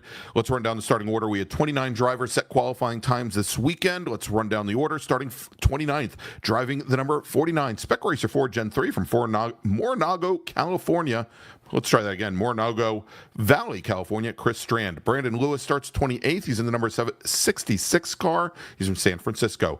Jeff Rinkoff is starting 27th. He's in the number 05 car. He's out of Portland, Oregon. Charles Pigeon starting 26th. Charles is driving the 111 car. He's from Abilene, Texas. John Draneas is starting 25th. John is driving the number 9 Spec Racer Ford Gen 3. He's from West Lynn, Oregon. With Bothell, Washington's Donald Pingree starting 24th in the 117 car. James Flynn drives the 46. He's starting 23rd. He's out of Portland, Oregon. With Tom Miserandino from La Quinta, California. He starts 22nd in the 15 car. Henry Tabor starts 21st. He's driving the number 5 Spec Racer Ford Gen 3. He's from West Lynn, Oregon. With Scott Peterson starting 20th. He's in the 54 car. He is from Normandy Park, Washington. Paul Robson starts 19th today. He's in the number 4 machine. He's from Tacoma, Washington, with Robert Edmondson starting 18th. Robert's in the number 122 car. He's from Manhattan Beach, California. Paul Goody starts 17th today. He's driving the number 27 car. He's from Portland, Oregon, with Paul Marino from Chatsworth, California. Paul is starting 16th today in the 14 car. J.D. Barnum is starting 15th today. He's in the number 28 machine. He's from Gladstone, Oregon, with Leonardo DiCaprio, Leonardo Del Castillo. He is going to start 14th. He's out of Woodinville, Washington. He's driving the 29 Spec Racer Ford. Mark Ballingy will start 13th today. Mark is driving the 197 car. He's out of Shafter, California, with John Arscott starting 12th. John is in the number 81 machine. He's from Portland, Oregon. Seattle, Washington's John McClintock starts 11th in the 23 car, with Andre Parra starting in 10th. Andre's driving the number 77 machine. He's from Government Camp, Oregon. Shoreline, Washington's Tom Burt will start 9th. Tom is driving the number 45 car, with Christian Jurgis starting 8th, driving the number 7 machine. He's from Kirkland, Washington. Bakersfield, California's Mike Miserandino, multi-time national champion Mike Miserandino, starting 7th today in the number 11 car, with Steve Fogg driving the 21. Steve's out of West Lynn, Oregon, starts 6th. Then here come the Harrises, starting 5th, driving the number 22 machine. From Portland, Oregon, Taylor Harris. You might be surprised, but our next driver is from Portland, Oregon also. That's Todd Harris. He's in the 20 car. He starts 4th.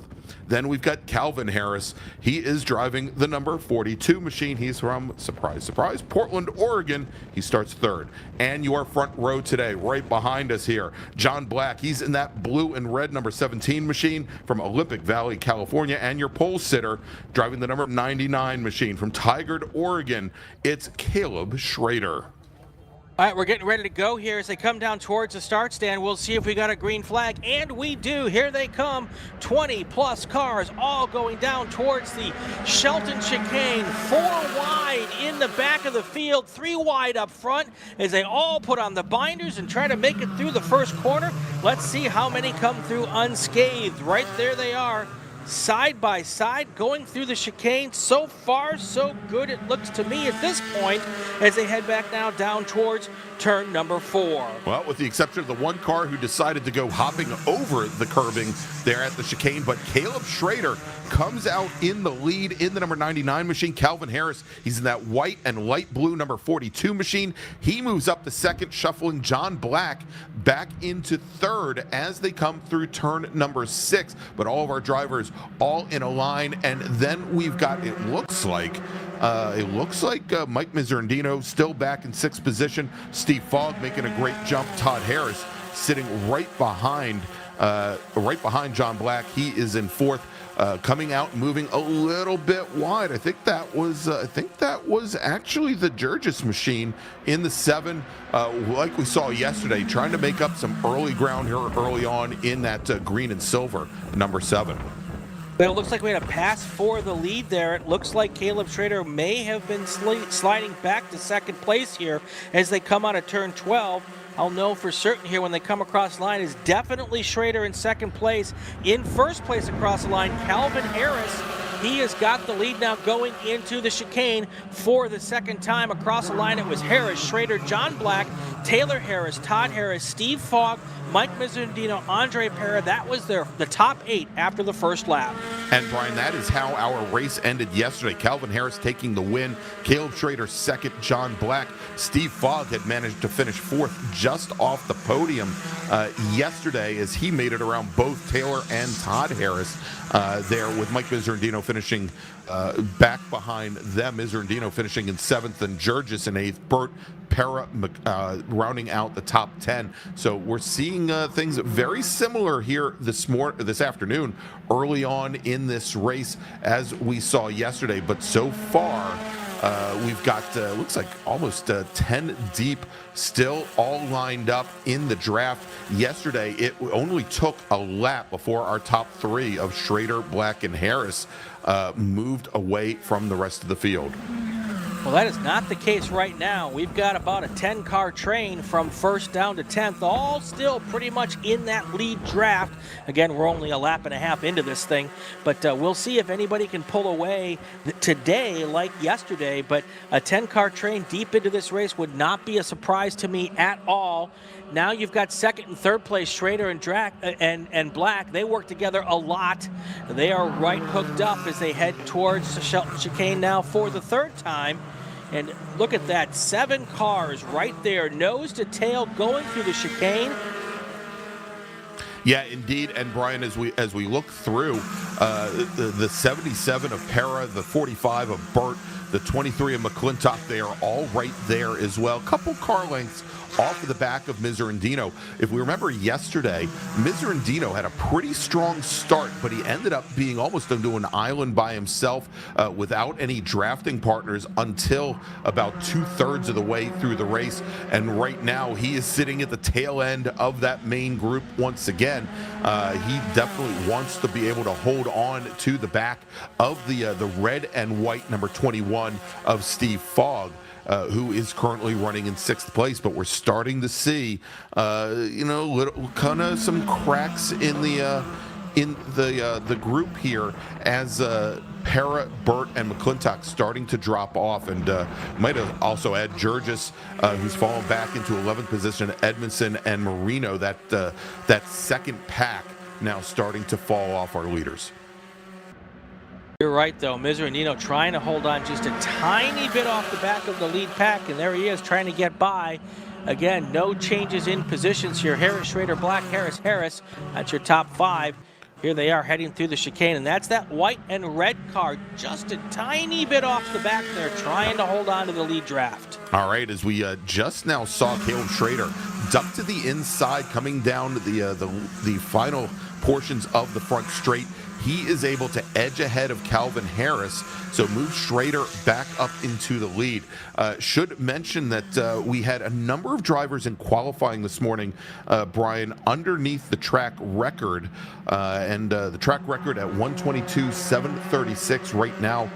None of our drivers really anywhere close to that, but again, doesn't surprise me, quite a bit warmer on track today, and we'll see if under the draft some of them do get a little bit closer there. Right now, Taylor Harris, our fastest driver on track, a 123.590, as he is sitting in 4th place, and you can see not a lot of room to go faster as they kind of accordion up coming into turn 12, as I think we're starting to see where these drivers trying to figure out the breaking points of those ahead of them. Of course, these Spec Racer Ford Gen 3s, they've got that one big brake light right in the middle of the roll hoop.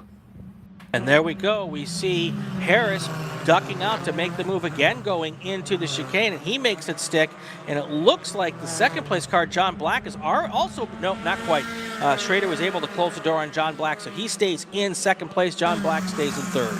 Yeah, but Brian, coming out of the chicane for a brief moment there, we saw Taylor Harris in the 22 machine try to sneak underneath John Black and actually pulled alongside as they got to the final apex there over at turn 3, the final corner out of the chicane. John Black, and we saw this yesterday where John Black was perhaps the fastest of our top runners yesterday, coming through the carousel, going through turns 4, 5, and 6. He was again able to open up and gap Taylor Harris in that white with red number 22. 7-car train up front, pulling away from 8th through 10th. That would be Para, Burt, and McClintock. And if they don't get moving, and they're probably already too far back to get caught up at this point in time without any kind of a full course caution. It looks like those 7 cars now, unlike yesterday where there's just a couple of cars out front, now we've got a 7-car train as we get into 20. It'll be 20 laps to go here next time by. Yeah, and we are seeing Mike Miserandino. He's been able to keep in touch. He's just on the tail end of that draft, Brian, off of the back of Steve Fogg. We saw where yesterday he did fall off from the lead group, and he's hanging on for dear life. But he is the one, I think, probably certainly since he's already at the back of the train, most in danger of falling back and losing grasp of the 6 cars ahead. Harris back out front now with Schrader right behind him. Those 2 cars keep flip-flopping positions, and honestly, Greg, I think that flip-flop of positions up front is what's allowing this pack to stay together. There you go. There's Harris in the white and blue car, Schrader in the red and black car. Then the blue and red car right behind him, that is John Black. Right behind them is Taylor Harris and Todd Harris. Yeah, and leading that second group, Brian, that is Tom Burt in the number 45 car. We saw him just a little while ago race his FE2 machine. He's in the blue with yellow stripe number 45. Again, he was the Super Tour National Season Champion in FE2 back in 2018 here, but looking to make up some ground here in Spec Racer Ford as that lead group comes across the line. We'll see now Burt, who is running in 8th position now, a pretty distant 8th. Looks like almost 4.5 seconds back from our lead pack now. Yeah, we get to a certain point where, both the cars up front, Schrader and Harris, know where they can get around the other, and it just doesn't make a whole lot of sense to keep trading positions in the middle part of this race. And, you start to burn off your tires, you get everything overheated. You also have to make sure that you don't get that car overheated because they've got those little tiny radiator slots in the front, and that's a worry for some of these cars. Although it is about 10 degrees cooler today than it was yesterday. Yesterday, about 85 degrees when these cars went out. Pulling up the thermometer right now, it is 76 degrees. So that's going to make a difference as well, Greg. Yeah, indeed it will, Brian, here. And so we probably for a while won't start to see the drivers start to poke out just to get air. We have seen, and I think this is more a question of just getting in the mirrors of the car ahead, we have seen John Black a couple of times pop out now just to give a look to Caleb Schrader. He did it to Calvin Harris as well, and he did it on laps 2 and 3. So, again, I think it's more just, hey, I'm back here. But I think with all of these drivers up at the front, they're not really concerned about that. They're going to give a poke to take a look to that inside mirror. And admittedly, Spec Racer Ford mirrors, you don't get the best views out of them. Right. I'm sure that both Calvin and also Caleb Schrader not really too concerned. Interesting to note, though, and we saw this here and we've got a car that now goes around in the chicane, and that was the 23 machine that goes around, and that is John McClintock. McClintock, yeah. And so McClintock, who was sitting down towards the tail end of the field already. He was in 9th. Oh, 9th, I mean. Yeah, Sorry, not the tail end of the field. He was tail end of the top 10. Yeah, so he was the second car in that second train. And now you can see it, Tom Burt in that 45 car. Now he is the driver without any drafting partner. As McClintock went around, it put, basically everybody behind him, Andre Pera, Christian Jurgis, Robert Emerson, they all had to get out of the throttle. Now there's that huge gap to the 45. But if we also look as Tom Burt comes through 10 and 11, Brian, we knew it was only a matter of time, but it looks as though Mike Miserandino starting to lose the draft of that lead group. Yeah, not able to hold on to those front cars. He's down probably 7, 8 car lengths back, maybe even 10 as they come back into the chicane. It does look as though this first group of pack has decided to kind of settle in here and just knock off some laps here. They've got 17 to go. This is going to get really exciting, hopefully, with about 5 to go if all of these 6 cars can stay together here. What is not uncommon, though, is as the laps click away, now 7th place has kind of started to fall off the back. Sure. At some point in time, it won't be surprising to 6th place to start to fall off the back. And then we'll just see how many cars are still here when we get to the closing laps. Well, and funny you should say that, although, again, with all of these cars locked in the draft, there isn't much of a place for him to go, and the difference is only a matter of hundredths or thousandths of a second. Steve Fogg, who is your 6th place running car, currently in that white and red number 21 machine. He just reset fast lap of the session. If you look at our timing tower on the left-hand side of your screen, you'll see his name in purple, denoting that. But again, he is, sitting, just like 2 or 3 feet back behind Todd Harris ahead of him. He's not going to make all that much up there in the draft. I should mention, though, Steve Fogg, former Super Tour winner here at Portland International Raceway. Oh, and there is John Black coming out around Caleb Schrader going into the chicane. This will be his first time in this race since maybe the opening lap to get into 2nd place here. And now he is pulled in behind Calvin Harris, and we'll see how this all works out with him trying. He might feel like he's the faster of these cars and just give me a shot to go out front, but we'll see what happens. Wow, and it looked like we might have had one of the Harrises, I think Todd Harris, running a little bit wide coming through turn number 5. We'll see when we rejoin that pack if there is any kind of gap there now, and it looks like they have all closed back down as they come through turn 7. Yeah, we'll continue to see here. And actually now just a little bit of a gap there back to Caleb Schrader in 3rd. As this race wears on, we talked about early on with the SMX machines, for example, how there's only going to be about another 6 laps to this race, another 12 miles. But the strategy does change, and we talked yesterday here at the as this race was winding down, as some of these racers may have been trying to judge whether or not they had enough of a pull, enough of a slipstream in the draft as they came out of turn 12 to be able to push past the cars to the inside. And we just see now where John Black, he's able to take the lead. He wasn't able to draft past our former leader Calvin Harris before they got to the start-finish line. Looking just a little further back through the field, Henry Tabor started 24th. He's now up in 19th position. This is his first race back in a spec race for Ford after his big crash last year at the June Sprints. Glad to see him back in the fight here and doing a really nice job getting back on the horse here this weekend at Portland. Yeah, indeed. And we had Henry up in the booth yesterday morning during one of our qualifying sessions. Still in high school. He was the 2022 Oregon Region Spec Racer Ford 3 champion. And what do you have? We talked about how his family does some rallycross as well. He was the 2023 Ken Block KB43 Forever Flat Out Award winner. Wow. As well. And so he's had a lot of success there behind the wheel. I know we talked that some of his family, I think, is taking place in a rally event next weekend. Right. It sounds like that isn't, his body may not be quite ready for that as well. But good to see Henry behind the wheel, because my gosh, that was just what happened with June Sprints last year. Yeah. Coming out of the kink was just something incredibly scary. We had it on our cameras. Incredibly scary to see. Side-by-side racing going into the chicane here, and all of a sudden, Calvin Harris back in the lead.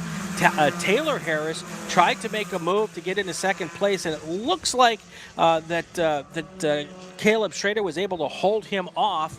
But now it's Calvin Harris in first, John Black in second, and Caleb Schrader in third. Yeah, and it didn't take much, Brian, as Taylor Harris had the inside position coming out of the chicane to really throw Caleb Schrader off of his pace, and as Schrader had to really hold the car out to drivers left, lost a lot of momentum, and we can see now, and this will probably be made up in the draft within a lap or so, but Schrader lost a full car length back to John Black, and henceforth Taylor Harris lost about a car length back to Caleb Schrader as well. But what this has allowed to happen, if we look at this, both Steve Fogg has definitely made up a lot of pace here, as we see, and I thought maybe Mike Miserandino might have been able to close up just a little bit.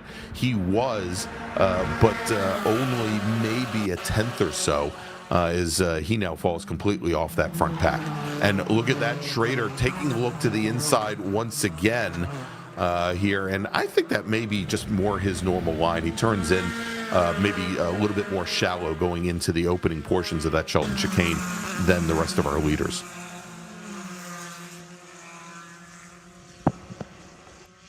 Let's go through our top 10 right now. Calvin Harris, John Black, Caleb Schrader, Taylor Harris, Todd Harris.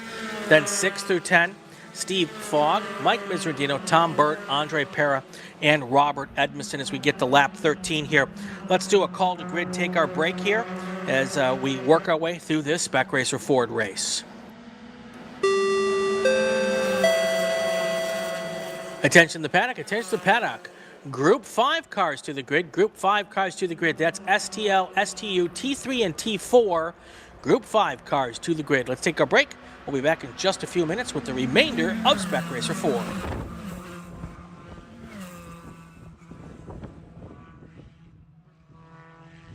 Hoosier Racing Tire is proud to be the presenting sponsor of SCCA Super Tour. Hoosier's mission is to be the dominant customer-driven provider of tires to race teams domestically and internationally. At Hoosier, we know that our success is dependent on how well we meet our customers' expectations by providing the safest, most reliable, high-quality race tires that put you in the winner's circle. For more information, see our trackside support personnel or the local Hoosier Racing Tire dealer near you. Or contact us at HoosierTire.com. Hoosier Racing Tires, truly tires designed for champions. Mazda Vineyards is the exclusive sparkling wine for podium celebrations at the Hoosier Racing Tire SCCA Super Tour, SCCA Runoffs, and Tire Rack SCCA Pro Solo. Celebrate your racing weekend with Mazda Vineyards and learn more at enjoymazda.com.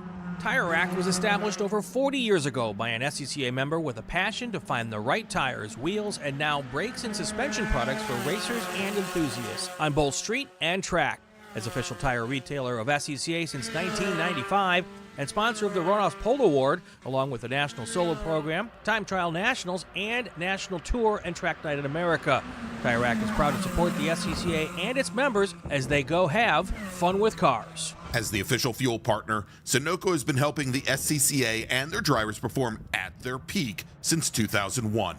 Mile after mile, race after race, Sunoco's trusted the fuel over 50 racing bodies, including the SCCA, SCCA Pro Racing, Trans Am, NHRA, and NASCAR.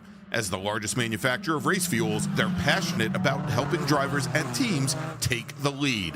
To find race gas near you, visit SunocoRacefuels.com or call Sunoco at 800-RACE-GAS. Bravo Trailers is the exclusive trailer partner of the SCCA. Owned by longtime SCCA racers, Bravo Trailers work better, load easier, and tow better because we build them with racers in mind. Visit BravoTrailers.com to see your new trailer in aluminum or steel.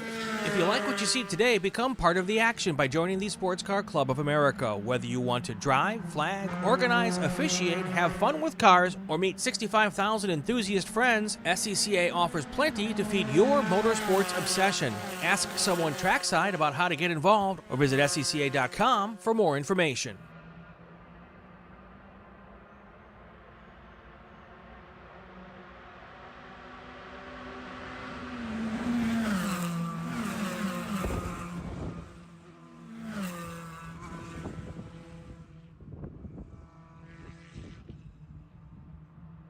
We're back here at Portland with 11 laps to go here in the Spec Racer Ford race, Hoosier Racing Tire, SCCA Super Tour, Brian Bielanski, Gregg Ginsberg, and we've had some fun stuff up front, Greg. Yeah, all in 77 seconds, Brian. Exactly. As we had basically 4 wide, 5 wide going down here into the Shelton chicane just a lap ago. We could see now Calvin Harris, who just ran his personal best lap of the race, jumps to the lead ahead of John Black. And not much of a change in the order. It's just that all 6 of these cars at the front were all pretty much trying to occupy the same bit of asphalt at the exact same time. Yeah, but the thing is, not really much change. Still Calvin Harris, John Black, Caleb Schrader, Taylor. I mean, the running order, it just looked like it was mass chaos for about 5 seconds. Yeah. Yeah. It was like some insurance commercial I've been watching.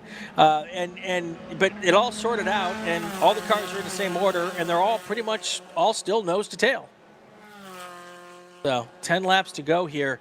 This is going to be so Greg, this is a question we always talk about. Yeah. With 10 to go here, we've got 6 cars all in this lead pack. The top 3 cars definitely fast enough to get to the front and stay at the front. When does this get nutty? Well, I would argue that it just got nutty a lap ago. But when will it get nutty again? Probably about 3 laps remaining. The one thing that is different, and we saw this yesterday as well, and now you've got that little bit of a gap between Calvin Harris and John Black back to Schrader and Taylor Harris. Taylor Harris, by the way, just reset fast lap at a 23.2.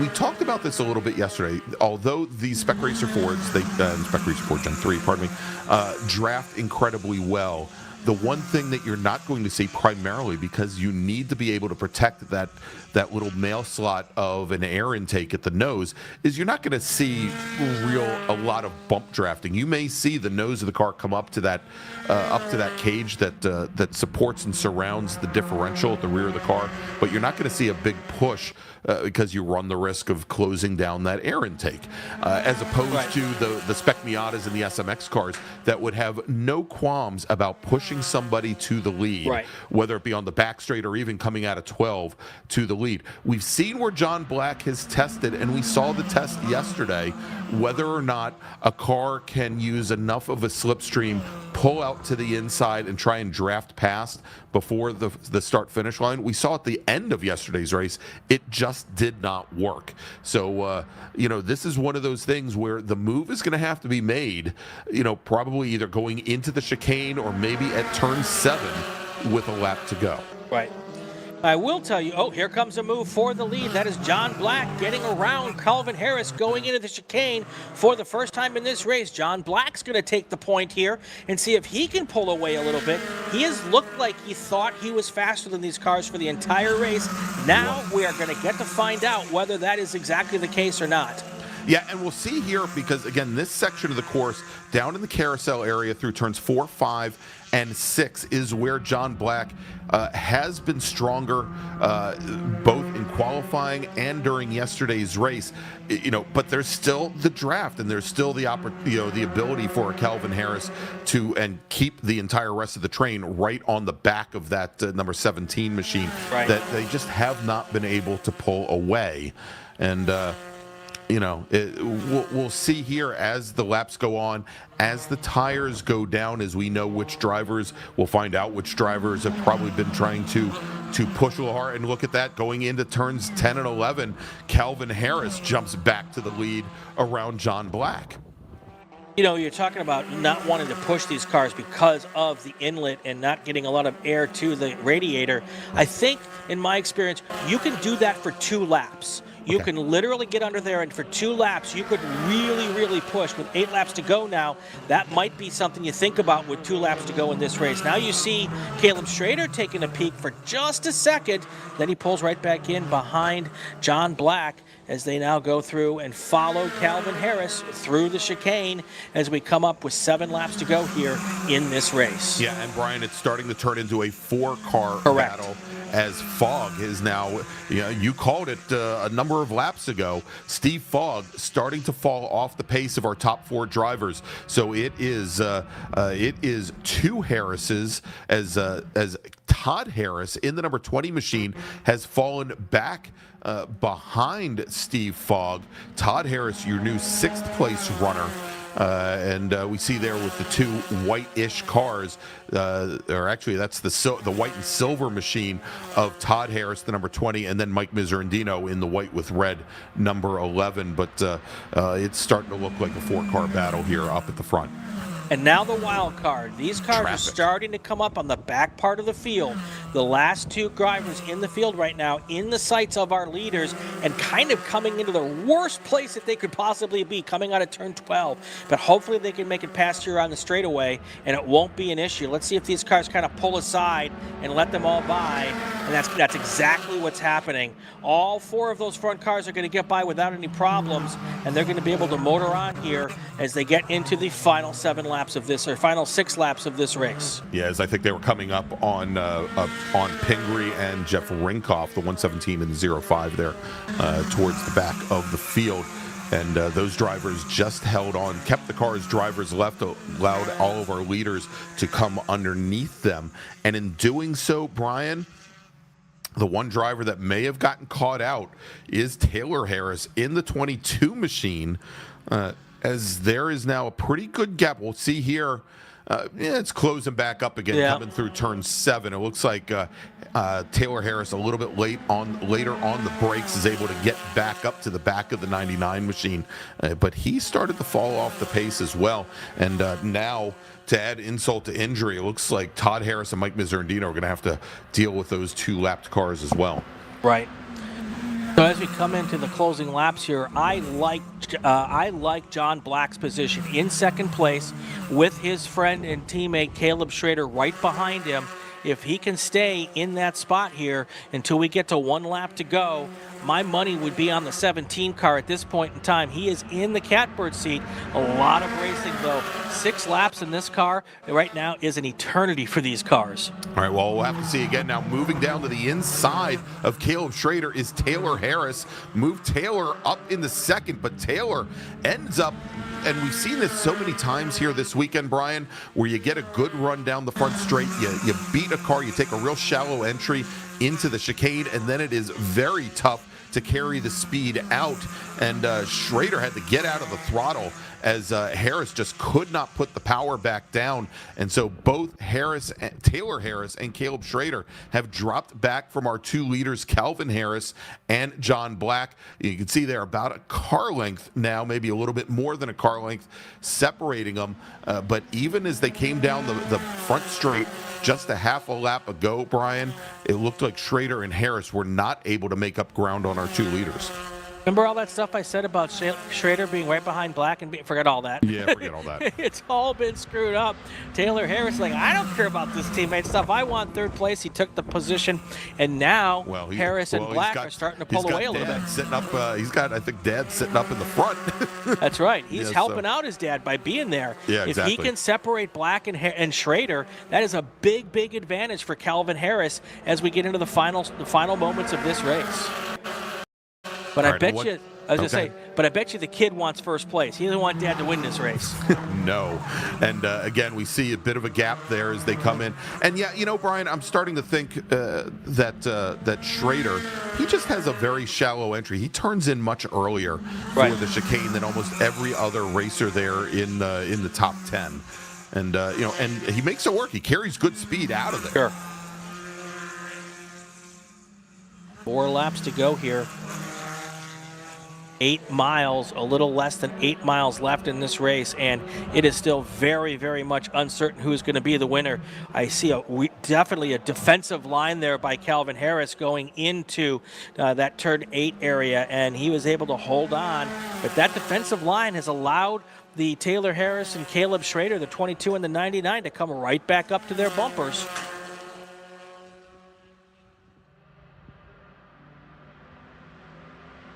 There is your lead pack right there, all looking like, I don't know when to go, I'm not sure when to go. All of them probably have different ideas of what they want to do. There they are, coming out of 12 again. It's been these 4 cars in different orders for the entirety of this race up front. It's been Calvin Harris, John Black, Taylor Harris, and Caleb Schrader. Now we've got John Black going to the front again, or at least trying to, makes the pass stick, and now that moves Calvin Harris into second place. Right behind him, Taylor Harris. Yeah, and Schrader tried to square up Taylor Harris coming through the chicane. Actually turned in a little bit later than he normally does, tried to come underneath the 22 machine. Harris was able, unlike the last couple of laps, was able to actually put the power down and hold off Caleb Schrader, who was stuck to the outside and in the turn 4. A little bit further back in the pack, great battle going on between John McClintock in the 23 and Paul Marino in the 14. That is for 10th position, a little bit beyond our view right now. They've been together for quite some time. Leonardo Del Castillo in 13th position in the number 29 machine, Paul Goody as well. They've been carrying on a pretty nice fight. That is for 13th. Make one call to grid here, and then we'll take this all the way to the finish line. Attention in the paddock, attention in the paddock. Group 5 cars to the grid. STL, STU, T3, and T4. Group 5 cars to the grid. All right, coming up on 2 to go now. When they cross the line, at the moment, it is John Black in front, Calvin Harris in second.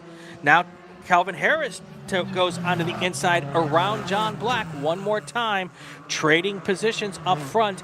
Those 4 cars far enough ahead in 5th place that I don't think they have to worry about it, so they can start to get a little bit racy. And then you see there is Caleb Schrader trying to make a move also on Todd Harris. Yeah, Taylor Harris. That's the same move that he tried the previous lap, Brian. He was able to carry alongside the Harris car, the other Harris car, the Taylor Harris car, for a much longer period of time. But again, when that track moves to the right, when you come out of the chicane, Schrader gets pushed wide, ends up losing ground, has to give up position going into turn number 4. And going for a wild ride. That is Taylor Harris running through the grass. That is now going to move Caleb Schrader up into 3rd, Brian, but I think Schrader had to check up a little bit because he didn't know what Taylor Harris was going to do, how he was going to rejoin. Yeah, and that's going to look like, I want to see what the gap is between those cars now. 1st and 2nd place, wow, look at that gap. That is pretty much, with 2 laps to go, unless there's any mistakes up front, this just means right now it is a John Black, Calvin Harris race to the finish line.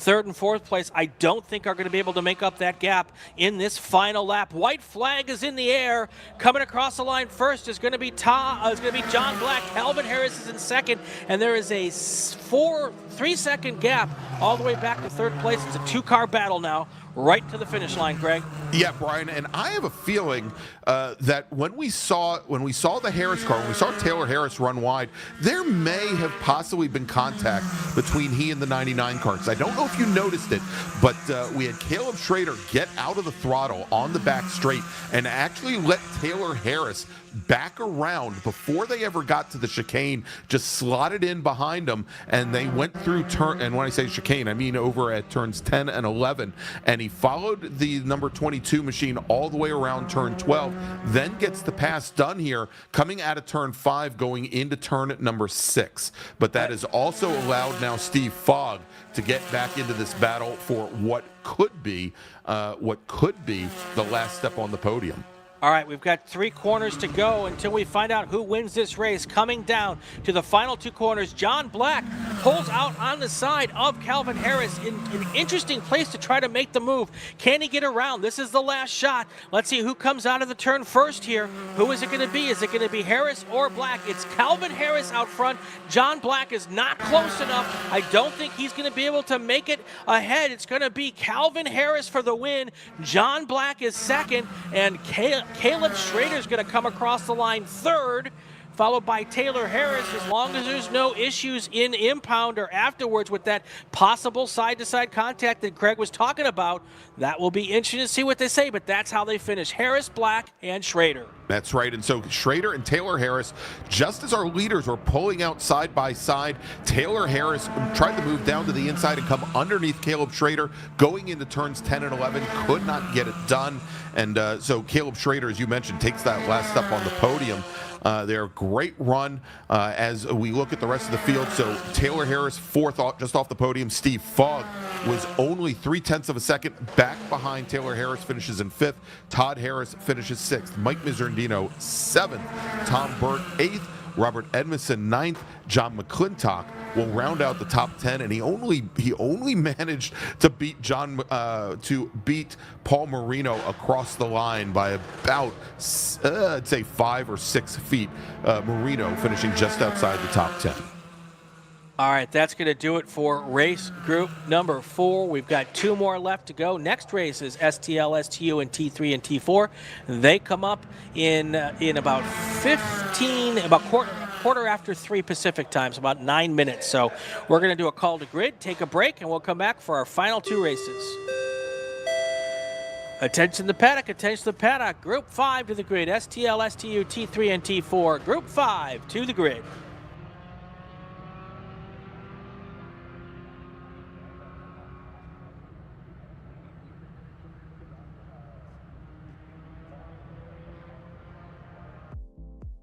My name is Joshua Smith, Business Development Manager for Mazda Motorsports. We're happy to be supporting the SCCA and Mazda racers here. So our team support program offers a couple of tiers of support, parts support, technical support.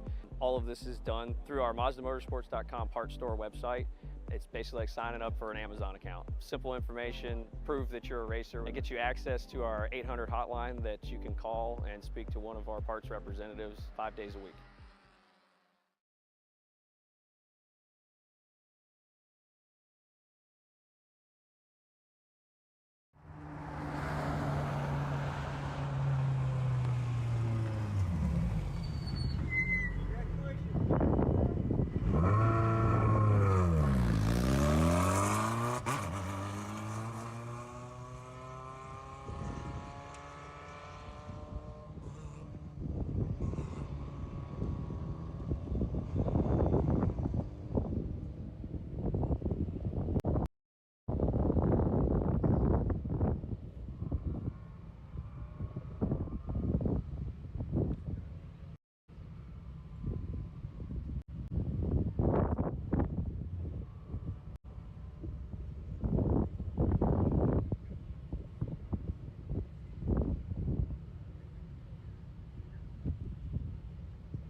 Welcome back to Portland International Raceway. Brian Bielanski here. Gregg Ginsberg is in the house as well.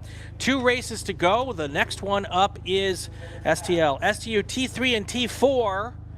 Minus T4, Brian. Well, that's true. There are no more T4s. And we'll talk about that later. A fast pole sitter there in that pickup truck just went flying by our splitter. Let's run down the starting order here. We had 14 driver set qualifying times, much like we did with our Spec Miata and SMX and production cars. We're going to split this group into 2 separate groups. We're going to have our touring cars head onto the track first behind the first pace car.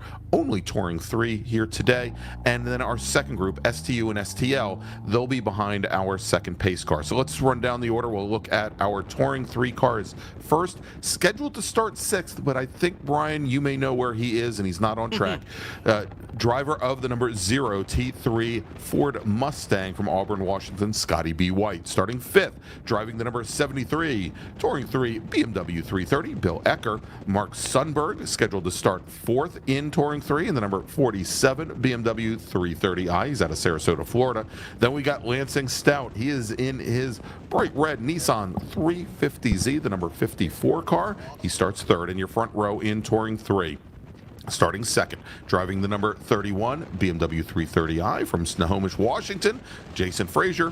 And your pole sitter today, driving the number 15 Nissan 370Z. Did I say that thing is Porky yesterday? Maybe I did, maybe I didn't. From Yakima, Washington, it's Chris Hart. Let's move over now to Super Touring Under and Super Touring Light. Starting 8th, driving the number 16 STL Mazda Miata, and most of these drivers, except our pole sitter in the class, are going to be all in the Mazda MX-5s, Mazda Miatas. Patrick Drinkwine, he's in the 61 car. Starting 7th in the number 72 Mazda from San Mateo, California, Michael Newmeyer. Wesley Molno is in the 11 Mazda MX-5. He's from Glendora, California. He starts 6th. Starting 5th, driving the number 11 machine. We'll see if he can get this car out here. He had to retire on lap 1 in the SMX race. In the number 5 car from Beverly Hills, California, Adrian Comstock. Starting 4th in the number 67 Mazda from Hood River, Oregon, John Davies, with Ryan Gutiel starting 3rd. He's driving the number 116 Mazda. He's from Madera, California. And your pole sitter in STL, not driving a Mazda, driving the number 66 Honda Civic hatchback from Bellingham, Washington. It's Tom Van Veen. And your pole sitter in group number 2, driving the number 99 STU Porsche Boxster from Vancouver, Washington. It's Cameron Wagner. All right, we get ready to start the race. In the booth with us right now, Scotty B. Driveshaft White is with us here. He is, I know, it's a tough crowd. It's a tough crowd. Getting ready to chat with us here. We'll find out why the drive shaft is part of this story here in just a few minutes. Let's get these races started. Before we do that, coming down towards the start-finish line right now, waiting for a green flag, which is now in the air. We've got our first set of cars. These are our touring cars heading down to the chicane for the first time. Here they come. Who's going to take the point? It looks like it's going to be the Nissan on the inside. That's the right way to go. But that's Chris Hart. Yep, that's Chris Hart. Chris Hart and both of the Nissans are in red. Hart is in the 370Z. Lansing Stout, who is currently running 3rd behind Jason Frazier in his BMW. That is the 350Z. And interesting to note here, Brian, the Porsche Boxster, our only STU driver, started off with our Touring 3 drivers. That's going to leave our second group, all STL machines, and Tom Van Veen on the pole. Here comes our second group down for the green flag. It is in the air, and now the STL and STU cars coming down 4 wide, going down towards this start-finish line, or towards the chicane, and I don't know who's coming out first. Nothing. What could possibly go wrong? Because it worked out so well in the SMX race. Tom Van Veen, who was right in the middle of the group, he comes down shallow right in the center of the track. He powers out ahead. He was almost the last car into the chicane. He's the first car out here as they come into turn number 4, and I believe that they've got I think that is Adrian Comstock in the number 5 machine, the black and orange machine, that has moved up into second place with John Davies. I don't think we've got the light blue car of Gutiel out there, however.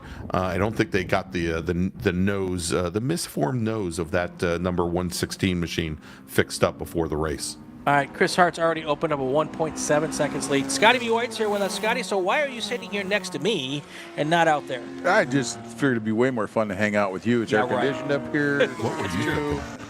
Who wants to sit in a hot, sweaty race car? So what happened to the Mustang? Well, that car's been an unbelievable anvil, so good for so many years, and we broke a drive line in Atlanta, and we thought, well, heck, let's bring it 3,000 miles home and break another one. There you go. Drive shaft broke during yesterday's race. That car is going to go home, but it will live to race another day, I'm sure. Oh yeah, it's a beautiful hot rod. It's apparently we found out that by mistake that the stock drive lines, they limit the speed on the cars to 105 miles an hour because their failure speed is 114. So Yes. at 125 on the backstretch, we proved the Ford engineers correct. Kaplooey. Kaplooey.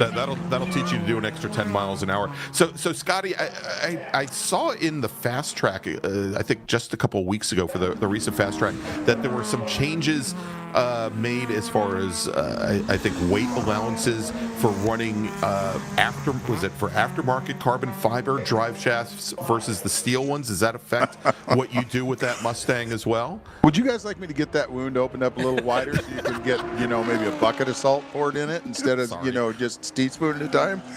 Yeah, I asked for carbon fiber because when the carbon fiber blows up, if it does fail, it makes a bunch of dust and a mess. And when an aluminum or steel one blows up, it basically is like putting an M80 in a mailbox and to the tunnel and the exhaust and everything else. So, anyway, I think the club's doing a wonderful job for allowing that, even though it's a weight penalty. It could save somebody a lot of money. Well, nothing wrong with saving people money here. Coming up on working lap 21 to go here, and Chris Hart is still your leader now, 3 seconds ahead of the second place car, BMW. That's the 330 CI of Jason Frazier. Then you've got Lansing Stout in third. Looking at STU, Cameron Wagner has stayed up front there. In STL, it's Tom Van Veen, Adrian Comstock, and John Davies, your top three here. All right, and Chris Hart, Brian, has just reset here on lap number 2, the T3 track record.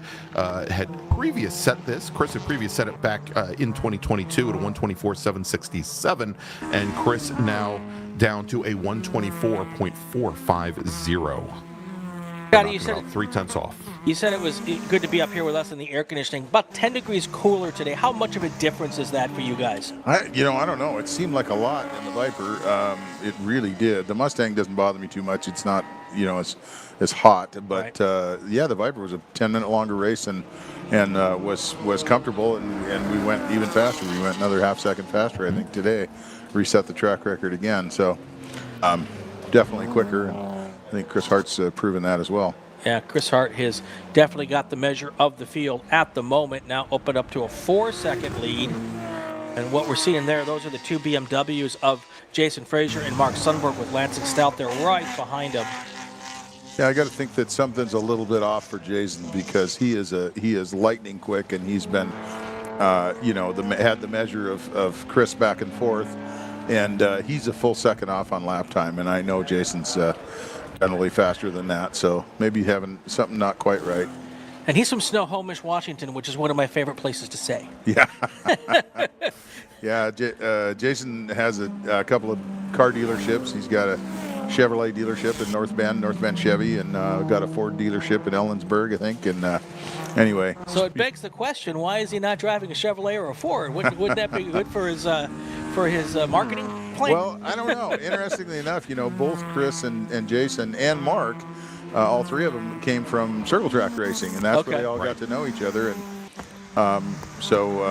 these guys are all shoes. I mean, they're very precise drivers. I've been on track with them. I've watched them a lot, and fun to watch. But Jason loves that. He loves that Spec 46 a lot. Yeah, absolutely. Yeah, and as I was watching him come through the carousel, he gets some very interesting rotation on that BMW. It looks almost as kind of reminded me of P.D. Cunningham driving some of his front-wheel drive Acura TSX cars, where it almost seemed to just rotate around the front wheels there. Very, very quick rotation. But again, as you mentioned, a little bit off of what Hart is doing today. As Hart resets fast lap again at a 124.383. Yeah, there we go. There's Frazier in the 31 car going through turn 7. Yeah, Jason seems to. Having been on track with him in a Mustang, and watching him in that BMW, he's got his minimum corner speed is really superb, and I think he sets the car up really loose and then just wiggles his big toe at the right time. and around it goes, and he somehow manages to get the power down. Wow.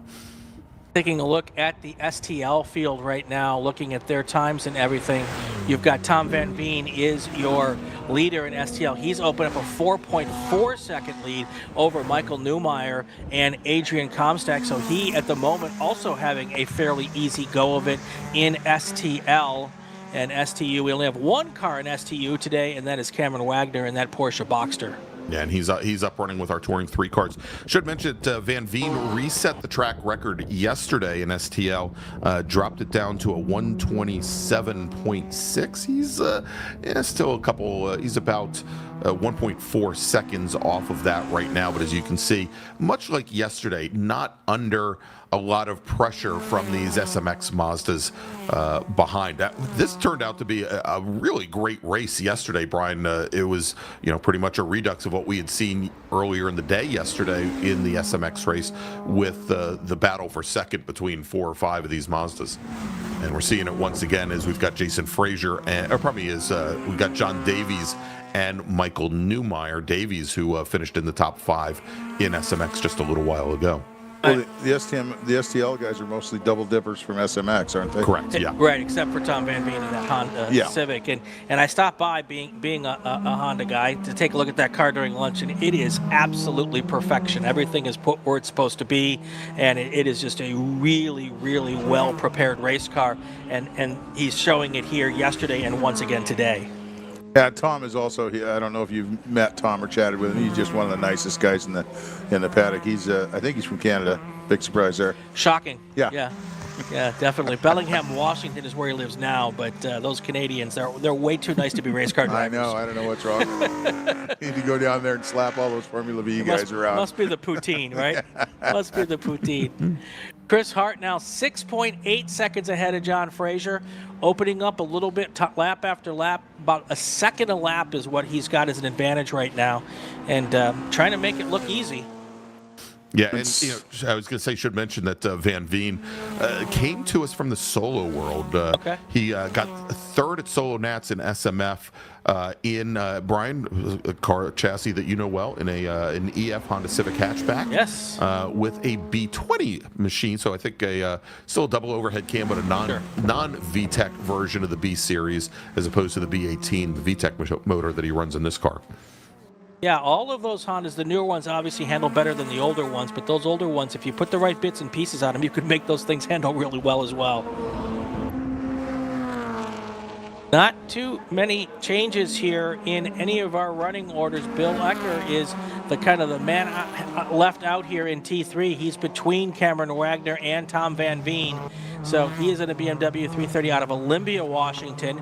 But everyone else pretty much the same. Your top 3 in T3, Chris Hart, Jason Frazier, Mark Sundberg, Lansing Stout. In STL, still Tom Van Veen, John Davies, Michael Newmeyer, and Adrian Comstack. Good to see Adrian come back out after having a little bit of a moment there in the Spec MX-5 race. So good to see him be able to get back out on the racetrack. It's interesting, Greg, that you were commenting on Frazier's way through the chicane. He still owns Sexter 1. As fast as Chris Hart is, Jason Frazier still is owning Sexter 1, and I think he did yesterday as well.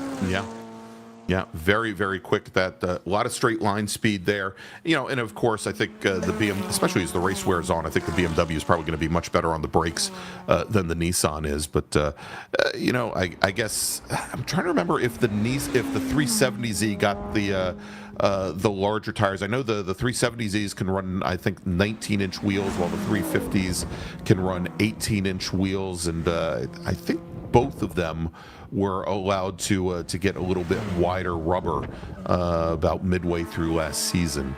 Yeah, they just gave him bigger rubber right at the end of last year, I believe. Yeah, I think it was right before the runoffs. Pod 37, watching from Ireland, really enjoying the stream. I'm glad to see it makes it over the pond as well. Always good and fun with that. I was mesmerized by the start of the second group of the ST group there, watching those. I was sitting there with Brian. We were watching the monitor, and all of a sudden I looked up, and they're 4 wide. Exactly. Yeah. And I mean really 4 wide, like not 4 wide, kind of a little bit, but like door to door and into the chicane. I'm just like want to cover my eyes, but those guys did a good job. Some folks just don't learn from experience, Scotty, because just about an hour ago when the SMX race started, we had the pole sitter pushed all the way back to the rear. We had one driver off in the grass, driver's left coming out of the chicane because they did the exact same thing, except they all came together. Oh my gosh. Well, the other difference with that one is there were like 14 of the Spec MX-5s and only 5 STLs. So True. There's a lot more of a mess potential there, and they proved that the mess potential was real. Well, it's nice to see a bunch of young guys coming in these SMX cars. They're pretty cool, and starting to see some more of that stuff in the big bore field too. Yes. We had some young guys in the GT2 cars and stuff, and it's about time for him to get up and arm wrestle with some old gray-haired guys. Yes. What's that about age and treachery? Yeah, I don't know. Aging out of breath, sweaty. I don't know. Just treachery. I love it. I love it. But yeah, John Davies is right in the mix there, and he's not a spring chicken, not near as old as we are, but he's not a 14-year-old. That is true. That is true. Adult-sized people for adult-sized race cars. There right? you go. That's the plan. I love it. That's a pretty good battle we're watching. That is the battle for second place in STL. So that lead car was Davies. Then you had Newwire and Comstock. Here they come into our view right now. Yep, all 4 in a row here, coming into turn number 7 and taking actually it's 3 in a row, and that is our second place scoring 3 driver. That is Jason Frazier in the BMW trying to sneak underneath a couple of them going in the 7. He's gonna just wait and probably try and motor past them here on the back straight. Coming into our view here in just a second. How important, Scotty, is it coming out of 8 well? Because you've got this big, long straightaway going down towards the 10, 11, 12 complex. 8's got to be really important here. Yeah, it is, and it's really tricky, and it's because you really want to turn over the top of the curb there, but if you get inside the curb too far, it really upsets the car, and you're trying to get all the speed coming out of 6. On the left-hander going in there, and it's really easy to drive in too deep before you turn in for that. And if you get over the curb to the outside on the exit, then it's really a problem. All right, you see Frazier there making his way around those cars, and now that puts the 3 cars in that STL field back 1, 2, and 3, or actually 2, 3, and 4 in this particular case. Davies, Newmeyer, and Comstock. Comstock trying to hold on to the back of that group there and does not want to let them get away because the draft is important with these Miatas. We've talked about it all weekend. We talk about every weekend here how important the draft is.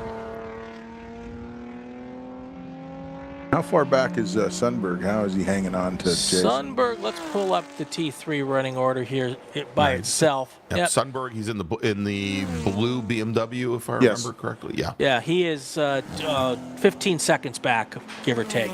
So he's 5 behind Jason? No, he's 15 seconds back from Jason. There, he's just now coming into 7. There he is. Yeah, so Jason Frazier's also got a bit of a lead, so not really much to worry about for any of those cars. Then the gap back to 4th place is another 10 seconds. So. Well, it's time for NASCAR Yellow, I think. Shush. I think we saw that in the chat. Don't have to say anything. Remember, G to C. Yeah. Let's not do anything. We've had a no, stop. See, they troll me, they won't troll you. Well, they don't know me, right? That's right, exactly. Anything crazy, they figure Bielanski said it. Yeah. So. Well. Thanks. Go ahead. So Brian, sitting in the chat here, George Watson, he says, thank you for the live stream and on 16. I didn't know we were broadcasting on AM over there. 1620 on your AM dial, right at the very top of the AM dial. He says, loving it from corner 8 in the outfield. So right over at the bleachers that we've got up there, right at the exit of turn 7, unless he's sitting over at the crossover road, right about here across from our camera. Brian Straczynski, he said the thing. Yes, he said it, Brian. It was not me. right. Just remember that. Just remember that. Mr. Doctile, Cameron Wagner was so close to becoming the national champion in RC. What is that? Radio controlled cars. That's what I thought. Okay. Man, it's been a long time since I've done that. Your 5 cars in T3: Chris Hart, Jason Frazier, Mark Sundberg, Lansing Stout, Bill Ecker. Then we've got STU. Cameron Wagner is in 6th place overall. Now your STL field, all bunched up nicely by class for us, Greg, here. Cameron Wagner, Tom Van Veen, John Davies, Michael Newmeyer, Adrian Comstock, and Patrick Drinkwine. And that is how we stand right now with how much time left? Well, Lap 13. We're just about halfway, Brian. Yep. I was going to say before we jump to break. Speaking of Cameron Wagner, there. So apparently he's been racing radio controlled cars since all the way back in 1988. And, wow, he's old.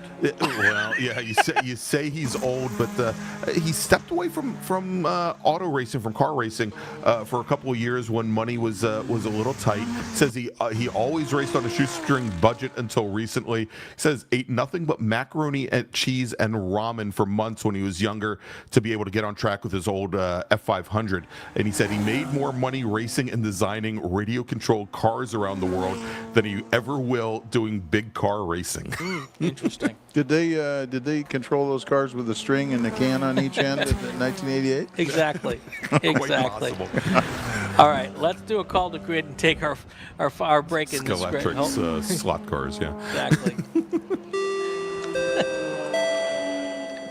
Attention the paddock. Group number 6 to the grid. Group 6, Formula V, Formula F, Formula 600. Group 6 to the grid. Before this goes off the rails any further, let's go to break. We'll be right back.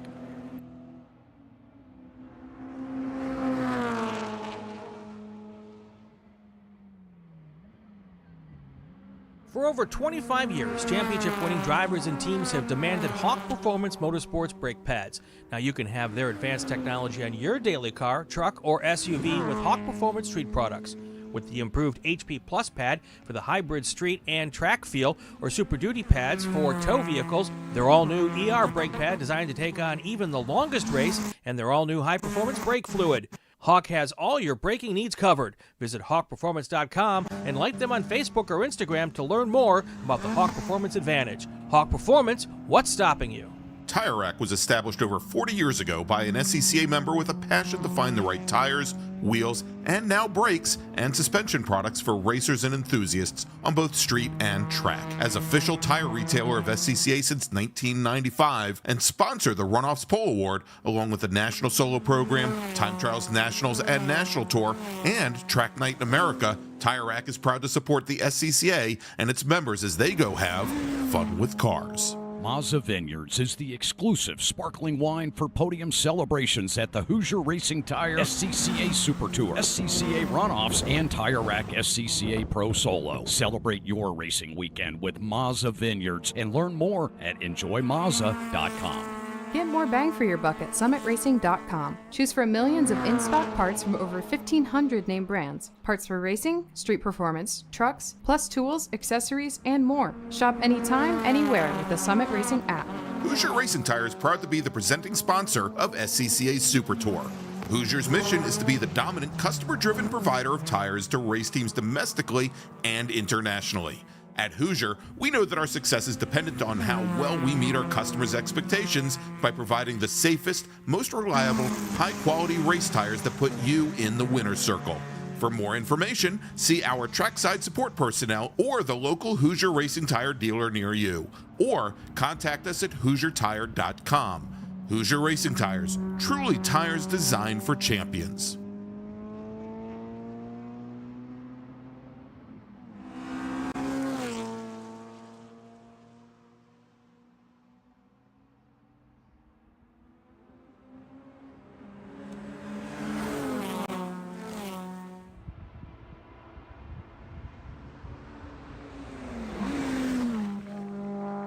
All right, we're back here at Portland International Raceway, round 14 of the Hoosier Racing Tire SCCA Super Tour. Brian Bielanski, Gregg Ginsberg, and our guest comedian in the chat in the booth here with us. Scotty B. White is here, trying to get me in trouble. Doing a good job of it, apparently. Well, you know. Anyway. So apparently, looking at the chat here, Mr. Doctile has a lot of information about Cameron Wagner, and mentioned the Pinto, and and I'm very particular about Pintos being from the Washington D.C. region of the SCCA, where we have GT Pinto, where we've had for years and years, almost 30 years, a lot of disenfranchised GT3 Pintos, but Cameron used to race an ITB Pinto. He's also spent some time, I think I mentioned, raced a Formula 500, also raced a GT3 Mazda RX-3, and Brian, every time I see an RX-3 race in GT3 that I just swoon, because I absolutely love those old coupes. Absolutely wonderful, especially in the rain. They are magical in the wet. Reminiscent of days gone by here. This is our group of T3 cars. This is second, third, and fourth place in STL. Second, third, and fourth place, John Davies, Michael Newmeyer, and Adrian Comstock. That's the cars that just came through our screen there. They're chasing down Tom Van Veen in the Honda Civic, which is not going to happen unless Van Veen has an issue at this point. No. Because right now, Van Veen's lead in that class is a total of 9.7 seconds. Not pulling away much anymore, but he was pulling away early.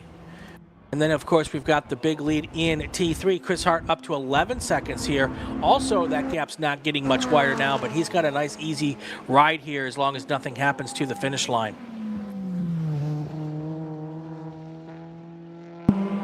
So what's up next for you guys? You guys going to head to Mid-Ohio or? Yeah, this is month crazy. Yeah, we are. Tell me about it. Here in Portland. We're on a red eye to Ohio Wednesday night. Okay. Get back from there, and then we're on a red eye into Ohio again to go to the Glen.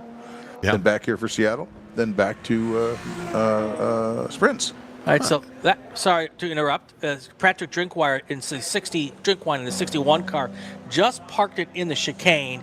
It came down the front straight, smoking like he just smoked him like he got him. But anyway, parked there, probably there till the end of the race. Yeah, I always thought that your Seattle race, and you're still the RE of the Northwest Pacific region. Is it Northwest Pacific? I always get it wrong. No, Northwest region. Yes, I'm the chief bottle washer there. That's what I thought. Yeah. But I thought that your event up there was always like 2 weeks after Portland. It was like right afterwards, if I remember. Yeah, correctly. At times it was 1 week after, and now it's on Memorial Weekend, which is our traditional weekend. So Portland's moved theirs around. I don't think by their choice, but ours has stayed Memorial Weekend. So there's a weekend between us, just in time to hop a plane, go to Mid-Ohio, drive around a little bit, come back and do it at Seattle. Oh, jeez. No. And then are you skipping the Glen and then going to? No. Going to the Glen too. Come home for about a hot minute and then turn around and go back to the Glen, and then I think we get a week off before the Sprints. Now, when you go west to like Mid-Ohio, do you come home with the cars, or do you leave them out east? No, I've got 2 transporters, 7 cars out there, and only one of them's mine. So we kept them in Atlanta between all the Southeast tours, Super Tours, and now the good guys at Goodyear have been generous enough to let me park the transporters in Akron. Nice. Which works out really good for the next 4 races. There you go. So we couldn't. It makes it difficult when something breaks or something gets torn up. Sure. Sure. But if everybody takes care of their stuff, it's not bad. Yeah, but flying a truck driver back and forth, a whole lot less money than driving the truck back and forth. Yes, sir. $5 a gallon. It's not great. It's not good. Yeah, better to park the rig. Yeah, knocks the profit out of it in a heartbeat. I mean, it's a little painful to tie up a piece of equipment for 5-6 months in a row, but still less painful than running it back and forth. Right, exactly. And the guys that I'm hauling do not want to pay for that. They don't want to pay to see their car every week or every month. Right. No, I completely understand that. So. All right, so Brian, real quick, coming out of turn 12, we're looking here at Mark Sundberg in his T3 BMW getting around Tom Van Veen, who is our STL leader. But here come the three Mazdas. This is the battle for second in STL. John Davies, Michael Newmeyer, and now Adrian Comstock running in fourth position with that retirement last lap of Patrick Drinkwine.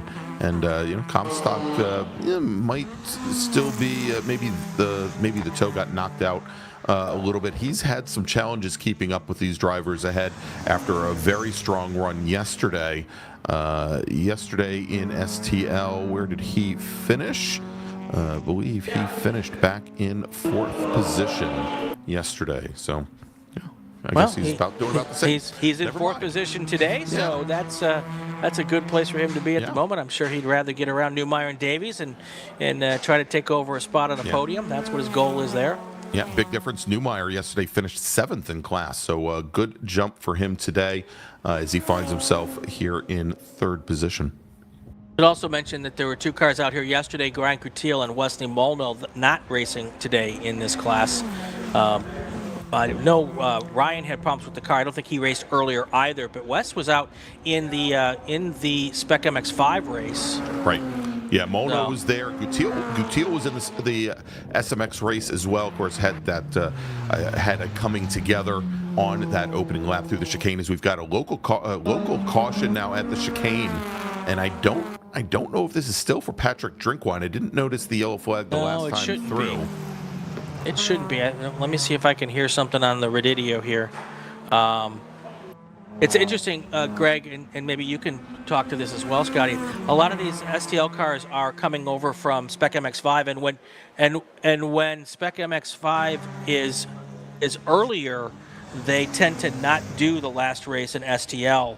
They're using the STL as kind of a test and more track time kind of situation, right? Yeah, and I'm a big proponent and a big fan of cars fitting into multiple classes, even if they aren't necessarily super competitive, because it's good for the club with more entries, and good for the workers to see more cars on track, and it's great for the drivers to get more seat time and more test time with their cars. So we do it all the time. Right. And I love it. I think it's a great idea. Well, and from a RE standpoint, if they don't race the last race in the day, you don't care because they've already paid their money.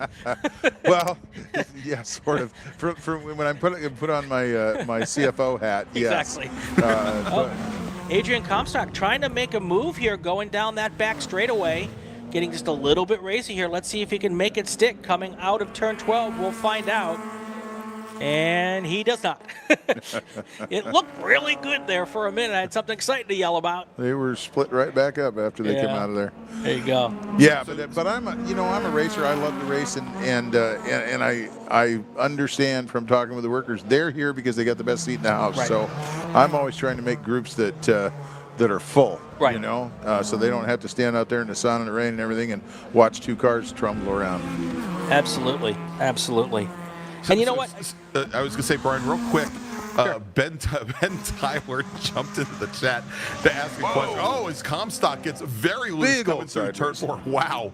And gathers it back up. He's going to lose a position there, though. Well, I thought he was going to lose a position. There's nobody to lose a position to, but he's going to lose some time for sure. Yeah. So Ben Tyler jumped into the chat, and I had a feeling that this was maybe an autocorrect issue on his phone. But it's if it wasn't, it would be a heck of a lot funner. He says, how does it work with the rules and/or car setup to switch the Viper between open top and closed top when it goes from, and he meant to say from dry to wet between sessions, but it came out from dirt to wet between sessions. Well, that might be accurate at times. Yeah, choose either one. Exactly. Depends if Scotty's driving it or not. Yeah. Well, interestingly enough, the BOP is adjusted by whether the roof is on or not on that car, and it's a 2mm restrictor change. Wow. Which, the car lives on torque. It basically makes the 7,000 or 8,000 foot-pounds of torque on the starter, and then it goes up from there when it starts running. But has no horsepower because it's choked down big time, so it's weird. But yeah, I think it helps in the rain when we put the smaller plate in it. Keeps the loose nut behind the wheel from digitizing the throttle when it's not supposed to. Getting a little too hard into the throttle. Yeah. Loose nut, your words, not mine. Yeah. Surprisingly, it's really a good car in the rain, though. It's an exceptional good car in the rain. Well, and you know, we're going back to the double dippers and stuff. You know, one of the biggest complaints I hear over and over again is not enough track time, not enough track time. And you know, the drivers who've picked cars that can double dip kind of solve that problem for themselves. Well, they do, and I think it's the issue that I struggle with is that there's a real divide in the club. There's people in the club that think that's no fair. You shouldn't be able to get to run multiple classes. Why does the Miata get to run every class out there? You know, why does a Mustang get to do that? Why does a Corvette get to do that? And other guys are just like, yeah, bring it. Absolutely. You know, you get 7 cars, it pays better contingency. So. Right. Right. And who wants to be out there in a class with 3 cars when you can be out there in a class with 10 cars? Yeah, I'm definitely in the camp of the things that cross over. As a matter of fact, I just put a letter into the A Sedan committee because I want them to classify another Mustang in there that can double dip back and forth, and I think it's a great thing. It's just a good thing for the club. Entries are good. Absolutely. All right, we've got 2 laps to go. We should see the checkered flag next time by for our race leader, Mr. Chris Hart. And once that happens, it'll be 2 miles to the finish line here. And Ecker is catching Lansing. Yes. Yeah, he's right there. Yeah, I was going to say, so I believe Ecker is a lap down, or he's catching Lansing Stout. Yeah, you're correct. He's right up to the back of the Nissan there, trying to make his way through some of the SMX package. That's the battle for 4th right now in Touring 3. As you mentioned, Brian, as we've got about a lap and a half remaining here in this race for our leader, Chris Hart. And yeah, he's managed to make his way all the way back up there. Definitely, and Adrian Comstock still trying to catch the back of that battle for STL after his little moment there going through turn 8. That's probably a bigger moment than a little moment. Yeah. By the way, we've got Erin Wilson in the chat. Scotty, she says she's seen you in the dirt. By the way, as long as she doesn't have video, I'll be fine. Never happened. That you know of. Yeah. That you know of. Our illustrious safety steward. There you go. Ms. Erin Wilson. All right, good times are being had by all, except for the people trying to chase Chris Hart and the people trying to chase Tom Van Veen. They're having a little less fun than everybody else. Chris Hart now 8.9 seconds. That gap's closing a little. I think that's him just kind of coasting at home here and not wanting to put too much pressure on the equipment here. And Tom Van Veen also is still got a nice big lead in STL. That lead at the moment now 12.7 seconds. So no big changes and things to worry about there as we come into our final moments of this race. And my voice is going away, Greg, fast. I can tell, Brian. Yeah. might have to kick you out of the booth and keep Scotty here for the Formula V race. Check it out, man. I got a plane to catch now. Just kidding. I'm not leaving till the morning. Boy, Lansing and Bill are literally on the same 10th running lap. Yeah. Last lap, I think Bill was a couple tenths quicker, but just the last lap, right? They're right in the same place. Keep my eye out on the start stand here. We should be getting this white flag any minute now. I think, is that Hart coming down the backstretch? Did we just see him go through our screen there? I think we did. Yep, I think he's now up on the 370. That is there he is. No, that is actually Lansing Stout and Ecker coming out of 12 now, coming towards you, Brian. There we go. So they're going to get one more lap to fight this thing out. And they're literally 2 100ths apart on their lap time. And I'm sure Lansing Stout wishes that was the end of this race. Here comes Chris Hart now down the front straight, Brian. He'll get the one to go. And trying to hang on to his draft. That is the STU Porsche Boxster of Cameron Wagner, who I think is now a lap down, as Hart has lapped all the way up to Mark Sundberg. So basically the only 2 drivers still on the lead lap, Chris Hart and Jason Frazier. All right, a little less than 2 miles to go now for Chris Hart to take home checkered flag here in our final race of the weekend for this particular group, T3, STU, and STL. It has been pretty much an easy run here for this Nissan 370Z. And it should come into our view here any moment. Boy, what a beautiful weekend this has been. Just a little too hot yesterday. Yep, but definitely. it is lovely today. I put. So this is odd. Okay, checkered flag is the end. Did I miss the finish, Greg? Oh no, that is the white flag. No. No, yeah. they're waving the checkered flag. This. And that's well. Okay. We'll have to sort this out at the end. Oh, maybe we missed the white flag. Is that what it was? Oh, you mean when that flag that he was waving wasn't the white flag and it was actually the checker? That could have for been the Chris case. Hart? Well, whatever the case may be, the checkered flag is out. Well, Chris I was just so enthralled by Scotty's conversation, I just stopped following the race about 6 That may minutes be ago. what happened. That may be what happened. Chris Hart's your race winner, followed by Jason Frazier, Mark Sundberg, Lansing Stout, and Bill Ecker. That's how T3 panned out. STL, Tom Van Veen, followed by John Davies, Michael Newmeyer, Adrian Comstock, and Patrick Drinkwine. And your STU winner, the only one out there, Cameron Wagner. Scotty, thank you. Thanks for having us. Thanks, We'll Scotty. see you at Mid-Ohio. Yeah, you will. And hopefully you won't have time to come up and talk to me. Well, But if you do, you're I'm always only welcome. running one class, so, Okay, so well, you'll And have him and time. Rusty Bell together. It should be a Oh, good time. boy. I love to go up and make fun of the guys that I normally race with, you Okay. know? But Well- I don't like the reason that I'm doing it. Yeah, I hear you. I hear you.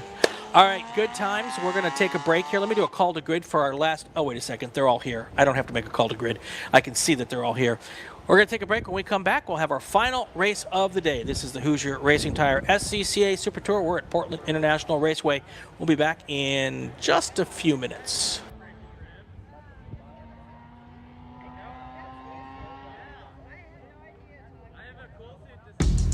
We're not supposed to be out here. Outside expectations. Built for the outdoors. With the capability to climb this high, we're not supposed to be out here. Which is exactly why we are. The off-road ready Mazda CX-50. We're looking for outsiders.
We're back here for our final race of the weekend, final race of round 14, and it is Formula 6 right out in front, which is now I realize is not gold. It's a bronze-colored car.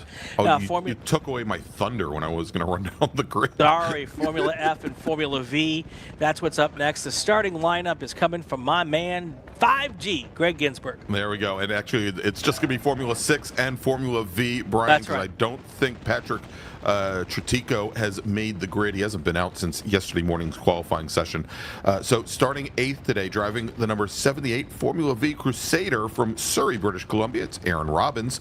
Tony Baldassari starting 7th. Tony's driving the number 111 Formula V Tsunami. He's from Burnaby, British Columbia. Then we've got Andrew Maudsley. Andrew is out of Chilliwack, British Columbia. He is driving the number 87 Hayes McIan, and he starts 6th. Robert Posner, scheduled to start 5th today, driving the number 4 Protoform P2. He's out of Bellevue, Washington. Car broke yesterday, didn't make qualifying, so we'll see if he makes the grid. Derek Monick starting 4th. He is driving the number 5 Formula V Protoform. He's out of Whistler. And then Beaverton, Ohio's Marjorie Lundberg, who finished 2nd in yesterday's race. She is driving the number 24 machine. She starts 3rd overall. Your Formula V winner and pole sitter today. Winner yesterday, pole sitter today. Quinn Posner driving the number 9 Protoform P3. He starts 2nd overall, and your pole sitter today driving the bronze number 64 Novacar from Manitowoc, Wisconsin. They're touchy about that up in Wisconsin. Jeff Jorgensen. That and brats and cheese curds. Oh, no. Stop it. Stop it. Stop it. All right, pace car on the pit lane. Brian turning the field over to Jeff Jorgensen for the start. Taking a look to see if these 6 cars can line up in 2x2. Apparently they can, and the green flag is in the air. Jeff Jorgensen already out to a big lead, and a bunch of 5 or 6 Formula Vs right behind him. 6 Formula Vs all heading through the Shelton chicane for the first time here. Yeah, Brian, and Quinn Posner taking an early lead in Formula V. And then we've got side by side, I believe that is Marjorie Posner and Derek Monick in the Monick's in the number 5 Protoform. The Caracol of Marjorie Lundberg. She finished 2nd yesterday in a very, very tough fight with Quinn Posner. She drops back in the 2nd. Jeff Jorgensen, as we mentioned, our sole Formula 600 racer.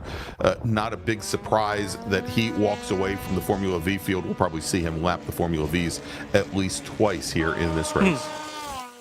And he is already moving on to a big lead. And look at the lead that Quinn Posner has already opened up over Marjorie Lundberg here. I had a nice chat with her during the lunch as well, and she was really looking forward to a good race this week. And I don't know that she was looking forward to Quinn Posner jumping out to a lead like that.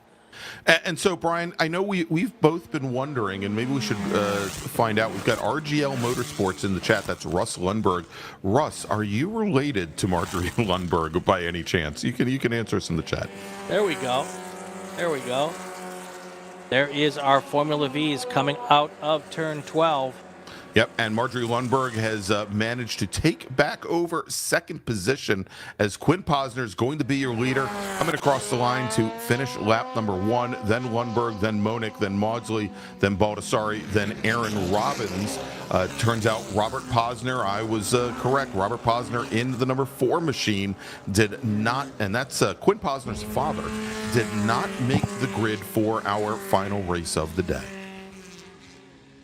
And, you know, we oftentimes get in Formula V just this little pack racing where they get 3 or 4 or 5 cars and they work together for the entire race. But we've got 5 or 6 car lengths between all of our cars right now. Yeah, they're already separated by about a second apiece.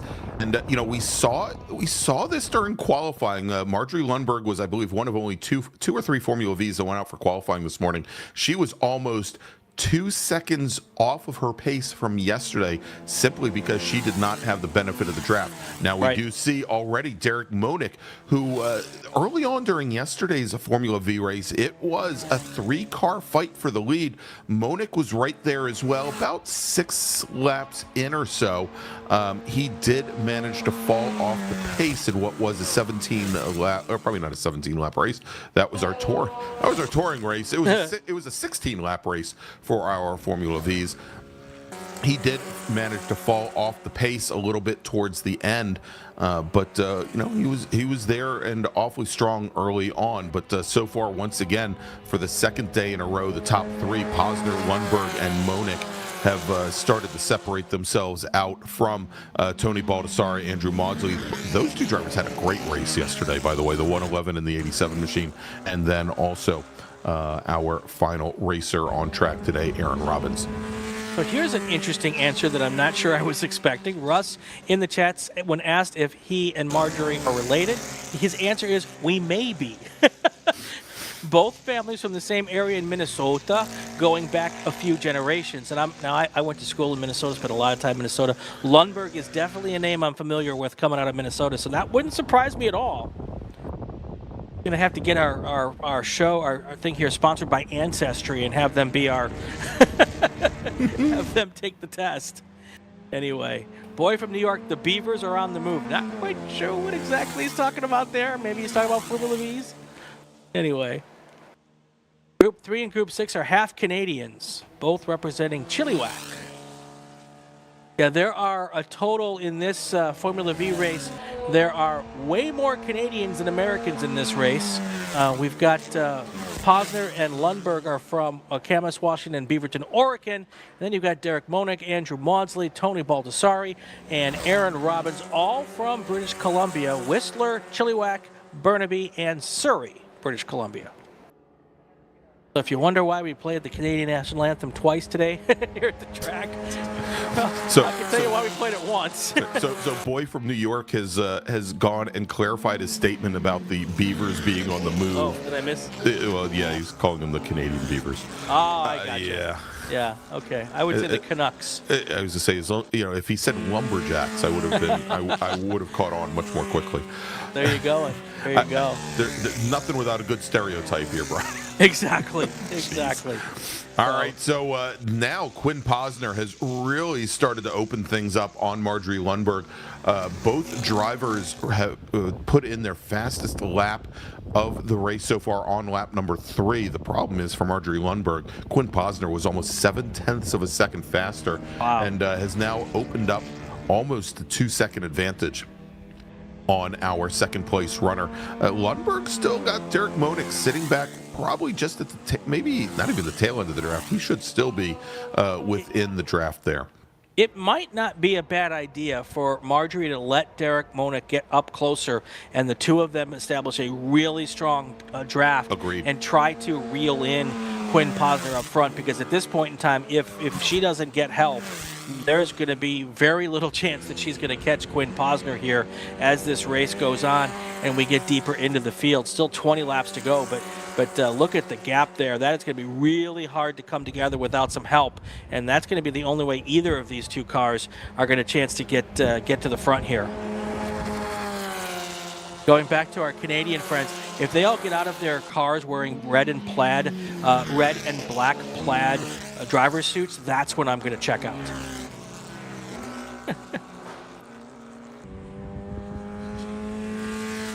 How dare you disrespect the Queen? It's the King now, Brian. It's now God Save the King.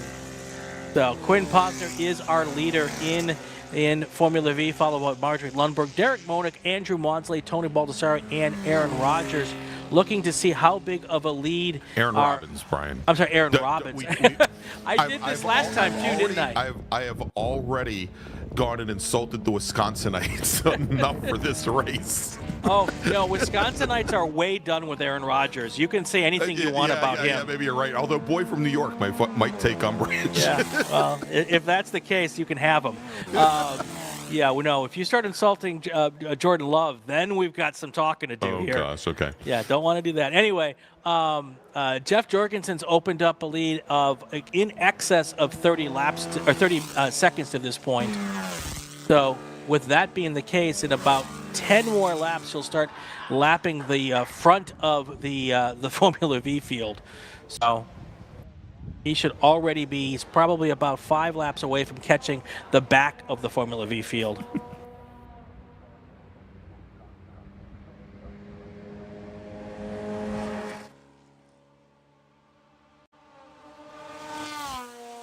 And it looks like Monick making up some ground on Marjorie Lundberg here, coming down into the Shelton chicane here to start lap number 6. 20 laps remaining.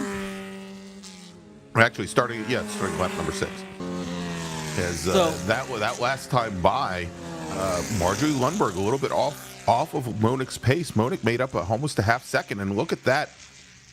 Coming through 4 and 5 is able to pull right up, as we've got a car coming down the pit lane, Brian, and I think that might be Aaron Robbins. We'll try and get the number on that bus here in just a moment. But interesting to see Monick able to pull up on Marjorie Lundberg, because for a good portion of yesterday's race, Lundberg, I think, was probably the strongest of our 3 leaders through that carousel section. She would typically make up about a half a car length to a car length on Posner through there. She would also separate herself out from Monick. That is primarily where Monick was losing ground to our 2 leaders, was through the carousel area. And at least on that last lap, he sticks right with her. And as I was suggesting, either that's by design, or maybe Monick is a little quicker on pace. But those 2 cars will be faster together than they are apart. And that is what needs to be done if they want to try to catch Quinn Posner here, who is our race leader. The gap now between Posner and Lundberg is 4 seconds or so. Yeah. So let's just see now this next lap how the gap changes, and we'll see if that draft is being successful for Lundberg and Monick.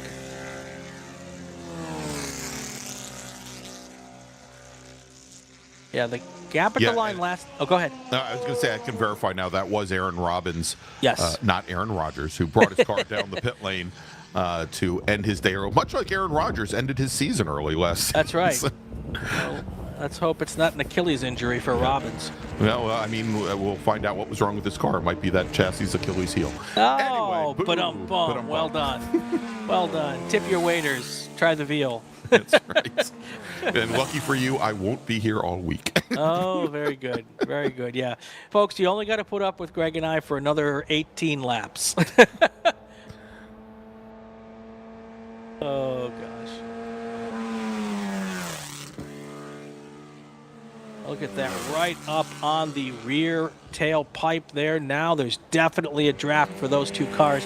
It was 3.3 seconds at the line for Quinn Posner this last time by.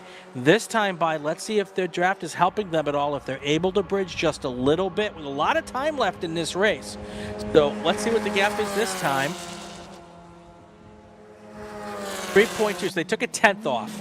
That's not enough. They got to take off some more. You know, but maybe they just need to get organized and figure out how to work together like this, and then they can start pulling some faster laps. And look a little bit closer here, coming out of the chicane. A little puff of smoke out of the Posner car. Very, very normal for Formula Vs. For those who don't. Saying that.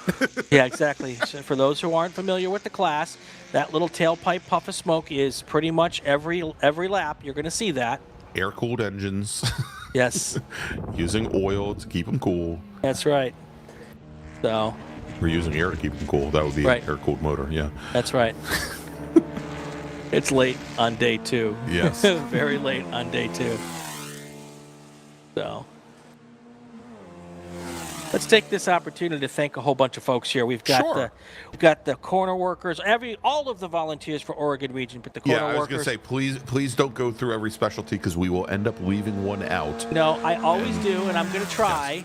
But yes, we've got all of our corner workers, our grid workers, our tech inspectors, our people up in race control, and of course registration. Cannot forget those folks, grid workers, and I'm sure I'm going to leave some folks out. Sound control this weekend. Sound control, the pit workers as well. Yep, pit workers.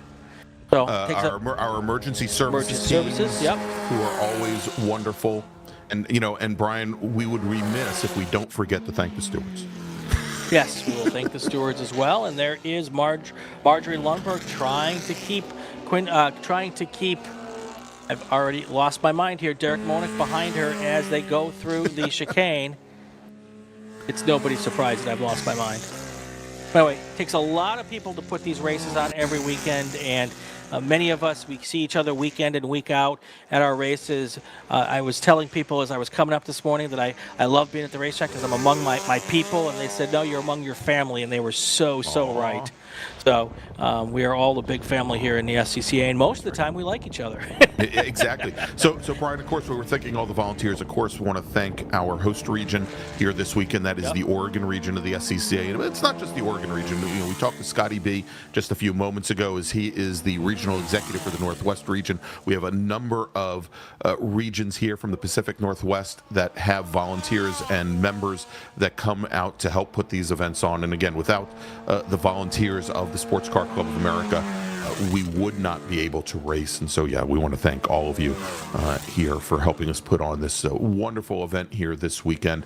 And, we're always, we have just a few West Coast stops on the Super Tour, but we always love coming out to Portland. It's a great facility here in the Delta Park. Yep, and if there's any SCCA members from around the country who want to come to a travel race to go flag a race or work volunteer any of our races, I would put this one on your list. Yeah. Really great track to come. The people here are terribly friendly. Lots of cool things to do in Portland after the racing is over. I have eaten as well on this trip as I have on any trip, so it is lots of cool stuff up here. And it's a park, green grass, beautiful place. Coming up on 15 to go. We haven't talked much about Jeff Jorgensen. That's because he has got himself a big lead here overall, and he's the only car in his class, that F6 car. Yep, and Jeff is currently working lap number 11. He's lapped his way through our Formula V field once so far. There he is, coming onto the back straight.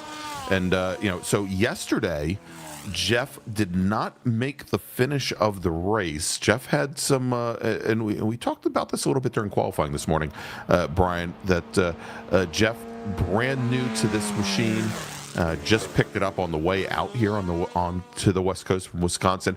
Only managed to complete 2 laps during yesterday's race. Had to retire from the pole and retire from the lead. But again, first off, he's made it now 8 laps longer than he did during yesterday's race. And during qualifying this morning, he picked up, I think, over 3.5, as he's learning this car. Right. Picked up over 3.5 seconds over his fastest lap times from yesterday. Well, I'm not surprised by that, because when I walked past the car at lunch, there was nobody working on it. All of the panels were on the car like they belonged. The car wasn't up on any kind of jack or jack stands, which made me think, okay, whatever the gremlins were yesterday, they have figured them out and are in really good shape, because if they hadn't figured it out, there'd be people all over the car with a wrench. And he showed it during qualifying, and he's showing it again here, that they've got a pretty good handle on what's going on now.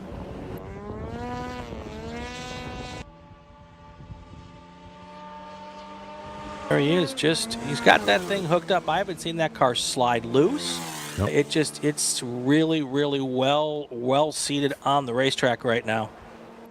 Well, I'm so used to watching multi-time champion in Formula 600 Clint McMahon, Wiley Clint, have his car at pretty much like a 30 to 40 degree slip angle, even on the front straight. I mean, at every single racetrack that I don't think I've seen such a smoothly raced F6 car through at least a couple months now. Right. We should also say there's no pressure on him right now. He's got no need to drive it hard. My guess is that if he had to, we might see a little more loosey-goosey stuff here. But right now, this car is just doing its thing. Although Brian, he appears to be off the pace. That is what I was just wondering. And I thought maybe he'd bring the car down the pit lane as he came out of turn 12, but he brings the car all the way over driver's left. Maybe he's letting all the Formula Vs unlap themselves so they can get the full number of race laps. I don't know, but he is definitely slowing down now, and I'm afraid that I may have jinxed the 64 car. Here's the other option. He is at lap. He's completed half the race distance now, or is really close to it. So he could come by one more time probably and be considered an official finisher here. So that could also be something he's considering. Maybe that was it. He was about ready to come down the pit lane, and this crew said, "No, one more." Stay out. We're eating ice cream. Yeah. Yeah. Well, and he's got a long drive back to Manitowoc, so he might want to get that thing on the trailer earlier rather than later. All right. Well, we'll see here as he comes around. Let's follow him around, and Brian, of course, we're coming up on time for us to take our last break of the day. I assume we have one more break. We do. Okay. So I believe we'll so. let him come around, and then we'll decide what we'll go ahead and take that break because we're just about halfway on laps through this race. Yeah, let's see if he goes into the pits here, if he goes around for one more lap. If he goes around for one more lap, we'll take the break. But either way, we're going to take the break. Here's the exit of turn 12. We'll see whether he ducks in here or whether he goes around one more time. And he's going to go around one more time. So let's take our break, and then we will come back and get you all the way to the finish line here. You are watching the Hoosier Racing Tire SCCA Super Tour. We are live at Portland International Raceway. We'll be back in about 2 minutes, everybody. Hoosier Racing Tire is proud to be the presenting sponsor of SCCA Super Tour. Hoosier's mission is to be the dominant customer-driven provider of tires to race teams domestically and internationally.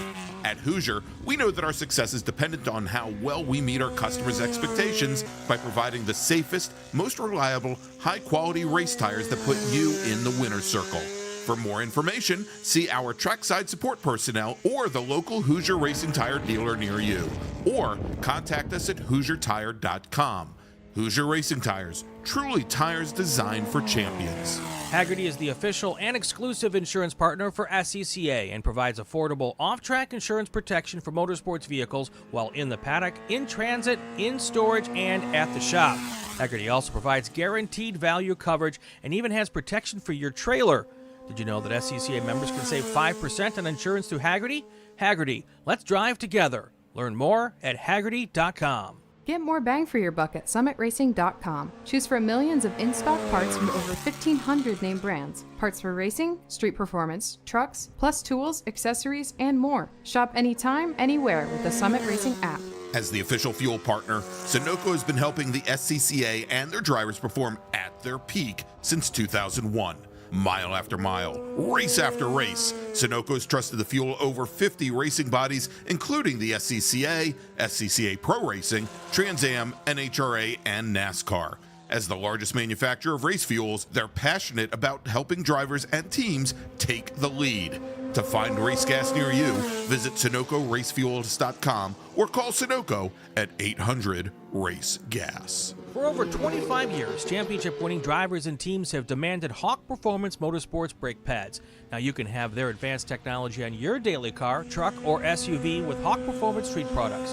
With the improved HP Plus pad for the hybrid street and track feel, or Super Duty pads for tow vehicles, their all-new ER brake pad designed to take on even the longest race, and their all-new high-performance brake fluid.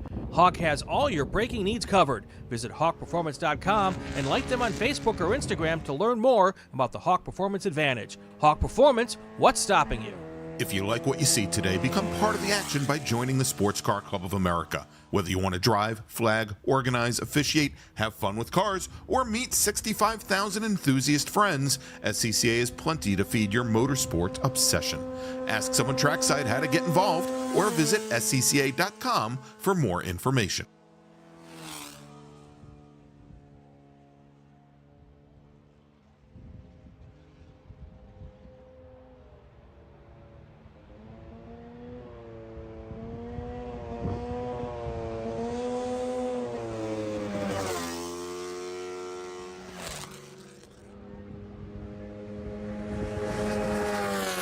Welcome back to the final race of the Portland rounds of the SCCA, of the Hoosier Tire SCCA Super Tour.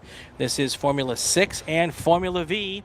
We've spent the last 5, 6 laps here following a slowing down Jeff Jorgensen in F6. I was going to say, David Greening's in the chat asking if we ever show the Formula 6, and the answer is no, we don't, because as soon as we do, David, the car slows down. Yeah, they slow down by about 30 seconds. Yeah, so his last lap, that would be Jeff Jorgensen, a 1:43.9. That's 20 seconds slower than his fastest lap of the day.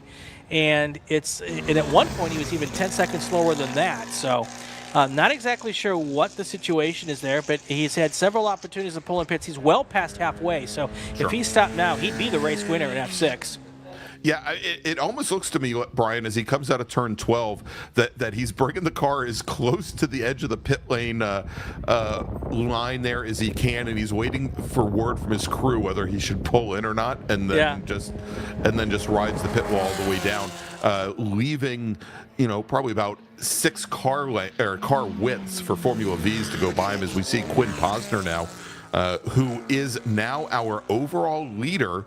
As Jeff Jorgensen is now dropping through the field. We didn't pick this up, but Derek Monick, Brian, got around Marjorie Lundberg. He is now running second overall. And Lundberg now running in third. They should be coming down into the chicane now. There is Monick driving the number 5 machine, and Marjorie Lundberg just now getting into the chicane. So Lundberg, who we noticed didn't quite have the pace here early on, she is now almost 11 seconds back from Derek Monick running in third. And then we've got Maudsley and Baldassari.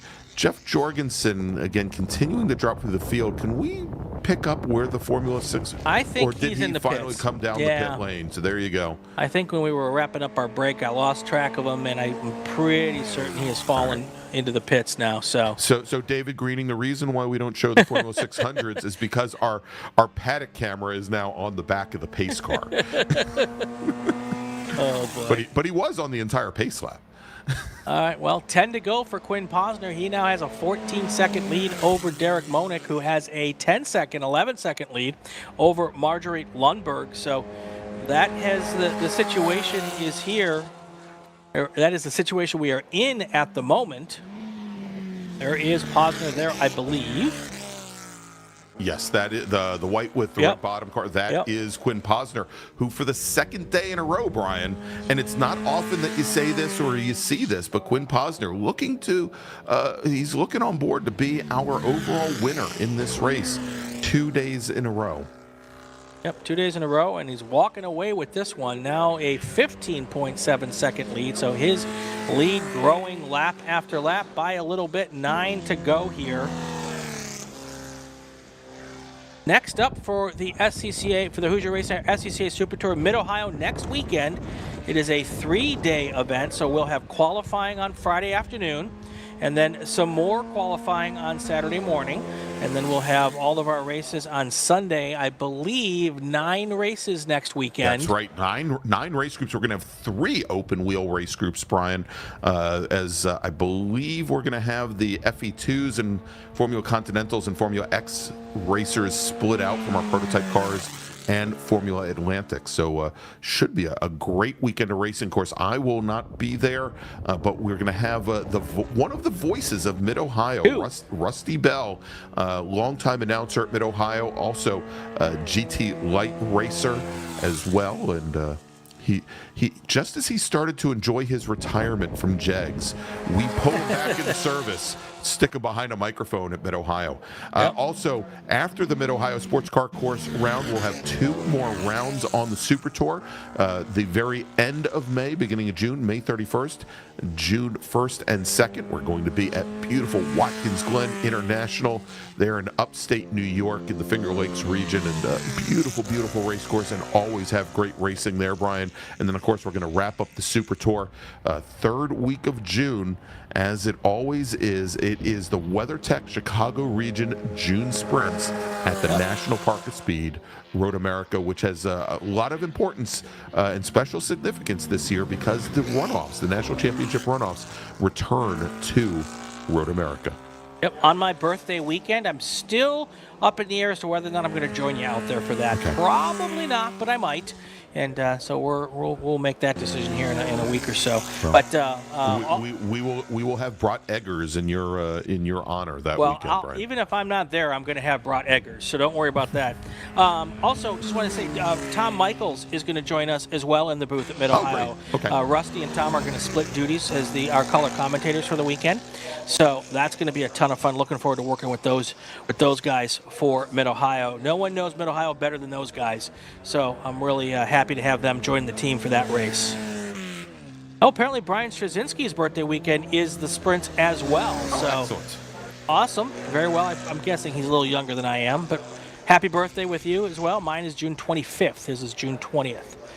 So a good time will be had by all, regardless of where we are on that weekend.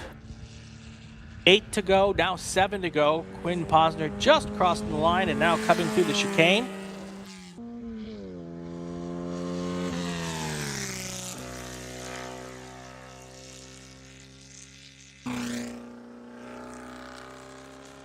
David Greening, yes, the Formula 6 car of Jeff Jorgensen has gone to the pits and ended the day, but he did make it to halfway, so he will still be the Formula 6 winner, still gather all the points.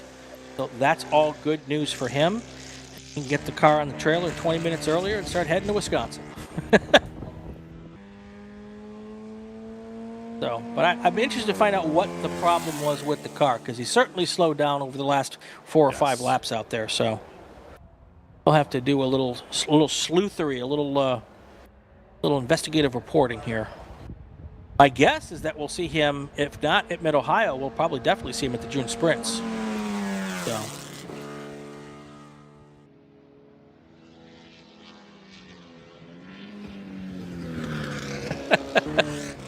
Yes, Brian, you're not allowed to say it. 7 to go here. We are working our way through this final race.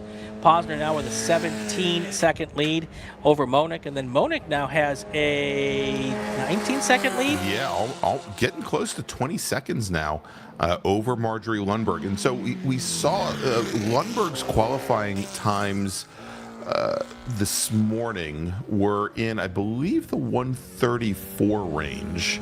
And so she's been running about a second off of that here during this race. Her fastest lap time during the weekend was at a 1:33.229, and I think that was in the draft with Quinn Posner during yesterday's race. I'm sure she's going to be a little disappointed in how things turned out here this afternoon. I'll be interested to see, once everyone crosses the line here again, how far back Andrew Maudsley is from Lundberg, to see if there's any chance for him to catch up and get to the podium here. And it's looking like there's a pretty substantial gap here between third and fourth as well. So it is a 16 second or so gap, and he is slightly slower than Marjorie. Last lap 0.4 of a second. So it looks like we're kind of in a situation where, as long as nobody has any issues or anything else, that we're kind of set in our ways here as we wrap up our final six laps here of our Portland Super Tour.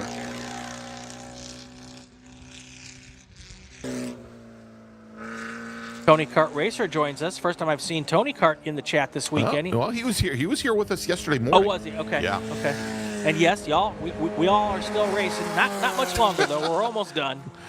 He must have just checked in, thought he figured that 24 hours, or probably closer to 36 hours, was enough. But yes, we are still here, Tony Kart Racer. Because I think he joined in for this group's qualifying session yesterday morning. There you go.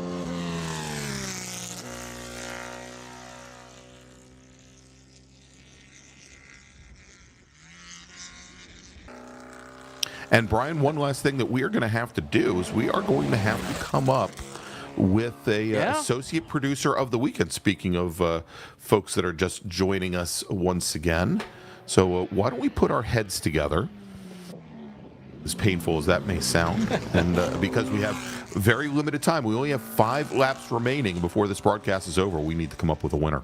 Yeah, we do, and I'm trying to see who stood out this weekend over, because a lot of the folks that we've had in the chat this weekend are folks who've already been associate producers of the weekend. Well, I think the best question of the day. Oh, that's true. Who was that?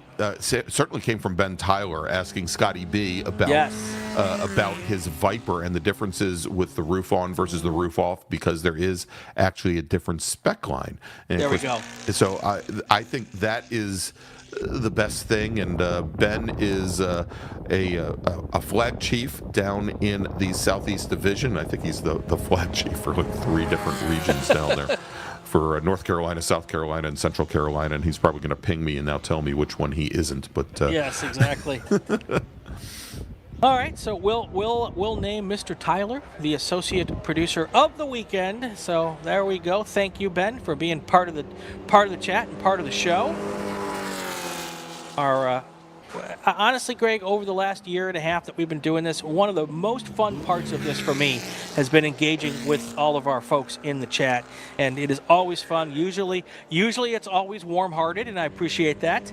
Informative almost all the time, funny some of the times, and some of the things I can't repeat on the broadcast. So, some of the things we've said that we shouldn't repeat. Exactly, they're always quick to correct us. Or we've been told not to repeat. That's right. Always quick to correct us. Most of the people correct us in a nice manner. I appreciate that. So, but no, this would be a lot less fun without the engagement from the people in the chat. So thank you all for being here. Of course, I also want to thank Jordan Worth and Ryan West, the DriversEye people, who are here working with us this weekend. And of course, their fearless leader, Brendan Kazmarek. Without him, who? none. Yeah, who him? I haven't heard him. Without him, none of this would happen. Without him, I'd be home for Mother's Day, so I probably shouldn't say that. Yeah, definitely want to thank the great folks from DriversEye Live. Yeah, they have been absolutely top-notch and so easy to work with, Brian, for the last 2 years or year and a half or however long it's been. And yeah, I want to thank both Ryan and Jordan jumping in to a very difficult situation here this weekend, and they knocked it out of the park. Also, Ben Tyler told me I got it right. Central Carolina region, South Carolina region, and North Carolina region. Ben Tyler has got the Carolinas covered. I love it. 3 to go here. So we've got about, 6 miles left in our race weekend. Then the mad dash to pack up the cases to go home. 305 cars registered for Mid-Ohio next weekend, Greg. It is going to be spectacular. Apparently, new pavement is the attraction to get people out there. And looking very, very forward to that. 47 STL, STU cars next weekend. Oh, my gosh. And that is going to be in a T2 and T3 and T4 also in that group. We've got 28 Spec Racer Fords, 27 in our Formula 6, Formula F, and Formula V group. 27 cars, 11 Vs, 8 Formula Fs, and 8 Formula 600 cars. So David Greening, please watch next weekend. Watch next weekend, yes. That would be great. 44 Spec Miatas next weekend. Wow. We've got 27 FE2 and prototype cars. Wow, and that is why we're having the 2 different big open wheel groups. And I believe as opposed to this weekend where we had the Spec Miatas and the SMX drivers in the same group, Spec Miata is going to have their own run group. Yep. SMX is going to have their own run group as well. So going to be a lot of great racing next weekend at Mid-Ohio. 30 SMX cars and 20 B-Spec cars. Really? 20 B-Spec cars, along with 5E productions, 4F production cars, 9 GT Lights cars. Oh my gosh! Yeah, I was gonna say. Speaking of B-Spec, I got a message this weekend from Tristan Herbert, who was Rookie of the Year in Pirelli World Challenge in touring car. Actually, yeah, touring car. Back in, I think it was 2012 or 2013. He has been working with his good friends out of the Washington, D.C. region to build up a new Mini Cooper that he and Alex Ratcliffe have been working on. They're going to debut that that car at Mid-Ohio next weekend. So, yeah, a lot. They're going to be such good racing there at Mid-Ohio. I'm very upset that I'm going to have to miss it. I'm going to be working a vintage event at Summit Point Raceway, the Jefferson 500, and honestly, I'm wishing I'd be at Mid-Ohio. But the other Brian has dibs on me next weekend, Brian. There you go. Brian Donati. Very well. Very well. All right, here comes our race leader under the bridge for the second to last time here. White flag will be in the air when he comes under the start-finish stand. And here it is. 2 miles, 14 laps to go for Quinn Posner to take his second win of the weekend. So let's see if we catch the checkered flag this time. Yes. I don't know what the heck I did on that one. We might be hanging around till the sun goes down out Exactly. Exactly. Last time through the chicane. Yep, and Posner's had a pretty easy run of it here today, Brian. Much easier than his race yesterday, where he had Marjorie Lundberg pinned to his gearbox the entire 25-minute race. Here he is, right now 22 seconds ahead of our second-place runner, Derek Monick. And a great run for Derek today. Derek had a very good run early on in yesterday's race and then started to fade. He has kept a pretty darn consistent pace here through this entire race to come home in second, assuming he makes it another 1.7 miles or so. There you go. I believe this is Mr. Posner coming right at us for the final time. Nope, it is not. And maybe this one. And it is. Okay. 2 corners to go. 3 corners to go, and we will have it all finished up here. Here comes our race leader, Quinn Posner from Camas, Washington, in the Protoform 3. Coming down to the line to take the win. White flag gets pulled back. Here comes the checkered flag, and we are ready to go here for the final race of the day. Is all in the books. Waiting for a couple other folks to come across the line. And Brian Straczynski, congratulations. You did not jinx it as bad as we thought it would. That's right. Green to checker, baby. Green to checkers. So, yep, we've had what, 12 races, not a single full course yellow this weekend. That is a great job by all the drivers out here. Also a great job by all the emergency workers to be able to pull some cars to safety without having to go full course yellow. That's a team effort here to get that done. Indeed. All right, coming across the line, finishing second is Derek Monick out of Whistler, driver of the number 5 Protoform, and now coming here in third. This should be Marjorie Lundberg, and she is going to be coming across the line, distant cousin of Russ Lundberg, I'm sure. And she will take the last step on the podium today. Yesterday, Posner took the win. Lundberg finished second. Monick finished third. Today, second and third swap. And now coming down the front straight, here's that very pretty blue and yellow number 87 machine, Andrew Maudsley. He will finish in 4th position, just off the podium. It was a great fight yesterday between Baldassari and Maudsley. Baldassari in the 111 car, who's coming out of the final turn now, had the better of Maudsley, but Maudsley, he goes and he flips the script here today. He'll finish 4th. Baldassari comes across the line in 5th. All right, that's going to wrap it up here from Portland. It has been a great weekend. Appreciate everybody who has been here with us this weekend. Of course, all the staff we've talked about and given all of our thank yous. Greg, how about I thank you?